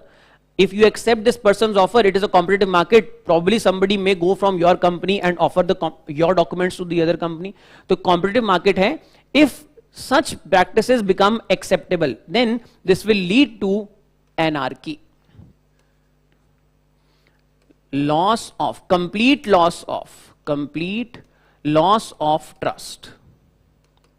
Trust वाला इश्यू हमने पहले भी लिखा है, but this is also slippery slope. If such thing become acceptable practice in the market, then this leads to development of anarchy in such a competitive market. There is a complete breakdown of trust in the economy in this particular sector, and hence everybody will lose out if these things become a common practice. Ethical issues सबको समझ में आ गए क्या है? Ethical issues in the given case. अब बिना explain किए मैं बोलूंगा, अभी एक्सप्लेन करते के साथ साथ चेन ऑफ थॉट थोड़ा सा हो जाता है. Chain of thought it gets disrupted. Ethical issues क्या है यहाँ पे? First ethical issue is that of integrity. Integrity of all the people involve in this particular case, of Prabhat, of the company and of Mr. Subhash Verma. Integrity of all people here is questionable. Ethical issue is that of trust. How do you trust an unknown person when you are going through difficult times? Especially when that unknown person comes with an offer which is too good to be true. Ethical issue that of corporate governance. That how does the company take decisions? Are the company's decisions short-sighted, that is in favor of just one stakeholder, that is owners, or the company's decisions are long-term in nature, that is they favor all stakeholders including the employees, the customers, etc. कि company के decision किस किस को favor करते हैं? Issue of corporate governance. Issue of standard operating procedure, that is lack of code of conduct or lack of code of ethics in the company to deal with such corrupt practices. And finally, a broader issue of a slippery slope in a competitive market.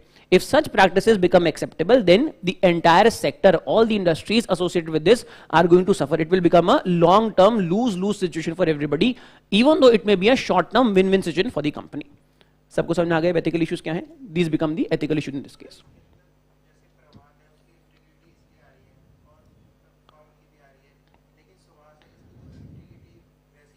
हाँ, है ही नहीं, तो हमने issue identify किया है. बिल्कुल भी नहीं है ही नहीं सुभाष वर्मा की तो इंटीग्रिटी, क्योंकि उसने तो चोरी करी है. तो हम यही बता रहे हैं कि यहां पे एथिकल इशू इंटीग्रिटी है. एथिकल इशू सवाल में पूछा क्या है कि what are the ethical issues involved in the case. So you are writing issue is that of integrity of whom ABC. पहले हमने लिखा एथिकल इशू ऑफ इंटीग्रिटी 1, उसमें लिखा of A Prabhat, of B company, of mister Subhash Verma. तीनों के आगे हमने explain किया. सुभाष वर्मा के हम ये लिखेंगे the person shows complete lack of integrity. ठीक है. What are the options available to Mr. Prabhat? Well, basically 3 option है आपके पास अवेलेबल है. Accept the offer which is being given to you, win win है ऑफर आपके लिए. दूसरा ऑप्शन क्या है? Use Subhash as a means to further own goals, that is take documents. You can make a promise, take documents, and therefore you can verify, you can create a bid, but not offer a job to him. Reject the offer yourself and refer the matter to seniors. This is another option that you have. Broadly 3 option है आपके पास. जब आपको option लिखने होते हैं answer के अंदर, options ऐसे मत लिखना कि मैं इसको पुलिस के हवाले कर दूंगा.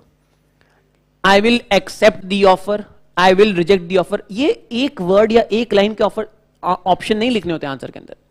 जब आप अपना आंसर लिख रहे हो, that what are the options available to you, options must be such that they reflect that a reasonable person may exercise those options. Option ऐसे नहीं होने चाहिए आंसर में कि लगे देखे कि ये तो कोई करेगा ही नहीं. इस तरीके से ऑप्शन पढ़ के एग्जामिनर को लगना चाहिए कि अच्छा आप ये कर सकते हो. क्यों नहीं करोगे या क्यों करोगे, वो you have written there in the analytical part of your answer. Accept the win win offer, chances are many people may exercise this option. Use Subhash as a means to further your own goals, that is, take whatever information you can take from him and then prepare your bid without giving him a confirmation about the job offer. Or reject the offer yourself, but at the same time refer the matter to seniors and let them take care of this decision कि भाई किस तरीके से इसको handle किया जाए. Because there is no standard operating procedure, because there is no code of conduct, therefore अपनी तरफ से आपने रिजेक्ट कर दिया है. आगे सीनियर्स की मर्जी, if they want to hire this person और if they want information of this person, it is up to them. These are broadly the 3 things that any rational person may exercise. इसके सिवा आप और कुछ नहीं करोगे. क्लियर है बात? एनालाइज दीज ऑप्शंस, तीनों की मेरिट्स डिमेरिट्स क्या है. अगर आप ऑफर एक्सेप्ट करते हो तो इसकी मेरिट डिमेरिट लिख सकते हो. Merit of accepting the offer, जो हमारी प्रॉब्लम्स है वो सॉल्व हो जाएंगी. Problems on personal as well as professional front may be solved by accepting this offer.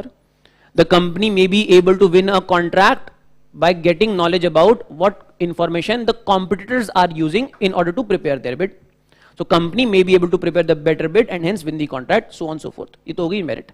Demerit क्या है? सब लोग लिख सकते हो. This particular option, that is of accepting this particular offer, it reflects lack of integrity on Mr. Prabhat and that with the company in its business practices. The company compromises its long-term interest because this is a competitive market and this leads to a slippery slope. The company trusts a person. There is no way to verify that whether information with the person is genuine or fake. The company is getting itself involved in a situation where incriminating evidence is getting into the hands of company which can be held against the company in a court of law. तो ये हमने सारी लिखी. Demerits क्या है? Accepting the offer की demerits लिख सकते हैं. डीमेरिट्स के ऊपर ज्यादा फोकस करना है in this particular option, win win offer के अंदर. Use Subhash as a means to further their own goals. Mister Prabhat can be a Mr. Prabhat in this particular case can behave like a shrewd person, extract all the information that is required for bidding and then not accept the offer. He may play smart in this case, extract whatever information he can, but not give an offer. Now obviously that also depends upon Mr. Subhash Verma कि वो अपनी information divulge करता है कि नहीं करता है. Chances are वो divulge नहीं करेगा. लेकिन आपने एक option दिया है that without giving him a confirmation about the offer, you can extract information. For example, इसको हम कैसे लिख सकते हैं इस offer को?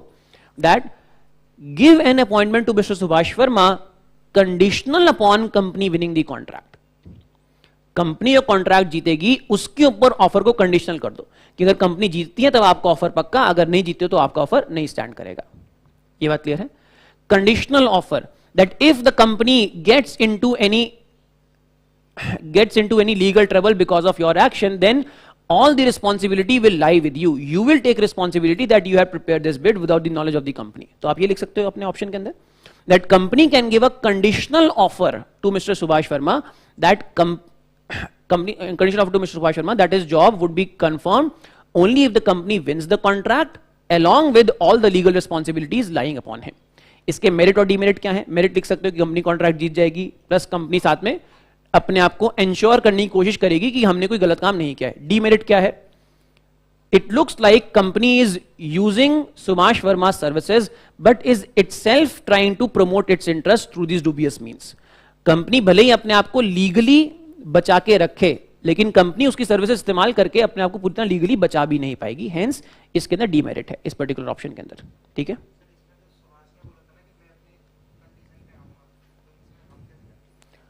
क्यों नहीं, आप किसी के साथ नेगोशिएट करोगे तो आप कंडीशन नहीं लगाओगे क्या? लगाओगे ना। हाँ, वो अपनी कंडीशन पे आ रहा है, लेकिन आप भी तो, आप उसकी बातें मानने के लिए थोड़ी ना बैठे हो वहां पे। ठीक है, reject the offer yourself and refer the matters to senior. This looks like the better course because in this case you have demonstrated compliance with corporate governance norms even though they are not codified for your company. You have demonstrated compliance with the code of ethics because you have taken decision based on objectivity and integrity.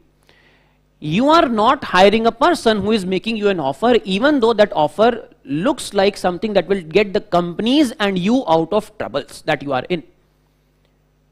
Why are you rejecting the offer? Because it seems like there are illegal and unfair wrong means used to get that information. Hence the company might be in long term trouble because of such circumstances. Hence you will reject the person's offer. What should be the preferred course of action? Preferred course of action होना चाहिए कि हमको अपनी bid prepare करनी है। Preferred course of action के अंदर हम क्या लिखेंगे? यहाँ पे we'll write that as has been given in the case, there is just 1 day remaining before which we can submit our bid. Therefore, rather than spending our energies on verifying or looking at the bid of a rival company, we should focus on preparing a better bid ourselves. Our department has done well in past and it can be expected that we have got the best talent at hand. Therefore, we should be confident in our ability to win the bid in a fair manner and not hold ourselves hostage to the interest of a lack of integral person. We should focus on our efforts, not hold ourselves hostage to the interests of, to the demands of a person who has failed to show any integrity. अपने answer में लिख सकते हो that when a company hires somebody, a company looks for intelligence, skills and integrity. If the person doesn't possess the third, there is no point of looking for the first two. अगर integrity नहीं है तो पहली intelligence और skill का क्या करोगे? कुछ नहीं कर सकते हो. So write these things in your answer. When a company hires someone, a company looks for people of intelligence, company looks for people of skills and that of integrity. You will find people of equal or better intelligence or skills, but you may not find people of integrity. They are the rare ones. Hence, in this case, the company should focus not on copying and using other companies' bid, rivals' bid, but to focus on their bid, improving their bid. Last part में जब हम लिखते हैं case studies का answer, last में हम conclusion में एक लाइन लिखते हैं. कंक्लूजन की लाइन क्या होती है हमारी? That bye doing this. Her question में आपको लिखना है, हर केस स्टडी के लास्ट में एक लाइन लिखनी है, that bye doing this what would you have demonstrated? Bye doing this I would have demonstrated adherence to corporate governance norms, even though ones that do not exist for my company. I would have demonstrated courage to take right decision, even though the circumstances were such that I could have slipped in taking that wrong decision. I have reflected objectivity, I have reflected qualities expected in a person at a senior position in a company, especially a company that deals in government contract. अब ये मैंने 3-4 लाइनें बोल दी हैं, आपको इसको summarise करके एक लाइन में लिखना है. एक लाइन आपको हमेशा लास्ट में लिखनी है, कंक्लूडिंग लाइन. आंसर ऐसा नहीं लगना चाहिए कि आंसर आपका बीच में लटका हुआ है. Answer should look like that there is one line, concluding line. By doing this I would have demonstrated courage of conviction. By doing this I would have demonstrated compliance with corporate governance norms etcetera. ये चीज हमको लिखनी है last में. सबको समझ में आया आंसर क्या है? What do we have to do? First, ethical issues identified in this case वो हमने किए. Second, what are the options available to us whenever we are writing options. ये आगे वाले आंसर में भी आपको क्लियर होगी ये चीज. जब भी हम ऑप्शंस लिख रहे हैं, ऑप्शंस में ऐसे ऑप्शंस मत लिखो जिनको देख के एग्जामिनर को लगे कि आउटराइटली रिजेक्टेड है. Options should be such that the examiner should feel that a reasonable person may think about exercising one of these options. कि कुछ लोग ये करेंगे, कुछ लोग एक्सेप्ट करेंगे, कुछ लोग try to maximize what they can extract from Subhash, ये प्ले करेंगे. इनफैक्ट ज्यादातर लोग यही काम करने वाले हैं. तो इसको लिखो ना अपने आंसर के अंदर कि we try to maximize what information we can get from him. Right course of action क्या है? That you try to focus on your bid only, prepare your bid. लिखो अपने आंसर के अंदर that we have demonstrated competence in the past. Our department was good performing, well performing document. That means we have got competent people. Just 1 day is remaining. It is better to spend our energies on preparing our bid better rather than copying and looking at the bid of our rival competitor. Obtained information information which is obtained through illegal, immoral means. बात समझ में आई सबको? Clear है? चलो आगे बढ़ते हैं, next case के ऊपर आते हैं.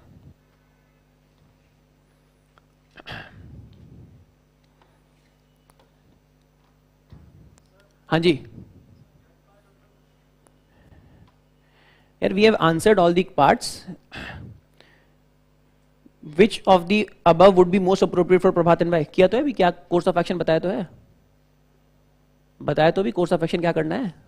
लास्ट पार्ट जो बोला ये तो बताया है. ठीक है, alright. Next question.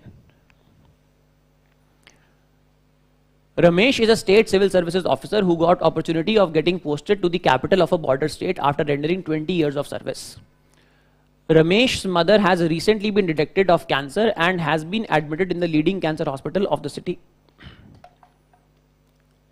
His 2 adolescent children have also got admission in one of the best public schools of the town. After settling down in his appointment as director in the Home Department of State, Ramesh got confidential report through intelligence sources that illegal migrants are infiltrating in the state from neighboring country. He decided to personally carry out surprise check of the border post along with his home department team. To his surprise, he caught red-handed 2 families of 12 members infiltrated with the connivance of security personnel at the border post. On further inquiry and investigation, it was found that after the migrants from neighboring country infiltrate, their documents like Aadhaar card, ration card and voter card are also forged and they are made to settle down in the particular area of the state. Ramesh prepared a detailed and comprehensive report and submitted to the Additional Secretary of the state. However, he was summoned by the Additional Home Secretary after a week and was instructed to withdraw the report. He was summoned by Additional Home Secretary of the state after a week and was instructed to withdraw the report. The Additional Home Secretary informed Ramesh that report submitted by him has not been appreciated by the higher authorities. He further cautioned him that if he fails to withdraw the confidential report, will not only be posted out from the prestigious appointment from the state capital, but his further promotion, which is due in near future, will also be in jeopardy. Case समझ में आ गया सबको? State civil service officer, बड़े सालों के बाद आपको state की कैपिटल में पोस्टिंग मिली है. बाकी तो state might not be in such a good condition. Your family life is getting settled there, better options, better opportunities available for your children, for your parents, etc.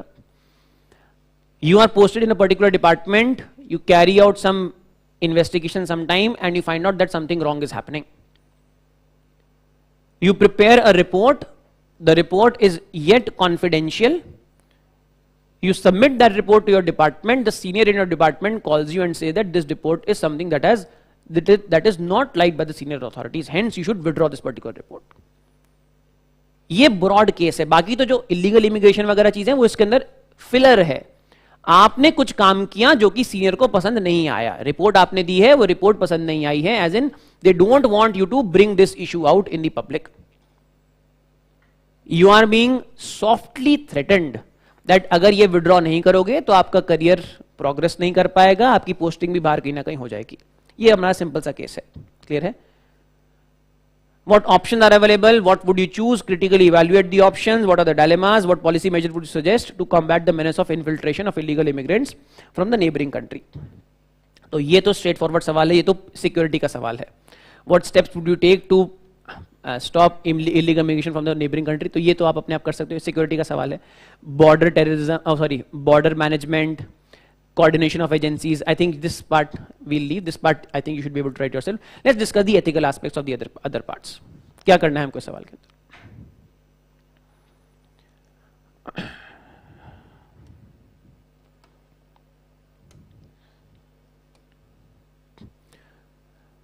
पहला सवाल, the chronology of questions is first they have asked what options do you have, what will you choose, and then they ask critically analyze करो सारे options को, and fourth में पूछते हैं कि ethical dilemmas क्या है. तो हम will move in this particular order. What options do you have? What options do you have? Again, as I said, whenever you are writing options, you must write options. Repeat कर रहा हूँ, you must write options in a manner that it looks like a reasonable person will exercise those options. Options cannot be stated in one or two in one or two words that I will do this, I will do that. इस type से option नहीं देना. Option जब state करो तो option के अंदर दिखना चाहिए कि भाई हाँ आपने एक तरीके से you have summarized your course of action in that particular option. इस तरीके से अपना ऑप्शन फ्रेम करना है आपको. What options do you have? Withdraw the report as has been informally commanded. ये वर्ड लिखना जरूरी है अपने आंसर के अंदर. Withdraw the report. My option would be that I would withdraw the report. नहीं, इनफॉर्मली कमांडेड लिखना जरूरी है, तभी आपका ऑप्शन एक कंप्लीट सेंटेंस बना रहा है. Withdraw the report as has been informally commanded to you. Stand ground and wait for written order by appropriate authority to withdraw it. Refuse to withdraw it even if officially commanded to do so. ये तीन option है आपके पास. Clear है बात? पढ़ो options को. Options को frame करना एक आर्ट है. You will not be able to frame options unless you have practice to frame them. मैंने कोई नई चीज नहीं बताई है आपको इस चीज के अंदर, इसमें अंदर. When you read it, you will realize कि ये तो बहुत आसान चीज है, तो हमको आती है. लेकिन एग्जाम में जब लिखने लगोगे तब आप ऑप्शन फ्रेम नहीं कर पाओगे. ये प्रैक्टिस से ही आएगी चीज आपको. Options that you have, you withdraw the report because you have been informally commanded to do so. You wait for an official confirmation to withdraw it, only then you will withdraw it. You refuse to withdraw it even if you have been officially commanded to do so. ये आपके पास तीन broad options हैं. Merit, demerit अब लिख सकते हो. जब option frame हो गया उसके बाद merit, demerit लिखना is not that difficult. Withdraw the report as has been informally commanded. इसके merit, demerit लिख पाओगे ना? Merit क्या है इसका? Merit is that you gain on personal front. ये लिखना, ये मत लिखना कि मेरे बच्चे अच्छे स्कूल में पढ़ेंगे, फैमिली को अच्छी इनकम मिलेगी, मेरी अच्छी पोस्टिंग होगी. वो सब लिखने की जरूरत नहीं. सिंपली लिखो gain on personal front. That is the merit of this option. Plus unexpected gain on professional front. Expected gain as in आपकी प्रमोशन हो सकती है. Gain on personal front plus an expected gain on professional front. ये merit है हमारा इस option का. Demerit क्या है? There is a problem of illegal immigration. The country, the nation suffers in this case. Whom are you obliged to? Are you obliged to your senior officer or are you obliged to the nation on whose constitution you have taken the oath? ये हमारा demerit हो गया इस case के अंदर. Stand ground and wait for written order by appropriate authority to withdraw it. Merit क्या है इसका? Merit is that a report of genuine concern for the nation is not withdrawn under dubious pressure applied by seniors. Responsibility does not get compromised beneath the interest of certain vested people, certain vested officers. Responsibility does not get compromised. ये merit है इस चीज का. Demerit क्या है? Loss on personal and possibly on professional front. ये हमारा loss है, ये हमारा demerit है. Plus demerit क्या है? Written order by an appropriate authority may not be coming in near time, and therefore these delaying tactics may be used to pressurize me so that I will withdraw the report informally. दोबारा से बोलूं क्या चीज है? Stand ground and wait for written order by the appropriate authority. कब तक आप stand ground करोगे? You say that I will withdraw the report only when somebody gives me a written confirmation. And the person will not give you a written confirmation. There is a element of time involved here. The person does not give you a written confirmation and there is a constant pressure upon you to withdraw this report. There is a constant pressure, तो आप इस चीज की बजाय यहां पे push होते चले जाओगे informally commanded के ऊपर. So therefore this becomes a demerit of this particular thing. Time is an element here. Refuse to withdraw it even if officially commanded to do so. ये तो हमको लिखना ही नहीं है आंसर के अंदर कि मैं विड्रॉ नहीं करूंगा. Refuse to withdraw it even if officially commanded to do so. Because the report has been prepared with the due diligence, objectivity, fact finding mission, etc. And therefore this report serves the interest of nation. To withdraw it just because some senior officials do not like it would be a compromise, would be a dereliction of the duty that I am bound to do. इसका merit क्या है, demerit क्या है, लिख पाओगे अब? Merit of refusing to withdraw report because you are officially commanded to do so. I have performed my duty to prepare this report. If I withdraw it, it will be a dereliction of duty. Hence, I refuse to withdraw it even if officially commanded to do so. इसका demerit क्या है? इसके demerit में ये नहीं लिखना है हमको कि यहां पे पर्सनल प्रोफेशनल में कॉम्प्रोमाइज हो जाएगा, जो हमने पहले दो में पहले की मेरिट दूसरे की demerit लिखी है, यहां पे हमको पर्सनल प्रोफेशनल वाला एंगल नहीं लिखना है. इसका demerit क्या है? हाँ,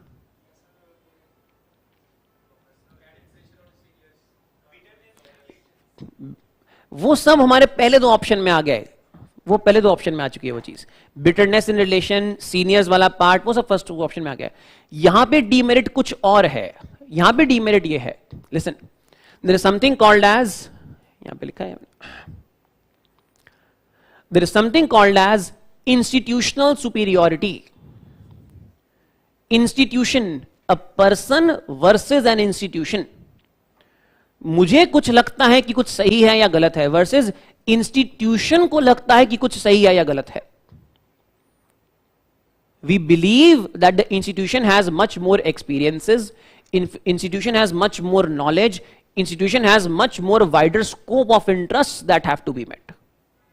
An individual's knowledge is limited, an individual's scope of influence is limited, an individual's experiences are limited, whereas institution has lot more experience, institution has lot more wisdom, institution has lot more broader scope of taking decision. अगर कहीं पे institution के decision में और individual के decision में conflict आता है, तब वहां पे हमको इंस्टीट्यूशन का डिसीजन फॉलो करना चाहिए, ना कि इंडिविजुअल का. Institutional superiority in decision making. मुझे नहीं लगता कि कोई पर्टिकुलर लॉ है, या फिर मुझे नहीं लगता कि किसी के ऊपर स्पाइंग करनी चाहिए. मैं खिलाफ हूं कि किसी की प्राइवेसी वॉयलेट होगी, so therefore I would say that no, I would not be spying on anybody. But there are certain laws which give the permission, which gives the power to the government to spy upon, let's say, potential threats to the nation. Spying may violate privacy, but laws are there because there might be a bigger potential threat to the nation. So therefore, spying may become necessary in certain cases.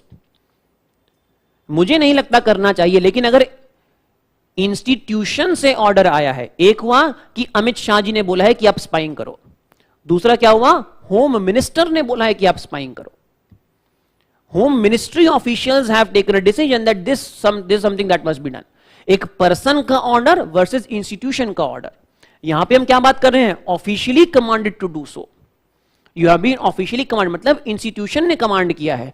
यहां पे आप institution की command को नहीं मान रहे हो. Refuse to withdraw even if officially commanded to do so. Merit हमने लिख दी, लेकिन डी मेरिट यहां पे ज्यादा पावरफुल हो जा रही है. डी मेरिट क्या है, that a person is now putting his own experience, interest, scope of knowledge, etcetera etcetera, over and above institutional wisdom. If there is a conflict between a person's view and an institution's view should prevail. ये हमारी D merit है यहां पे. ठीक है, यहां पे वो नहीं लिखना हमको पर्सनल, वो हम पहले ऊपर दोनों पॉइंट में लिख चुके हैं. बोलो.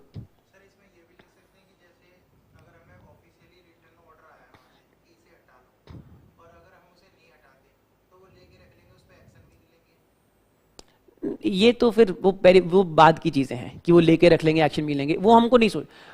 हमको आगे क्या होगा, कोई, हाँ बिल्कुल समझ गया मैं आपकी बात. ये जो चीज है जो आप बोल रहे हो, प्रॉबेबली ये होगा, कि सरकार ने बोला कि भाई यहाँ विड्रॉ नहीं करेंगे, जो भी करेंगे एक्शन नहीं लेंगे उसके ऊपर. बट ये बाद की चीज है. पहले हम इस डिलेमा से तो निपट लें कि मुझे क्या करना है. पहले मैं ये देखूंगा कि what should I do, what should I not do, then I will see that what will happen once a decision has been taken. तो अभी तो मैं अपने ऑप्शन इवैल्यूएट कर रहा हूं कि मैं क्या करूं.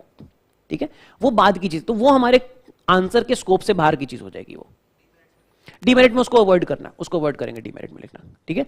तो यहां पे डीमेरिट क्या हुई हमारी, इंस्टीट्यूशनल सिक्योरिटी कॉम्प्रोमाइज हो रही है, ये हमारी डीमेरिट है यहां पे, ठीक है। Ethical dilemmas in this particular case, there are two ethical dilemmas here broadly. One, ये हमने डिस्कस कर लिया है वाला, whose interest is he expected to facilitate, of the nation or of the senior officials, of the entity that you have sworn to serve the interest, or of the entity which is checking you that whether you are meeting the demands or whether you are enforcing fulfilling all your duties or not. दोबारा से बोलता हूं, whose interest are you expected to facilitate? आप home department के अंदर कोई senior position के ऊपर हो, आप किसके इंटरेस्ट फैसिलिटेट कर रहे हो, देश के या फिर सीनियर्स के? देश कौन है? The entity whom you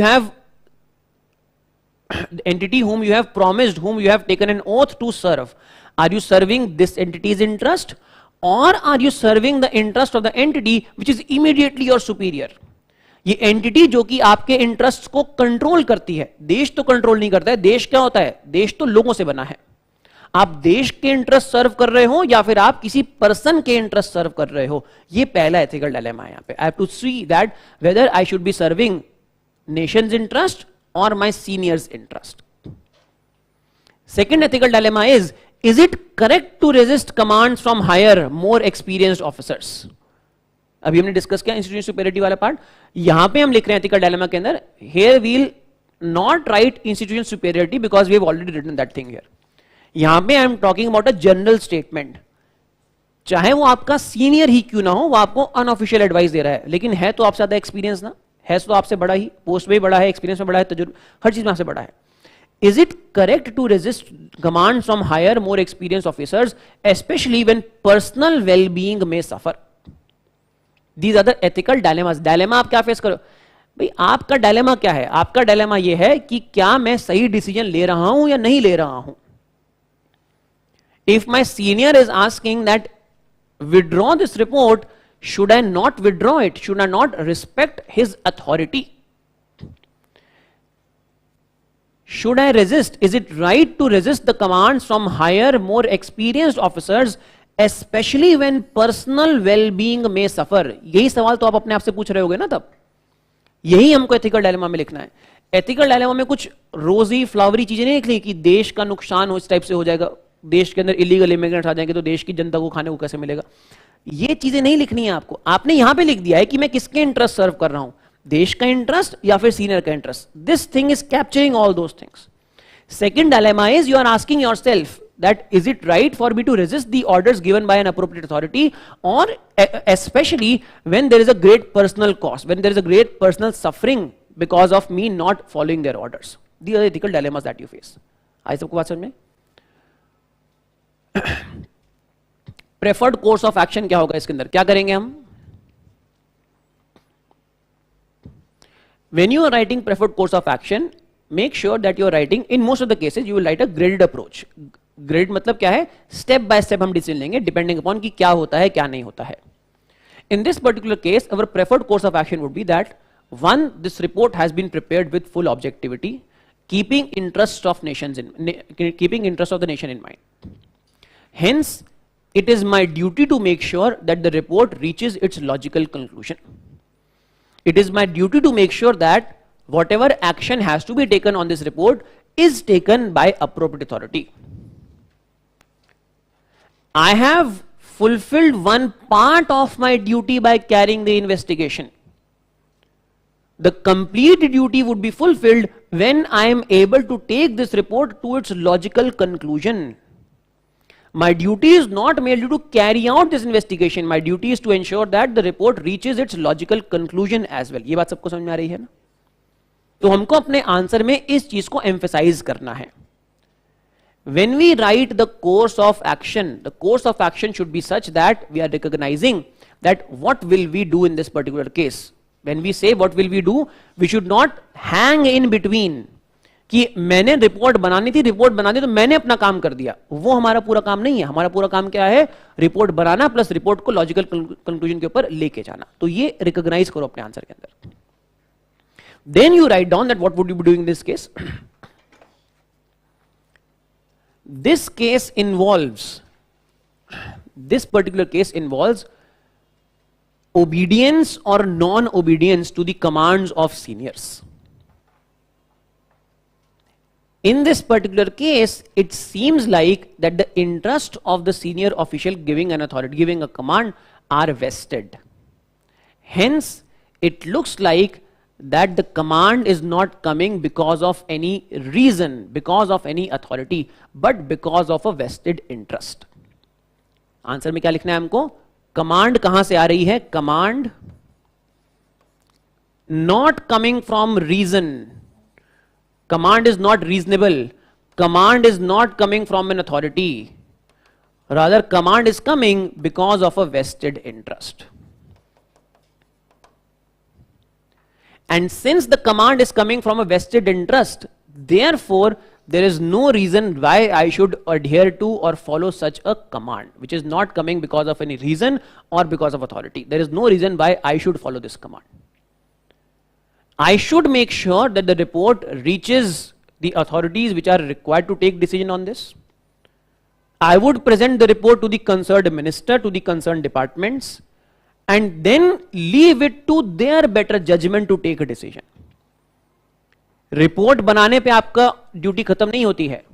report withdraw करना तो हमको नहीं है बिल्कुल भी, लेकिन एक्शन कौन लेगा इस रिपोर्ट के ऊपर? एक्शन आप नहीं लोगे. एक्शन तो कोई मिनिस्टर लेगा, कोई सीनियर लेगा इस रिपोर्ट के ऊपर एक्ट करके.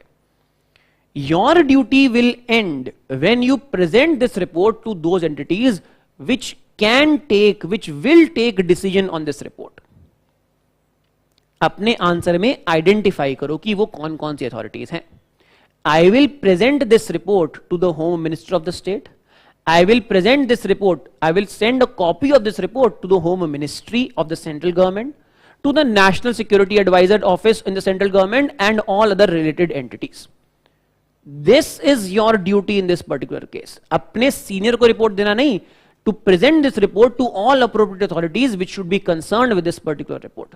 This is where your duty ends. Clear है बात? I would be fulfilling my duty when I fulfill it completely, not just by investigating, not just by registering the command, but by presenting the report to relevant authorities which are responsible to take decision in such a case. वहां पे हमारा answer खत्म होता है. ये नहीं फिर हमको लिखना है कि मैं सिंघम की तरह जाऊंगा और बॉर्डर के ऊपर लड़ने लग जाऊंगा, लोगों को रोक ले लूंगा, या फिर सिंघम की तरह मिनिस्टर से, सीनियर से पंगा ले लूंगा और फिर उसके बाद उनको बोलूंगा गला पकड़ के भेजिए, ये कर, ऐसे यहाँ पे साइन करिए. नहीं.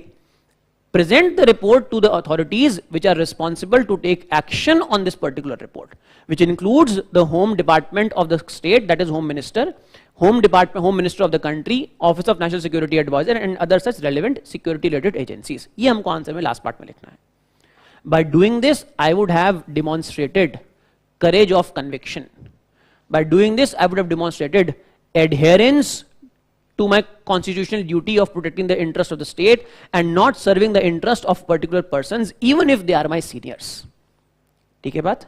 This is how we write the conclusion to this answer. Clear? Next सवाल पे बढ़े आगे. चलो.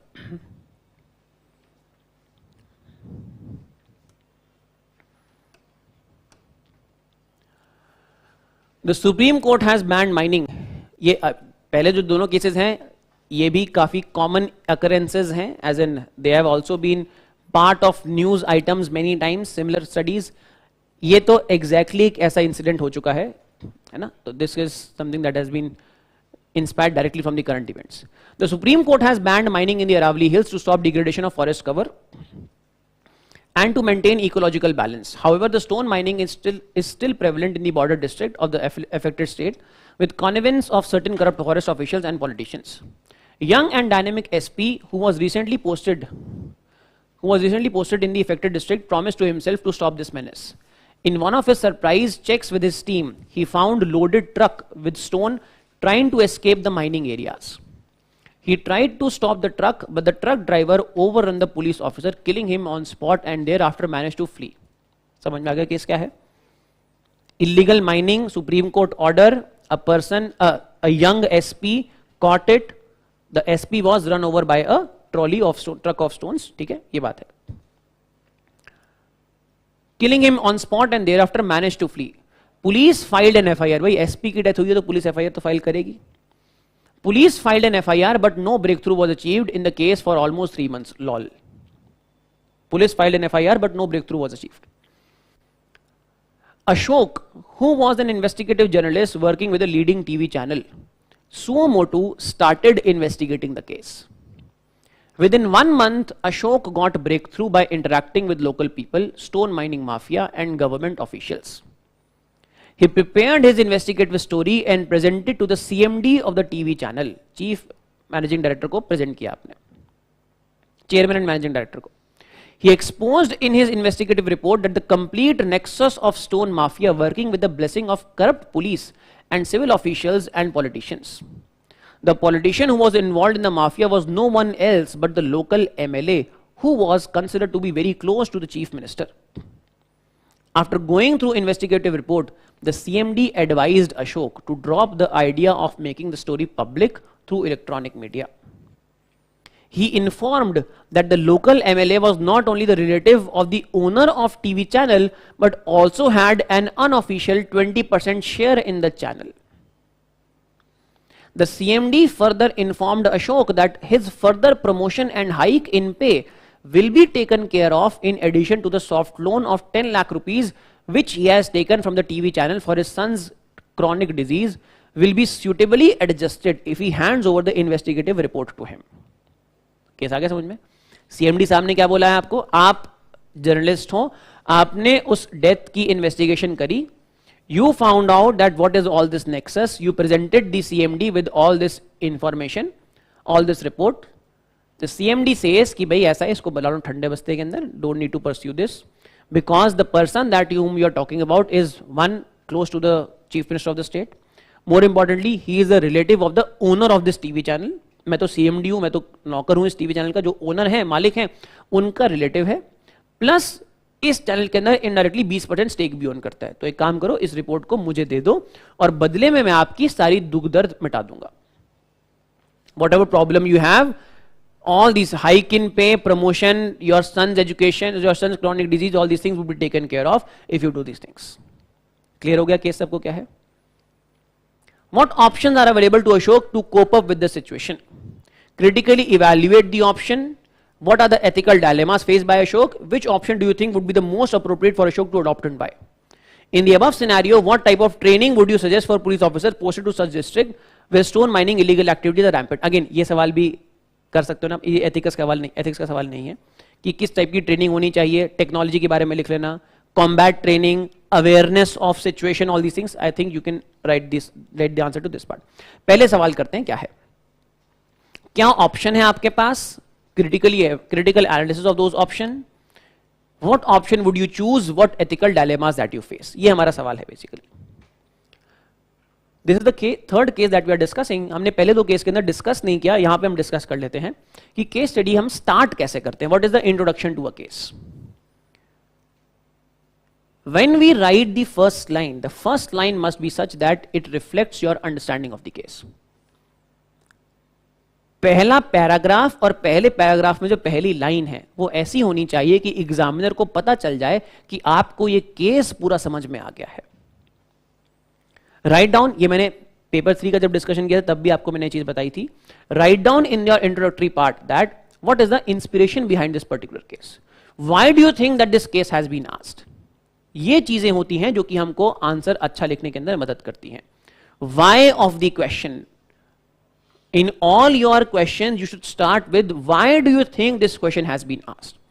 What is the inspiration? क्या इकोनॉमी का, क्या सोसाइटी का, क्या हमारी पॉलिटिक्स का, क्या इस केस का कुछ जनरल फीचर है जो कि हम रोज जिंदगी में ऑब्जर्व करते हैं. Why? Some feature of the society, some feature of the economy. Is there some current event which has given inspiration behind this case? Write down about that.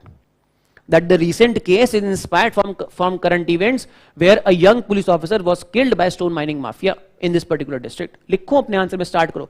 Examiner तुरंत समझ जाएगा कि भाई यहां आपको केस पूरी तरह समझ में आ गया है. The case reflects what can a common man do in face of adverse circumstances. The case is trying to ask this difficult question. इस तरह आंसर स्टार्ट करो. इंस्पिरेशन बिहाइंड द क्वेश्चन क्या है?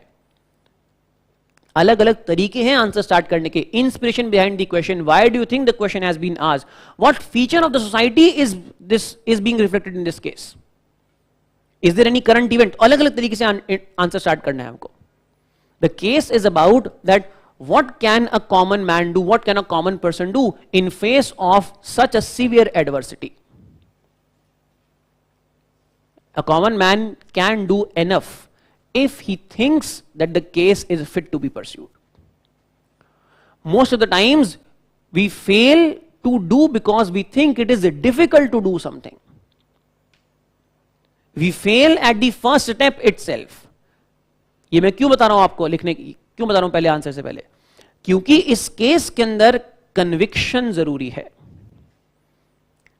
जब आप केस का आंसर लिख रहे होगे, एग्जामिनर को तुरंत पता चल जाएगा आपका आंसर देखते ही. लैंग्वेज है पूरे केस के अंदर.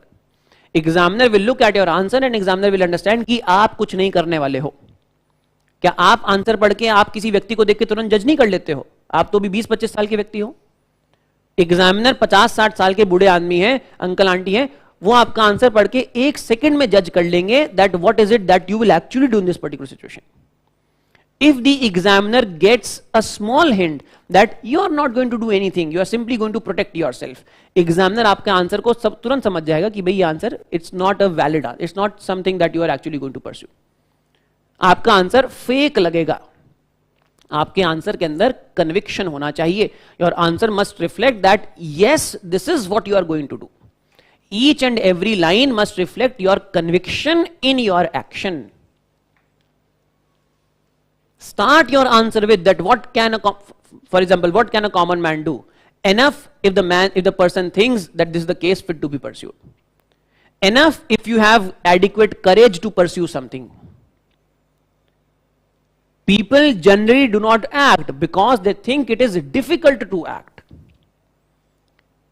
People do not act because many times they choose the easier way, the lazy way, rather than the right but difficult way. सही चीज करने में मेहनत लगती है. सही चीज इसीलिए नहीं करते हैं क्योंकि वो मेहनती काम है.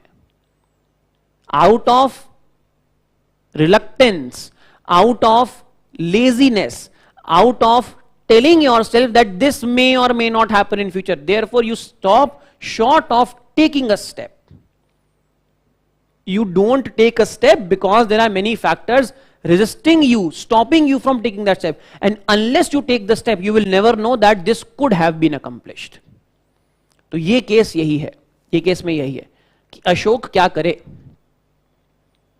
Problems faced in his personal life, यहां पे तो इतनी पर्सनल प्रॉब्लम नहीं है जैसे केस स्टडी 1 के अंदर थी. Problems in personal life plus now because you have carried out this investigation there are problems with respect to threat to your life also.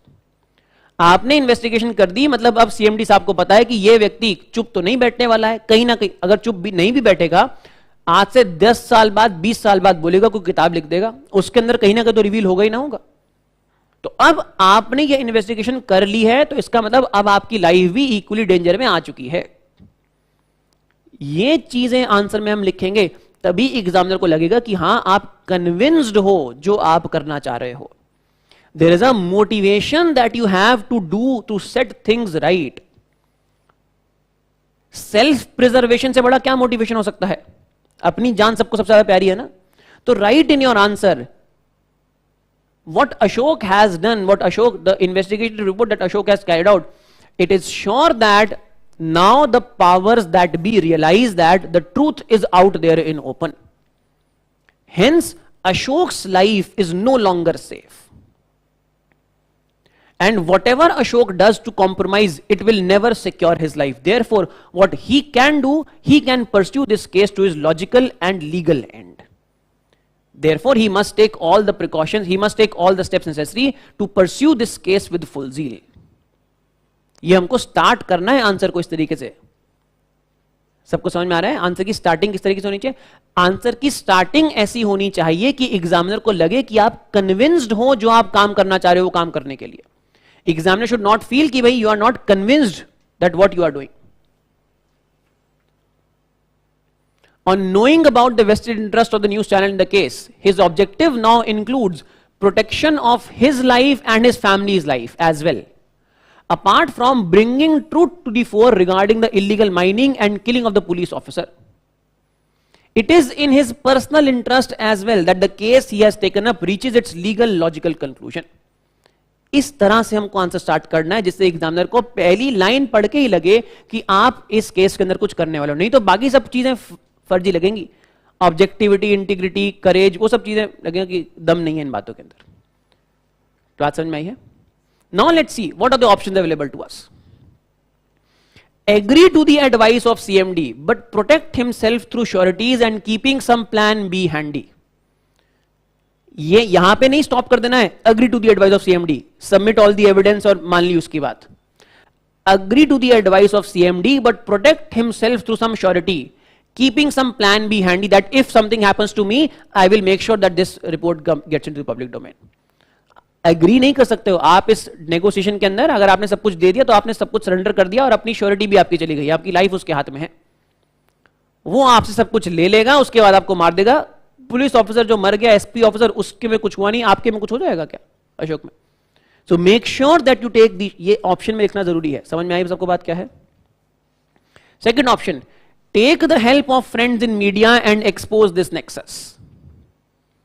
Approach Supreme Court with a suo motu PIL regarding this particular case. ये हमारे पास तीन options हैं. Either agree to the demand, you have to preserve yourself, protect yourself, take all the sureties and make sure that you're protecting yourself from any mishappening that may take place upon you. इसका demerit क्या है? That justice will be denied to the person who has lost his life in service of the nation. Take helps of friends in media and expose this nexus. इसका merit क्या है?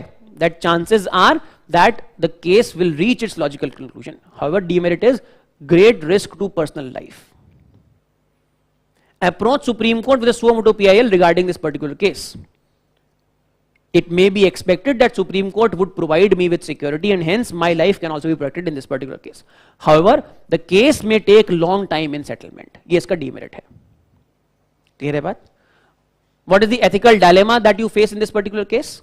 Ethical dilemma is duties of a citizen versus responsibility of the state to investigate a crime against the society. A crime is a crime, not just against a person, but against the society. समझो क्या लिखा है?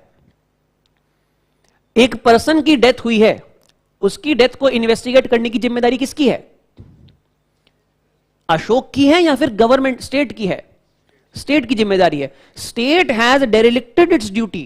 State has not performed its duty, rather a private citizen, an individual has performed that duty of the state. The dilemma is that I am doing something at a great personal risk versus what should have been done by the state. A crime is a crime because a crime is a crime against society, not just against a person. जब किसी को आप मार देते हो, मान लो you have murdered somebody, तो murder मैंने किया एक पर्सन का, तो यहां पे केवल दो ही लोग इन्वॉल्व नहीं है, मैं और वो पर्सन की फैमिली. यहां पे स्टेट भी इन्वॉल्व है. जब crime takes place, state is a party to that party to those proceedings. Person X versus state of Maharashtra, person X versus state of UP. जब किसी का मर्डर होता है, कोई क्राइम होता है, तो उसके अंदर दो पार्टीज नहीं होती हैं कि एक्स वर्सेस वाई केस है. सिविल केस है X versus Y, criminal case है X versus state. A crime is a crime against society, the state is a part of that case. In this case, the state has derelicted its duty, which is being performed by this particular citizen. This is the ethical dilemma that I face. That should I be doing the duty which is expected to be performed by the state, and that too at a great personal cost. Losses of taking action versus gains from inaction. मेरी duty ही नहीं है, ethical dilemma समझो क्या है, मेरी duty ही नहीं है कुछ करना, तो अगर मैं वो चीज कर रहा हूं तो करने का नुकसान है. पहली बात मेरी ड्यूटी नहीं है, दूसरी बात मैं करता हूं तो करने से मुझे नुकसान है, ना करने से मुझे फायदा है. So I am facing a dilemma that should I do something which is not even my responsibility to do, and doing that causes me taking losses, versus not doing anything is leading to gains accruing to me. The dilemma that I am facing is I am not responsible to do something, plus even if I do this thing, I will not be gaining anything personally from this. rather I would be losing many things if I do this thing. So dilemma that I am facing is, should I or should I not do this? समझ में आया सबको dilemma क्या है? Clear हो रही है बात? Dilemma हमने कैसे डिस्कस किया है? Dilemma number 1 is that should I do something which I am not responsible to do? The state has derelicted its duty, the state has not performed its duty. I am doing the duty of the state. A crime is a crime against the state, against the society, not just against a person. State must have performed its duty. So am I responsible to do duty of somebody else? Probably not. Second, am I responsible to do duty of somebody else when I stand to lose through performance of that duty? कर तो लूं मैं अगर कोई अच्छी चीज है तो, लेकिन I stand to lose because of performance of the duty. So should I do it in this case or not? Probably not. This is the dilemma that I am facing in this particular case. आई सबको बात समझ में क्या है dilemma? What would you do in this particular case? ये तो training to person वाला part है, ये आप कर लोगे अपने आप. What would you do in this particular case? Again, graded approach. We'll try to make sure, हमने क्योंकि कन्विक्शन लिखा है कि हमारे पास ऑप्शन नहीं है कि हमको इस केस को लीगल लॉजिकल कंक्लूजन पे लेके जाना है. Therefore, the option in front of me is that I should approach the Supreme Court with all the evidence, ask the Supreme Court to admit this PIL along with all the incriminating evidence. At the same time, I will ask them to give me protection so that my life is protected, because by doing this, I would have stirred some kind of a proverbial hornet's nest.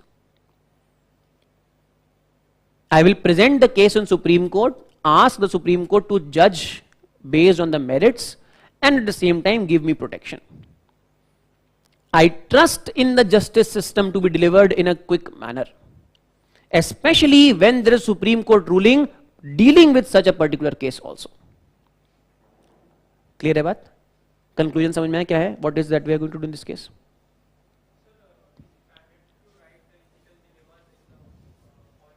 Versus form.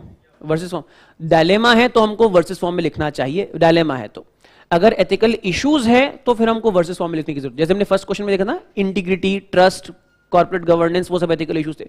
जब ethical issues पूछा है तब हम avoid कर सकते हैं versus form में लिखना, लेकिन डायलेमा लिखा है तब हमको प्रेफर करना चाहिए वर्सेस फॉर्म. प्रेफर करना चाहिए, जरूरी नहीं है, ऐसा जरूरी नहीं है, प्रेफर करना चाहिए वर्सेस फॉर्म में लिखने के लिए.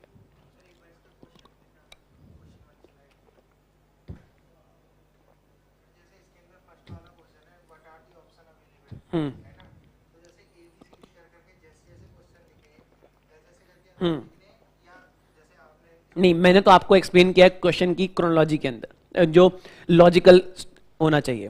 आंसर जो आप एग्जाम में लिखोगे आपको इसी ऑर्डर में लिखना है, इसी ऑर्डर में लिखना है. देखो, जब यहां पे पहला पूछा है व्हाट आर दी ऑप्शन, मैं बताता हूं, पहला पूछा है what are the options available, तो यहां पे सिंपली वन लाइन ऑप्शन लिखो. Critically evaluate examine each of these options, यहां पे एक्सप्लेन करो मेरिट और डीमेरिट को अलग से. दोबारा से ऑप्शन लिखो कि ऑप्शन 1 वाज दिस, उसका मेरिट ये है, डीमेरिट ये है. Third, what are the ethical dilemmas being faced by Ashok. Sub heading दो अपने आंसर के अंदर, एथिकल डायलेमास ये हैं, write down these are the 1 2 ethical dilemmas. Which option do you think would be the most appropriate Ashok for Ashok to adopt and why? So write down what is the option that you are choosing here. ठीक है, वो तो A option से पहले, introduce करने से पहले, क्योंकि इस केस के अंदर ऑलरेडी 5 ऑप्शन दे रखे हैं, तो हमारे को स्टेक होल्डर आइडेंटिफाई करना थोड़ा सा बियॉन्ड चला जाएगा कि करना चाहिए stakeholder identify, definitely yes, लेकिन क्योंकि केस खुद ही इतना बड़ा है, अगर हम स्टेक होल्डर आइडेंटिफाई करने लग जाएंगे, उनके इंटरेस्ट आइडेंटिफाई करेंगे, तो और फिर हमारा समय चला जाएगा इसके अंदर, है ना. अगर ये 5 ऑप्शन की जगह 2 ही ऑप्शन पूछे होते कि क्या ऑप्शन है आपके पास और क्या करोगे, अगर यही पूछा होता तो वहां पे आपके पास स्कोप बन जाता कि आइडेंटिफाई स्टेक होल्डर्स, उसके बाद इंटरेस्ट ऑफ दो stakeholders, then options available, and then finally what is that your group. अगर वही चीज पूछी होती तो. अब क्योंकि यहाँ पे 5 अलग अलग पार्ट पूछ लिए हैं तो हमारे पास स्पेस नहीं बचा उस चीज का. इतना, हाँ बिल्कुल, बहुत लेंदी कर दिया है. बोलो.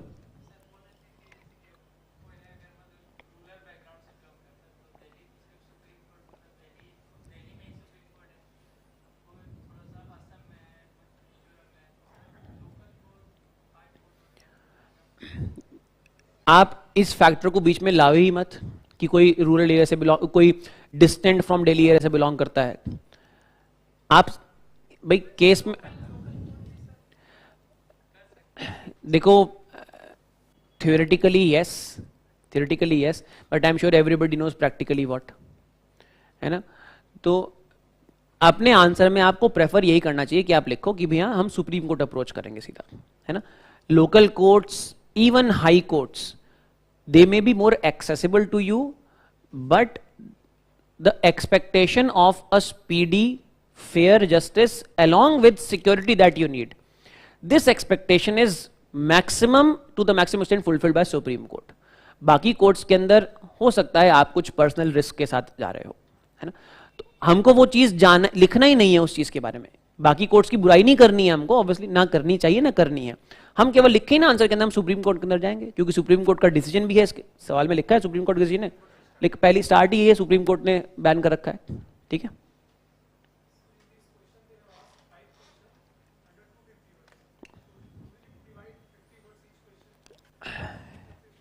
फिफ्टी वर्ड्स में तो एक आंसर लिख नहीं पाओगे, एक ऑप्शन लिख नहीं पाओगे, तो ऑप्शन आंसर का लेंथ तो ज़्यादा लंबा जाएगा ही।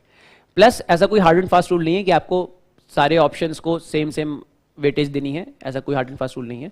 जैसे मेरिट डीमेरिट वाला सवाल है वो तो बड़ा ही जाएगा उसका part, chosen course of action वो भी बड़ा ही जाएगा, बाकी चीज़ों में आप थोड़ा सा कॉम्प्रोमाइज़ कर सकते हो।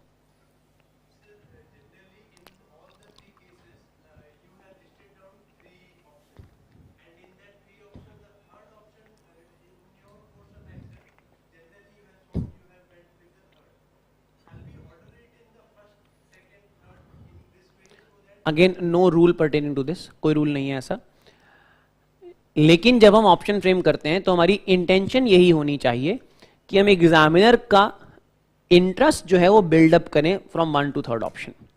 तो फर्स्ट ऑप्शन देखेंगे एग्जामिनर शुड फील कि भैया this is a reasonable approach, second is more reasonable, third is probably the most reasonable. तो नॉर्मली हमको इस तरीके से ही फ्रेम करने चाहिए, लेकिन अगेन कोई रूल नहीं है, आप ऑप्शन 2 के साथ जाओ, 1 के साथ जाओ, 3 के साथ लिखते लिखते आपकी जब प्रैक्टिस हो जाएगी तब आप इस तरीके से लिखोगे, ठीक है। बोलो, how to give right introduction is common, introduction is common to the answer, not to any specific option. After writing introduction, simply write A. A is options available, write down 3 options available. B is evaluation of those options. So give subheading introduction part A, subheading options available, write down 3 options. Part B, critical evaluation of the option. Option 1 लिखो दोबारा से, option 1 क्या है, merit demerit, option 2 merit demerit, इस type से लिखना है। You should, वो that is why I am saying merit demerit word should be mentioned in your answer, ठीक है। It should be clearly seen, examiner should see कि भाई आपने पूरा analysis किया है merit demerit लिख के, examiner should see that thing, ठीक है। वो नहीं, that's not required, no, that is obvious, that's obvious, ठीक है। Introduction, body, conclusion, ये subheading, conclusion should not also be a subheading in your answer, conclusion should not be, the last line is understood as that it is a conclusion, ठीक है। All right, let's move on to the next question, question number 10 now. You have done MBA from a reputed institution 3 years back but could not get campus placement due to COVID-19 generated recession. However, after a lot of persuasion and series of competitive tests including written and interview, you managed to get a job in a leading shoe company. You have aged parents who are dependent and staying with you. You also recently got married after getting this decent job. You were allotted the inspection section, which is responsible for clearing the final product. In first 1 year, you have learned your job well and was appreciated for your performance by the management. The company is doing good business for last 5 years in domestic. However, one large consignment to Europe was rejected by their inspecting team. आपकी जूतों की company है, आप उस जूतों की company के अंदर मैनेजर हो, कौन से मैनेजर हो? You were allotted the inspection section. Inspection section के अंदर आप कुछ काम करते हो. Responsible for clearing the final product. In first 1 year, you learnt your job well and were appreciated for your performance by the management. The company is doing good business for last 5 years in domestic market. However, one large consignment to Europe was rejected by their inspecting team. Europe की जो inspecting team है, उन्होंने reject कर दिया था. Due to certain poor quality and was sent back. The top management, full stop है यहाँ पे. The top management ordered that this consignment be cleared for domestic market. तो जो यूरोप से रिजेक्ट हो क्या है उसको डोमेस्टिक मार्केट के अंदर क्लियर कर देते हैं. As a part of inspecting team, you observed the glaring poor quality and brought to the knowledge of the team. Repeat होगी line, sorry. You observed glaring poor quality and brought to the knowledge of the team commander. However, the top management advised all the members of the team to overlook these defects as the management cannot bear such a huge loss. ये समझ गए? ये line थोड़ी सी repeat हो गई है बार-बार. दोबारा पढ़ देता हूं. As a part of the inspecting team, you observed glaring poor quality and brought to the knowledge of team commander. However, the top management advised all the members of the team to overlook these defects as the management cannot bear such a huge loss. Rest of the team members except you promptly signed and cleared the consignment for domestic market, overlooking glaring defects. You again brought to the knowledge of the team commander that such consignment, if cleared even for the domestic market, will tarnish the image and reputation of the company and will be counterproductive in the long run. However, you are further advised by the top management that if you do not clear the consignment, the company will not hesitate to terminate your service citing certain innocuous reasons. आगे समझ में बात क्या है? आपकी position क्या है? Position जानना जरूरी है. यहां पे आप क्या हो? आप इंस्पेक्शन सेक्शन में काम करते हो. आप इंस्पेक्टर में चीफ इंस्पेक्टर भी नहीं हो. आप इंस्पेक्शन सेक्शन में काम करते हो और आपका कोई टीम कमांडर है. But because you are part of the inspecting team, you will be inspecting something only when you give a go head will something be certified that it is fit to be sold. Requirement in पांचों जनों की है sign करने की. मैं sign करूंगा, मैं commander हूं, लेकिन ये 5 लोग भी साइन करेंगे कि भाई हां ये चीज फिट है to be sold in the particular market. You are not signing, everybody else has signed. 4 people have signed, I have also signed, the commander has also signed. I am resisting to sign. सबको clear होगी बात क्या है? Under the given conditions, what are the options available to you as the member of inspecting team? Critically evaluate these options. What option would you adopt and why? What ethical dilemmas are being faced by you?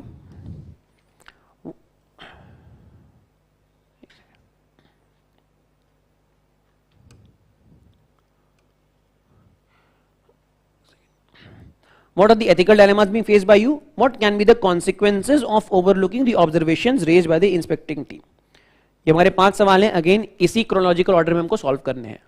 Fine, let's see what is it that can be done.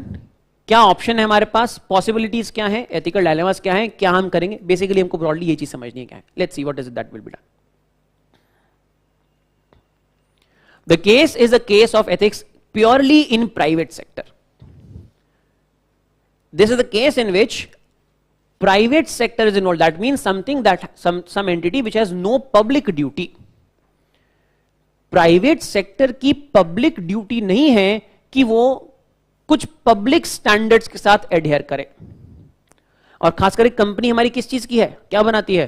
जूते बनाती है. अब shoes के case में तो कोई public standard भी नहीं है कि जूते इस स्पेसिफिकेशन के होने चाहिए, इस टाइप के होने चाहिए. फूड के केस में तो है, एफएसएसआई है जो कि स्टैंडर्ड्स ले डाउन करती है. फार्मा के केस के अंदर है, स्टैंडर्ड्स ले डाउन करते हैं. So there are standards pertaining to various industries.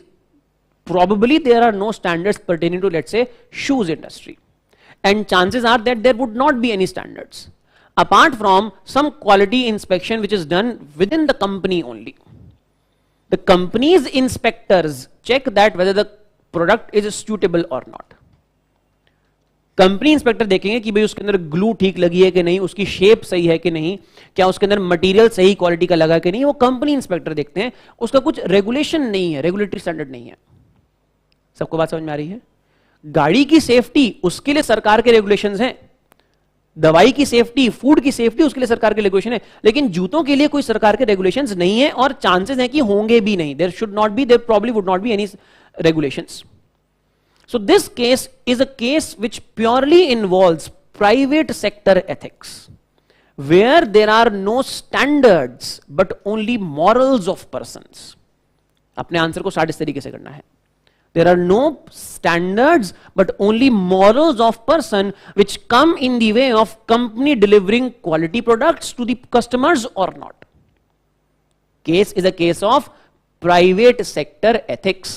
there is no statutory public duty but only a moral duty to adhere to responsibilities assigned.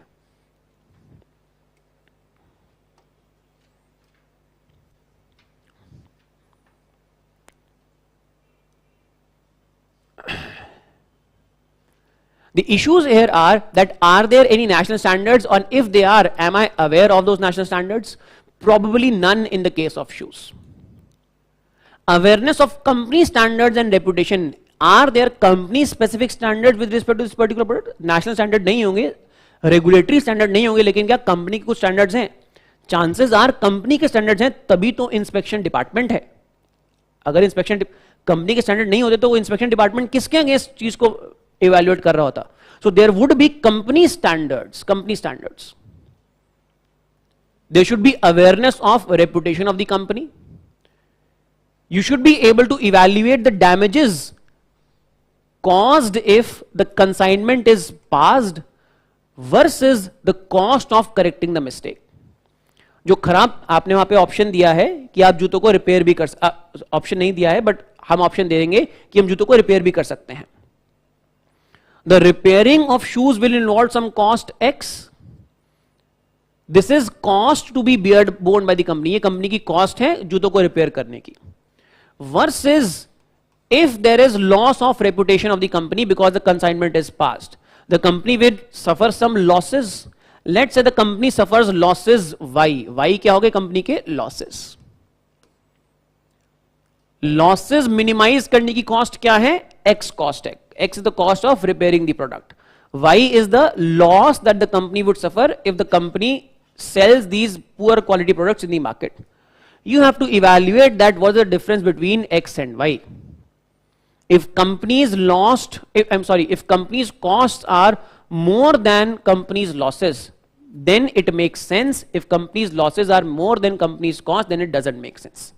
समझ में आ रही है बात? X और Y को कंपेयर करना है हमको कि अगर X ज्यादा है, कंपनी की कॉस्ट ज्यादा है एज कंपेयर टू लॉस, तो फिर it doesn't make sense to repair the shoes. If companies cost are less but losses are more, it makes sense to repair the shoes. ये हमारे को इवैल्यूएट करना है. बिल्कुल बिल्कुल कंपनी की रेपुटेशन ही है. कंपनी अभी बात करते हैं इस विषय में, आगे देखते हैं. ऑप्शंस अवेलेबल क्या है? Where the options available are that I can consent to the demand and give permission, recognizing the larger benefit as claimed by the management. Agree, 5 लोगों ने साइन कर दिया है, मैं छठा व्यक्ति बचा हूं, मैनेजमेंट डिमांड करे कि साइन करो.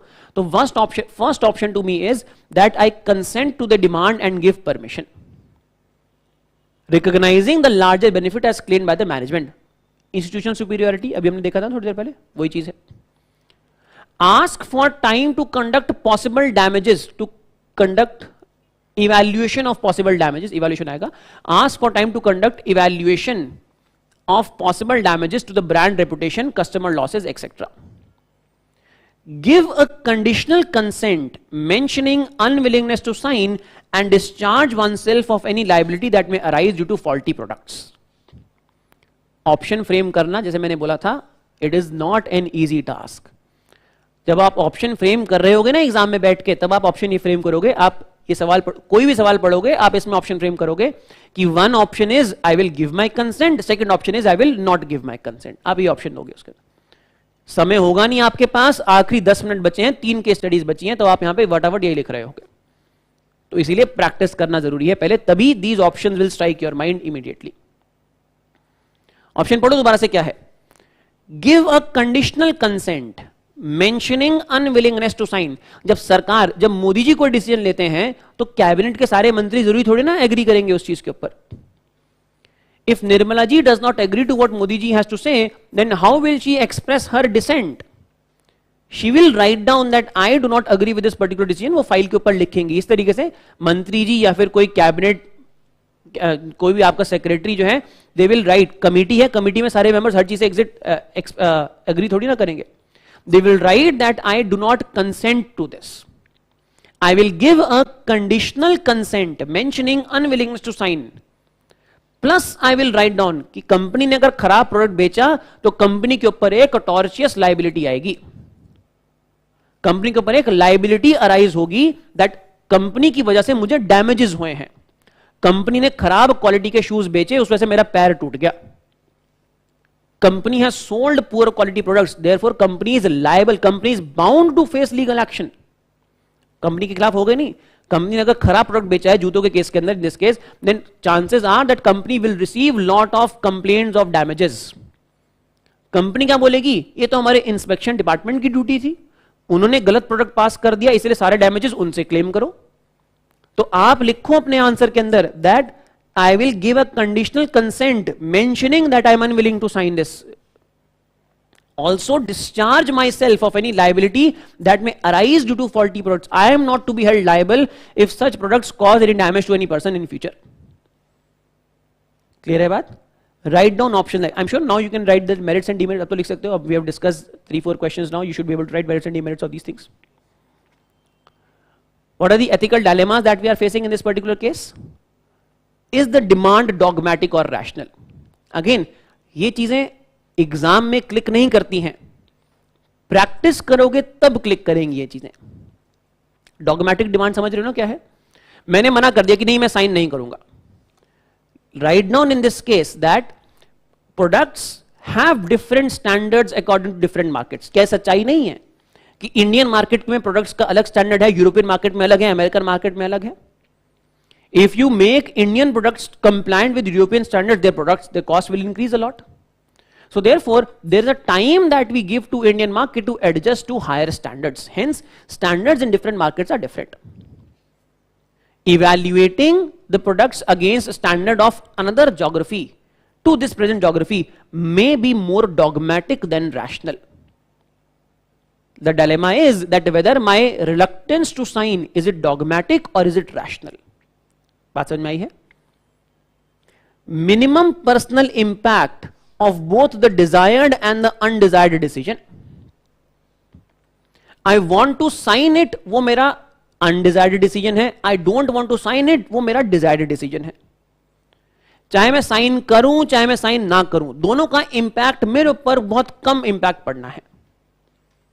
If I sign it, chances are these products would be sold, dispersed, no action would be taken against the company. If I don't sign it, the company will bear some losses, I will be performing my duty, but beyond that, nothing else takes place. The cost of action or inaction in this case is less. For me, personally, मेरे लिए ना कोई benefit है, ना मेरे लिए कोई नुकसान है. लेकिन कंपनी के लिए क्योंकि नुकसान है मेरे एक्शन का, इसलिए कंपनी मेरे से भरपाई कर सकती है. Ethical dilemma that I face is that whether my action or inaction which will lead to costs for the company, can the company try to extract these costs from me? Can company fire me or not? आई बात समझ में? दोबारा से पढ़ता हूं. Minimum personal impact. When I am taking a decision, there would be some personal impact upon me on that decision. In this case, impact upon me is less. चाहे मैं desired काम करूं, चाहे मैं undesired काम करूं. डिजायर्ड काम क्या है मेरा? Desired is that do not sign. Undesired is that you sign, forcibly sign. चाहे मैं साइन करता हूं चाहे मैं नहीं साइन करता हूं, मेरे ऊपर पर्सनल इंपैक्ट उसका कम पड़ने वाला है. Hence I should go with the comfortable option. I am tempted to go with the more comfortable option. Comply with the herd mentality. Herd, everybody else, 5 people have signed, only I am left to sign. Comply with the herd mentality. जहां पे herd चला साथ साथ चल लो. फायदा होगा तो सबका फायदा होगा, नुकसान होगा तो सबका नुकसान होगा. हर्ड मेंटालिटी, पर्सनल नुकसान या पर्सनल फायदा नहीं है, हर्ड मेंटालिटी है. Ethical dilemma that I am facing in this case. Is the duty in private sector to the employer or to the customer or other stakeholders? I am an employee of the company. To whom does the employee of the company have allegiance to? Primary allegiance of the employee is towards the employer. इसमें कोई doubt नहीं है. Employee की allegiance employer के प्रति है. Employer मतलब company की एलिजियंस कस्टमर्स के प्रति है. Employee is primarily to employee primarily has allegiance to the interest of the company. Company has allegiance to the interest of the customer. But in this particular case, I represent the inspection department. I represent the department who is responsible to ensure interest of the customers. मेरी responsibility, मैं क्या हूं, मैं vision IAS के अंदर पढ़ा रहा हूं. मेरी रिस्पॉन्सिबिलिटी है तो विजन आईएएस के प्रति, लेकिन मैं विजन आईएएस का फेस हूं आप लोगों के सामने, तो मेरी रिस्पॉन्सिबिलिटी कस्टमर के प्रति डायरेक्टली आ जाती है. वर्सेस जो बैकएंड टीम है, उनकी रिस्पॉन्सिबिलिटी आपके प्रति नहीं है. जो क्लासरूम टीम है या फिर जो कैमरा टीम है, जो एडमिनिस्ट्रेशन टीम है, उनकी रिस्पॉन्सिबिलिटी आपके प्रति नहीं है. उनकी रिस्पॉन्सिबिलिटी प्राइमरी किसके प्रति है? एम्प्लॉयर के प्रति है. So as an employee I am primarily responsible to my employer, but the nature of my work makes me directly responsible to the customer of the company itself.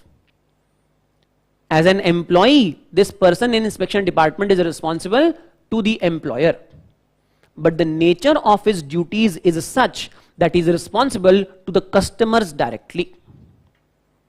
Because his responsibility towards the employer and the customers is conflicting, therefore there is an ethical dilemma that the person is facing. कि मेरी responsibility उस department के प्रति है जो department की duty में perform कर रहा हूं, या फिर company के प्रति है जिसका मैं employee, जिसका मैं नौकर हूं. Dilemma that I am facing is that there is a conflict between my allegiance to the customer and to the employer. आई बात समझ उसको क्या है? लिख पाओगे आंसर इसका? क्या करना है हमको इस केस में? क्या करेंगे? Again, as you noticed, the third option is the most relevant option that we should pursue. But in this case, we should also pursue the second option. We should ask for more time. We should ask. कैसे लिखेंगे इसके answer के अंदर? Grade हमको हमारे steps grade हैं, step by step. First, I will ask for more time from the company that for the time being this consignment may be put on hold till the time we evaluate that what is the cost of its repair and what damages it may cause to the reputation of the company. I will say that I will give my signature, but I will give my signature, give me some time in which I can assess that what is the loss to the company because of such a product. By doing this, I would have demonstrated objectivity in decision making, rather haste in decision making, rather than haste in decision making. Objectivity rather, company क्या बोल रही है कि फटाफट sign करो इसके ऊपर. मैंने क्या बोला? साइन कर देंगे, लेकिन पहले काम करते हैं, इवैल्यूएट कर लेते हैं कि कंपनी को कितना नुकसान होगा अगर ये कंसाइनमेंट आगे चला जाता है. That means I am giving a rational reason to company to not pursue immediate passing of this damaged consignment. So first step that I will take in this situation is that I will ask for more time for evaluation of potential losses that the company might face. Once the company pressurizes me, if the company continues to pressurize me after that, then I will say that I will give a conditional consent in which I will like to discharge myself of any liability that may arise upon the company in future, because my job is to carry out the inspection of such products. By doing this, I would have demonstrated objective decision making. I would have demonstrated awareness of my roles and responsibilities, where I may not have all the decision making powers, but at least I would have protected myself from any liability that may arise upon the company in future. आगे बात सबको समझ में क्या है, कैसे करना है केस? आगे बढ़े, नेक्स्ट केस. ऑलराइट, हाँ जी.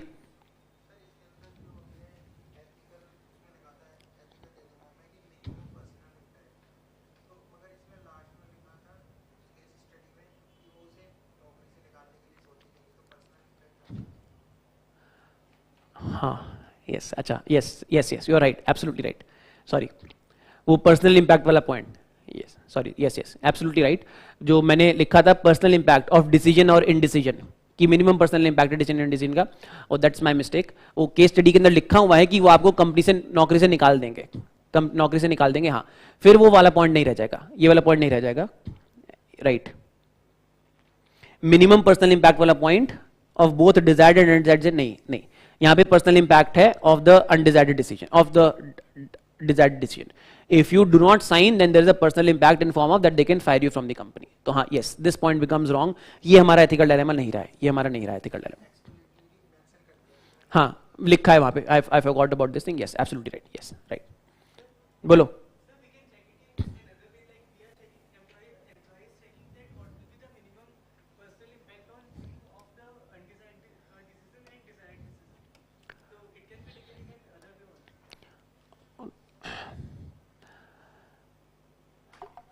employee can, yes, we can take in this way also, that employee will evaluate कि भाई maximum मेरे पे क्या impact होगा, कि ज़्यादा नौकरी से निकालेंगे, and I am लिखा है कि I am a MBA graduate, hard working etc. I may find another job. इस तरीके से भी ले सकते हैं इस चीज़ को, बट हाँ जब लिखा है क्वेश्चन के अंदर कि भाई निकाल देंगे जॉब से, तो हम उसको नेगेटिव ही मानते हैं, कि पर्सनल इंपैक्ट है, नेगेटिव ही मान लेते हैं उसको. ठीक है, चलो अगला सवाल करते हैं. नेक्स्ट सवाल, question number 11. Rakesh was working as a joint commissioner in transport department of a city. As part of his job profile, amongst other, he was entrusted with the task of overseeing control and functioning of city transport department. A case of strike by the drivers union of the city transport department over the issue of compensation to a driver who died on duty while driving the bus came up before him for decision in the matter. He gathered that the driver deceased was plying bus number 528, which passed through busy and congested roads of the city. It so happened that near an intersection on the way, there was an accident involving the bus and a car driven by the middle-aged man. It was found that there was an altercation between the driver and the car driver. Heated argument between them led to fight, and the driver gave him a blow. Lot of passerbys had gathered and tried to intervene, but without success. Eventually, both of them were badly injured and profusely bleeding and were taken to the nearby hospital. The driver succumbed to the injuries and could not be saved. The middle-aged driver condition was also critical, but after a day he recovered and was discharged. Police had immediately come at the spot of accident and an FIR was registered. Police investigation revealed that the quarrel in question was started by the bus driver and he had resorted to physical violence. There was an exchange of blows between them. समझ गए हो case क्या है? एक bus driver की death हो गई है because he had entered into an altercation with, let's say, a car driver because of some issue. लड़ाई हुई दोनों की, कई लोगों ने इंटरवीन करने की कोशिश करी लेकिन नहीं माने, लड़ाई हुई. They were both bleeding, critically injured, both of them. The bus driver lost his life. The other person was also injured, but yes, he has been discharged. FIR was registered. Police investigation has revealed that the quarrel in question was started by the bus driver and he has resorted to physical violence. The city transport department management is considering of not giving any extra compensation to the driver's deceased family. The family is very aggrieved, depressed and agitated against the discriminatory and non-sympathetic approach of the city transport department management. The bus driver, deceased, was 52 years of age, was survived by his wife and two college going daughters. He was a sole earner of the family. The city transport department workers union took up this case and when found no favorable response from the management, decided to go on strike.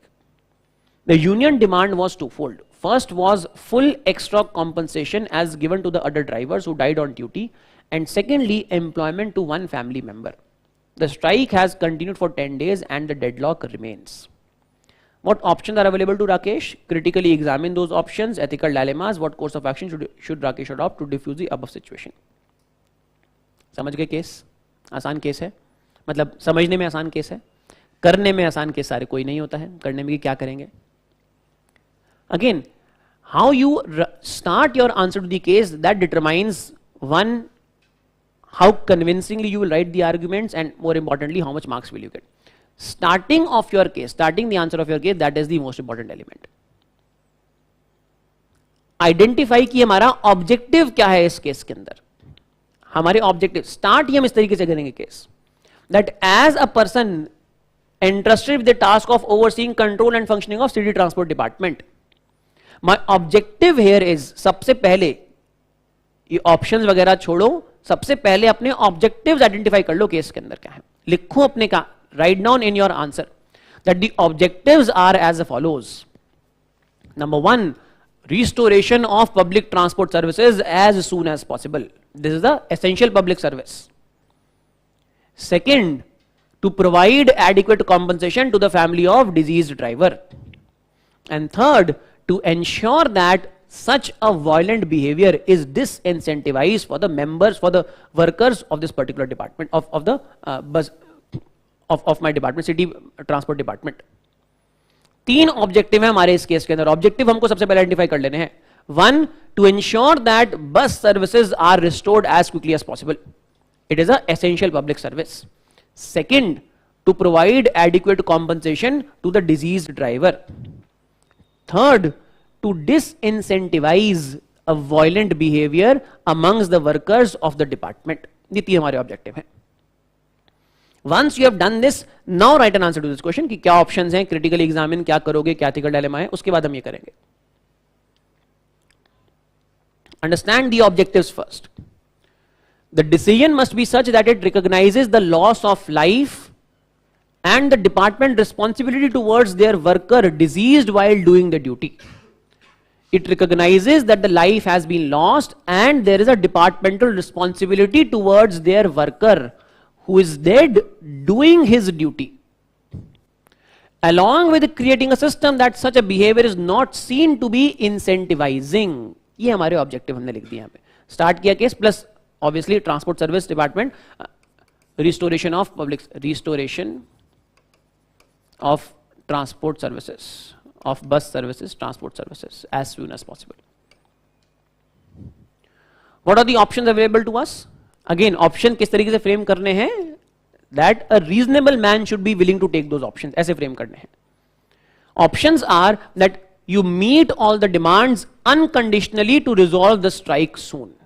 ये लिखना जरूरी है part. To resolve, ये नहीं, मतलब लिखना तो obviously ये भी है पूरा, लेकिन केवल ये नहीं, ये चीज लिखोगे तब एग्जामिनर को लगेगा कि भैया आप ये करोगे. ये नहीं लिखना कि I will meet the demands और will not meet the demands और I will meet the demands midway. ये ऑप्शन नहीं लिखना है. Meet all the demands unconditionally to resolve the strike soon. This is what completes your option. I am sure you can write merits and demerits of this. Merit क्या है? That public objective हमने जब identify कर लिए हैं तो objective के basis के ऊपर हम इसके मेरिट और डिमेरिट लिख सकते हैं. Your objective this is met. Your objective of providing adequate compensation is met, but at the same time, rough behavior or rogue behavior is not disincentivized. Rogue behavior is being treated like, let's say, a person who has died actually doing some duty, diligent duty. यहाँ पे person probably was not performing the duty properly. Clear है? Consult with the stakeholders to create a solution of disincentive as well as a sympathetic compensation. Consult with stakeholders to create a solution of disincentive. आपके solution के अंदर दो part है. Disincentive भी है plus sympathetic compensation भी है. A worker of your department has lost life. Therefore, there must be sympathy. There must be sympathy. A worker of your department has lost life, but because of reasons that are not expected of him. Therefore, there must be disincentive. Compensation तो होगा, लेकिन compensation conditional हो सकता है. जहां पे element of sympathy भी हो कॉम्पोजिशन के अंदर प्लस एलिमेंट ऑफ डिसइंसेंटिव भी हो. Consult the stakeholders about arriving at such a solution. Arriving at the solution may take some time. If it takes time then this objective is not met. Restoration of transport services. Even though first two objectives will be met of compensation as well as disincentive, लेकिन ये हो सकता है compromise हो जाए. ये बात सबको समझ में आई है? This is how we write down the options. What option will we choose? क्या करना चाहिए हमको इस केस के अंदर?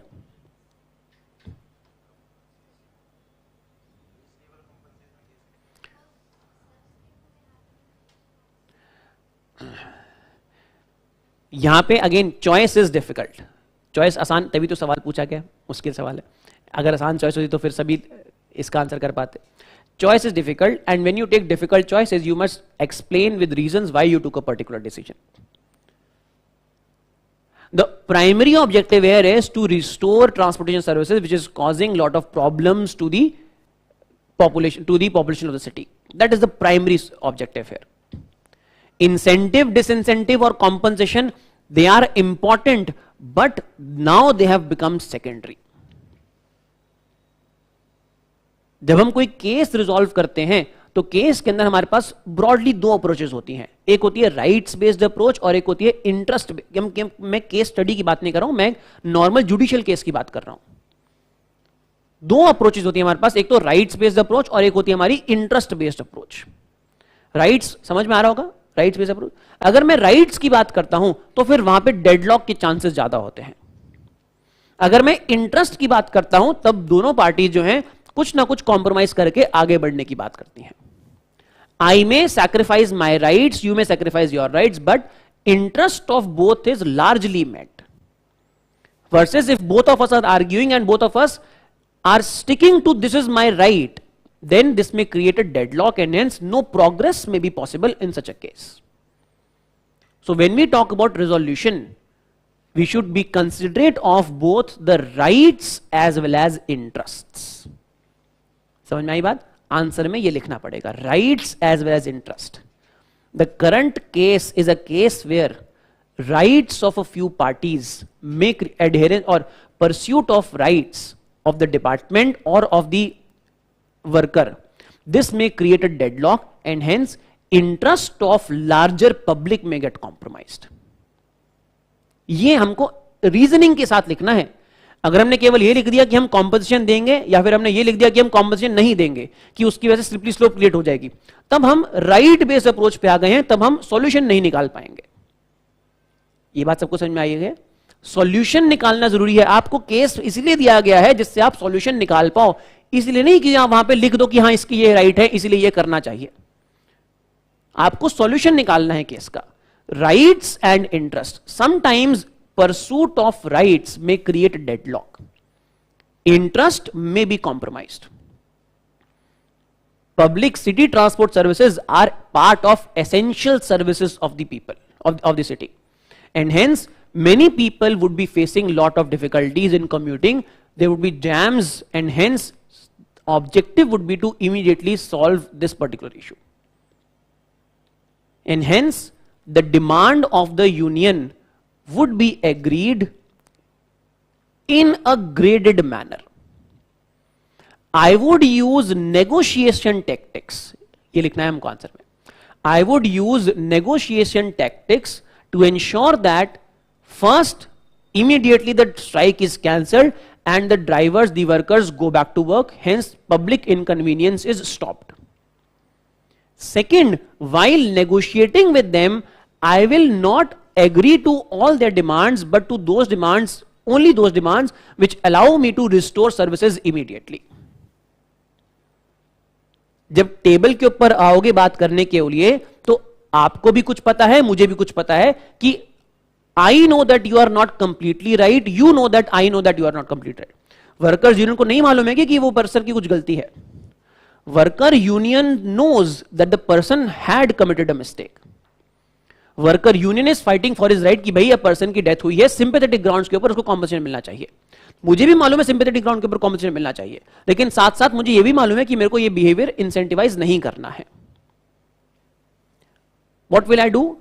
I will let them know that these are essential public services and anybody disrupting essential public services would become liable for public action, would liable for state action. अगर आपने public service को disturb किया है तो आपके खिलाफ state action होगा. Hence आपको काम पे तो कल से आना ही आना है. Negotiation tactics. साथ में मैं लिखूंगा that I recognise that the department must be sympathetic and hence department is willing to provide adequate compensation along with job to a person of the family member. However, it would be clearly stated that such decisions, such actions would not be repeated in future, and I will lay down a standard operating procedure of dealing with such situation in future. अभी क्योंकि standard operating procedure नहीं है, इसीलिए deadlock create हुआ है. अगर मैं यहीं पे लिख देता हूं अपने सॉल्यूशन के अंदर कि मैं एक एसओपी बना लूंगा कि driver deaths because of because of violent behaviour would not be compensated to this extent. A worker dies in performance in pursuit of in performing his duty. If the death is because of reasons beyond his control while performing a duty, definitely the department will be sympathetic to the requirement. However, if the worker dies because of reasons of his doing, then the department would consider the case on a case-by-case basis rather than agreeing to to somebody's demand blindly. Negotiation tactics लिखना है अपने answer में हमको कि मैं पहले उनको बोलूंगा कि अगले दिन से स्ट्राइक खत्म करो क्योंकि पब्लिक सर्विस है ये, तो जो स्ट्राइक खत्म नहीं करेगा उसके खिलाफ एक्शन लिया जाएगा. सेकेंड, मैं उनको बताऊंगा कि सिंपैथेटिक कॉज के ऊपर we are going to ensure that the person gets adequate compensation and maybe the department is ready to employ some person from their family on sympathetic grounds. Finally, I will lay down standard operating procedure to deal with such difficult circumstances in future, so that there is a proper disincentive structure in place. Next time, the interest of publics are not held hostage by a few people.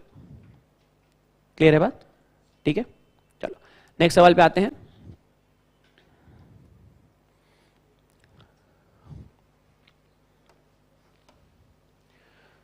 You are appointed as an officer heading the section in Environment Pollution Control Board to ensure compliance and its follow-up.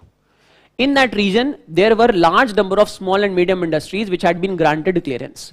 You learned that these industries provide employment to many migrant workers. Most of the industrial units have got environmental clearance certificate in their possession. The environmental clearance seeks to curb industries and projects that supposedly hamper environment and living species in that region. But in practice, most of these units remain to be polluting units in several ways like air, water and soil pollution. As such, local people encountered persistent health problems. आसान सवाल है, मतलब background आसान है. आप environment pollution control board के officer हो, आप एक रीजन में हो जहां पे कई सारी स्मॉल मीडियम इंडस्ट्रीज हैं जिनके पास क्लियरेंस है,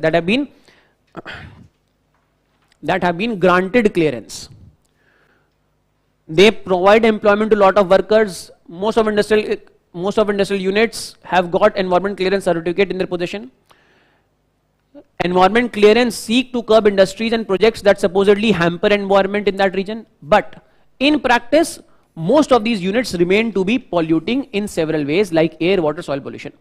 As such, local people encountered persistent health problems. It was confirmed that majority of the industries were violating environmental compliance. You issued notice to all the industrial units to apply for fresh environmental clearance certificates from the competent authority. However, आपने क्या किया है? You issued notice to all industrial units to apply for fresh environmental clearance from certificate from the competent authority. However, your actions met with hostile response from section of the industrial units, other vested interest person, and a section of the local politician. The workers also became very hostile to you as they felt that your action would lead to closure of these industrial units and the resultant unemployment would lead to insecurity and uncertainty in their livelihood. समझ में आ गया case क्या है? आप environmental officer हो, आपने बोला कि भाई आप सब पॉल्यूट कर रहे हो, दोबारा से आके सारे के सारे क्लियरेंस लो. आपके पास क्लियरेंस हैं, मैंने बोला आप पॉल्यूट करो, सारे के सारे क्लियरेंस दोबारा से दिए जाएंगे, पुराने वाले क्लियरेंस सारे के सारे रद्द कर दिए जाते हैं. Your actions have met with hostile response from section of industrial units, other vested interests, local politicians, workers. Many owners of the industries approached you with the plea that you should not initiate harsh action as the industries as it would compel them to close their units and cause huge financial loss. Shortage of their products in the market. This would obviously add to the suffering of the laborers and consumers. This would be obviously very painful and add to suffering of laborers and consumers alike. The labor union also sent your representation requesting against the closure of units. You simultaneously started receiving threats from unknown corners. You, however, received support from some of your colleagues who advised you to act freely to ensure environmental compliance. Local NGOs also came to your support and they demanded the closure of polluting units immediately. What are the options available in the given situation? Critically examine these options. What type of mechanisms would you suggest to ensure environment compliance? What are the ethical dilemmas faced in exercising your option? Again, इसी order के अंदर हमको answer करना है. देखते हैं किस तरीके से हमको करना है. ये लास्ट सवाल है. Then we'll wrap up.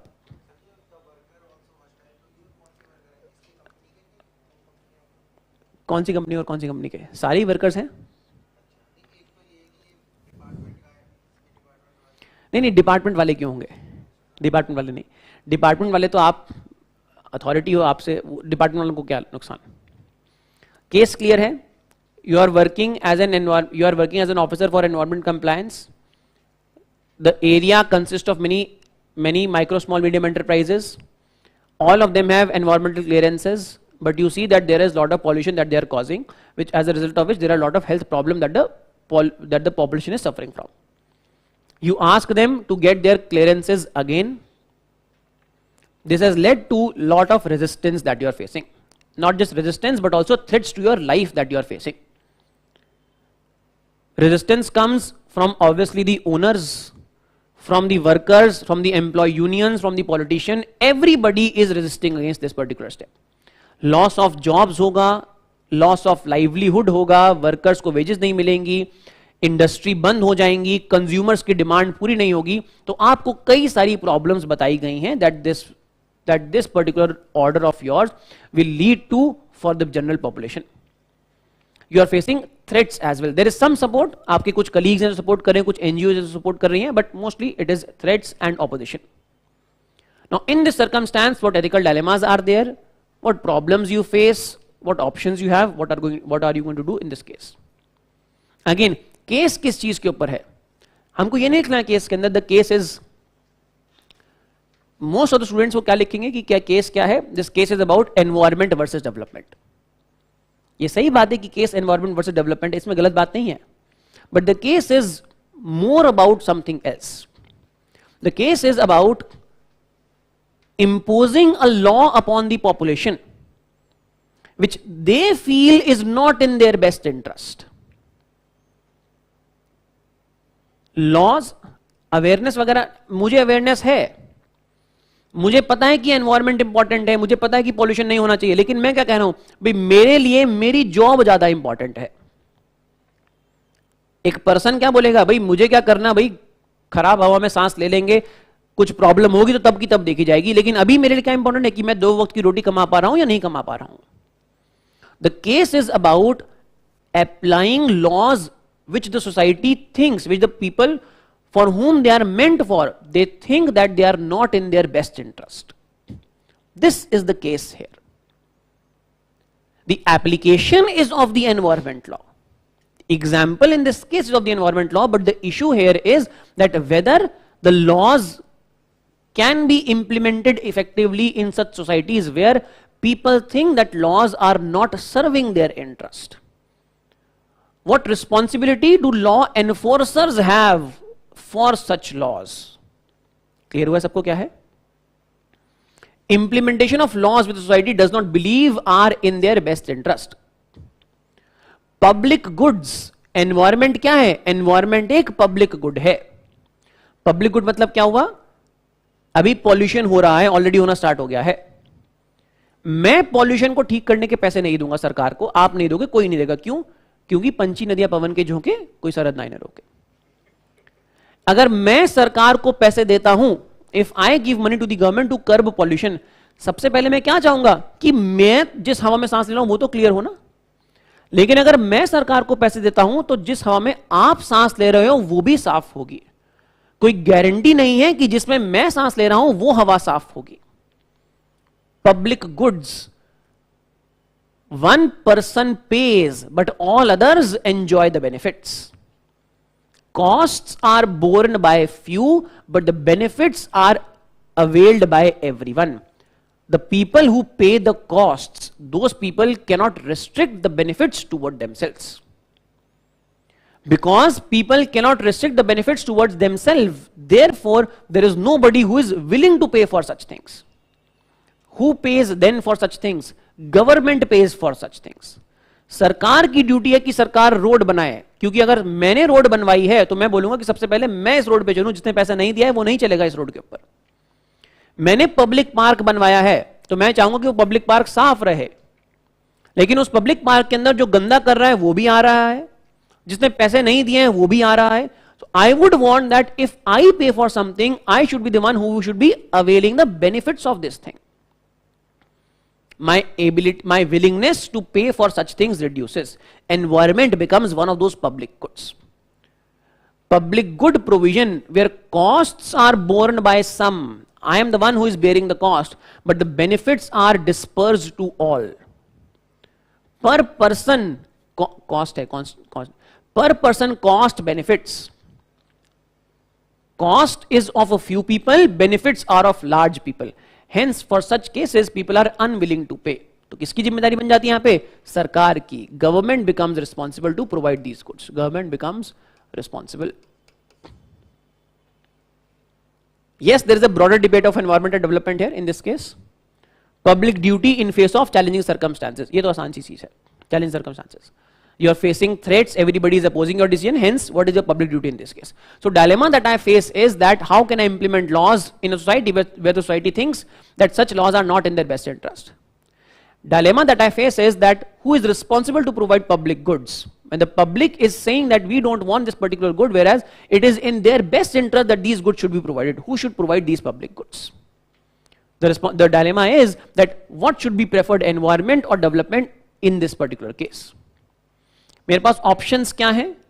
Options are suspend the demand of reapplying for the time being until the situation settles, calm the nerves for the time being, suspend the demand. आपके पास क्लियरेंस है, अभी के लिए clearance valid है, तो अभी के लिए मैंने डिमांड सस्पेंड कर दी है. Suspend the demand for reapplying for the time being until the situation has settled. Second option is proceed with compliance but in a graded manner, that is against repeat or big offenders. अभी मैंने सबके licence cancel कर दिए, सबको बोला है कि आप मेरे पास आओ और अपने वापस से क्लियरेंस लेके जाओ. So proceed in a graded manner. जो बड़ी इंडस्ट्री है या फिर जो बड़े पॉल्यूटर्स हैं, बिग पॉल्यूटर्स हैं, रिपीट ऑफेंडर्स हैं, उनके खिलाफ करो, बाकी लोगों को आप कूल डाउन करो. Escalate the issue to higher authorities which can then take over, such as Central Pollution Department can take over. Other departments, even police help can be taken, so escalate it to higher department so that, or let's say Supreme Court or NGT, they can guide that कि भाई ये चीज करना चाहिए. So escalate it to the higher department so that they can take over this particular case. Options available are, ये option आपके पास है. Suspend कर दो for the time, ये नहीं लिखना है कि मैं मना कर दूंगा कि भैया किसी को करने की जरूरत नहीं है. Suspend for the time being until the dust settles, situation settles.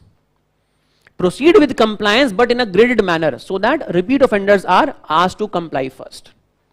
Escalate to higher authorities such as NGT or Supreme Court or Central Pollution Department so that they can take over and decide that what is the best course of action for this particular case. ये हमारे पास options है.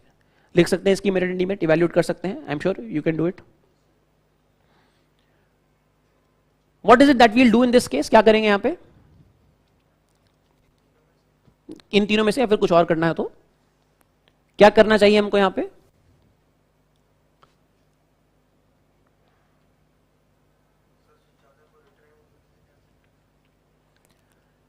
The case, how should the government act in such case? In such cases, government should incentivize compliance and disincentivize non-compliance. कोई भी law अगर मुझे restrict करता है कुछ चीज करने के लिए, लॉ कहता है कि आप ये मत करो, या लॉ कहता है कि आप टैक्स भरो, कोई भी लॉ अगर मेरे को उससे कंप्लायंस करवाना है सरकार को, लॉ कहता है कि आप ओवर स्पीडिंग मत करो. लॉ की कंप्लायंस कब होती है? लॉ की कंप्लायंस होती है जब लॉ की कॉस्ट ऑफ कंप्लायंस कम हो और कॉस्ट ऑफ नॉन कंप्लायंस ज्यादा हो. I will comply with the law जब उसके कंप्लाई करना आसान है. अगर कंप्लाई करने में मुझे पैसे लग रहे हैं तो मैं क्यों कंप्लाई करूंगा किसी लॉ के साथ? मुझे टैक्स भरना है सरकार को, लेकिन टैक्स भरने में मुझे बड़े पैसे टैक्स की कीमत नहीं बोल रहा हूं, टैक्स भरने में बड़े पैसे लग रहे हैं, कॉस्ट ऑफ कंप्लायंस. और टैक्स चोरी करने में कोई पैसा नहीं लग रहा. टैक्स चोरी करने में मेरे को मैक्सिमम ब्राइब देनी है, वो भी तब जब मैं पकड़ा जाऊंगा. तो पकड़े जाने की प्रोबेबिलिटी 0 है, तो इसका मतलब ब्राइब की प्रोबेबिलिटी वो भी 0 है. तो मेरी नॉन कंप्लायंस की कॉस्ट 0 है, कंप्लायंस की कॉस्ट ज्यादा है, तो मैं क्यों कंप्लाई करूं किसी लॉ के साथ? Any law which has to be complied with must have this property that it should be easy to comply and difficult to non-comply. Same goes with environmental law. Environmental laws must be easy to comply and difficult to non-comply. Then there would be greater compliance. बात आई समझ में? In such case, I would try to ensure that there is a graded response that is taken. Those who can bear the compliance costs would be asked to comply strictly first. Once they set an example, plus with the help of state भी पैसा invest करे, state provide करे resources of let's say treating the waste, of ensuring that pollution gets reduced, state resources provide करेगा, plus example set होंगे by people who are repeat offenders, big polluters, then others will also feel incentivized to comply with such laws. Cost of compliance will reduce, cost of non-compliance will increase, then people will comply with such laws.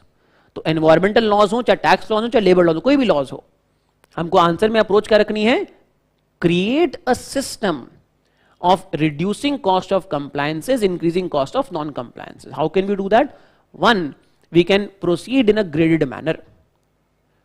We should proceed towards the repeat offenders, the big industrialists who can bear the costs first. Then the state must also demonstrate its efforts in reducing the cost of compliance by investing through public resources in, let's say, reducing pollution. This would reduce cost of compliance for the small industries. At the same time, when state does its effort, state must also make it clear that offenders, big or small, will now be penalized. Hence, state should increase the cost of non-compliance. All this must take place in a graded manner. By doing this, there would be greater acceptance of those laws which the society resists. Society को पहले awareness की जरूरत है कि ये law उनके favour में है. कैसे पता चलेगा सोसाइटी को लॉ उनके फेवर में है? जब सोसाइटी को दिखेगा कि स्टेट अपनी तरफ से भी एफर्ट कर रहा है. Society must come across this law as society must understand this law as something which is in favor of their long-term interest. Then there would be greater pressure of compliance, greater pressure with respect to non-compliance. Clear है बात? समझ में आया? इस तरीके से हमको answer करना है. कंप्लायंस मतलब लॉ को फॉलो करना, गाड़ी धीरे चलाना, ओवर स्पीड ना करना, comply.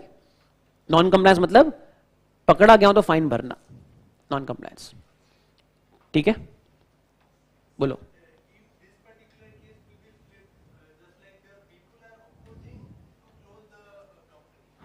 Close the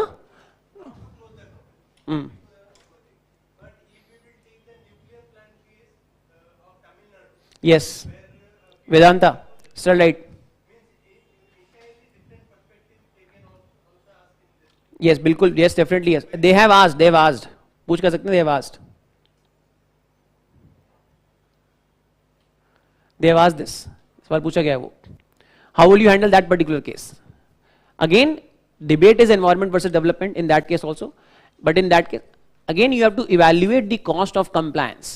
In that case, if industry goes, अगर लोग बोल रहे हैं कि इंडस्ट्री चली जाएगी, तो दैट मीन लोगों का नुकसान उसके अंदर ज्यादा होगा, देश का नुकसान होगा. तो हमको कहीं पे भी एक्सट्रीम स्टेप नहीं लेना है कि इंडस्ट्री को हमने बोला कि नहीं सबके सब जाके एनवायरमेंट क्लियरेंस लेके आओ, या फिर हमने बोला इंडस्ट्री सबके सब, जनता ने बोला कि इंडस्ट्री को भगाओ तो हमने इंडस्ट्री को भगा दिया. We can not take these extreme steps, middle path. ठीक है, क्या चीज?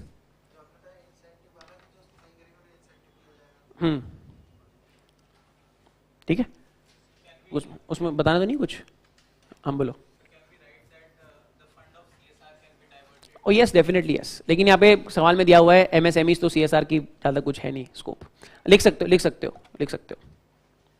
ठीक है, चलो. Take care everybody, all the best. Hope you have enjoyed our open sessions, got bored with long sessions. All right.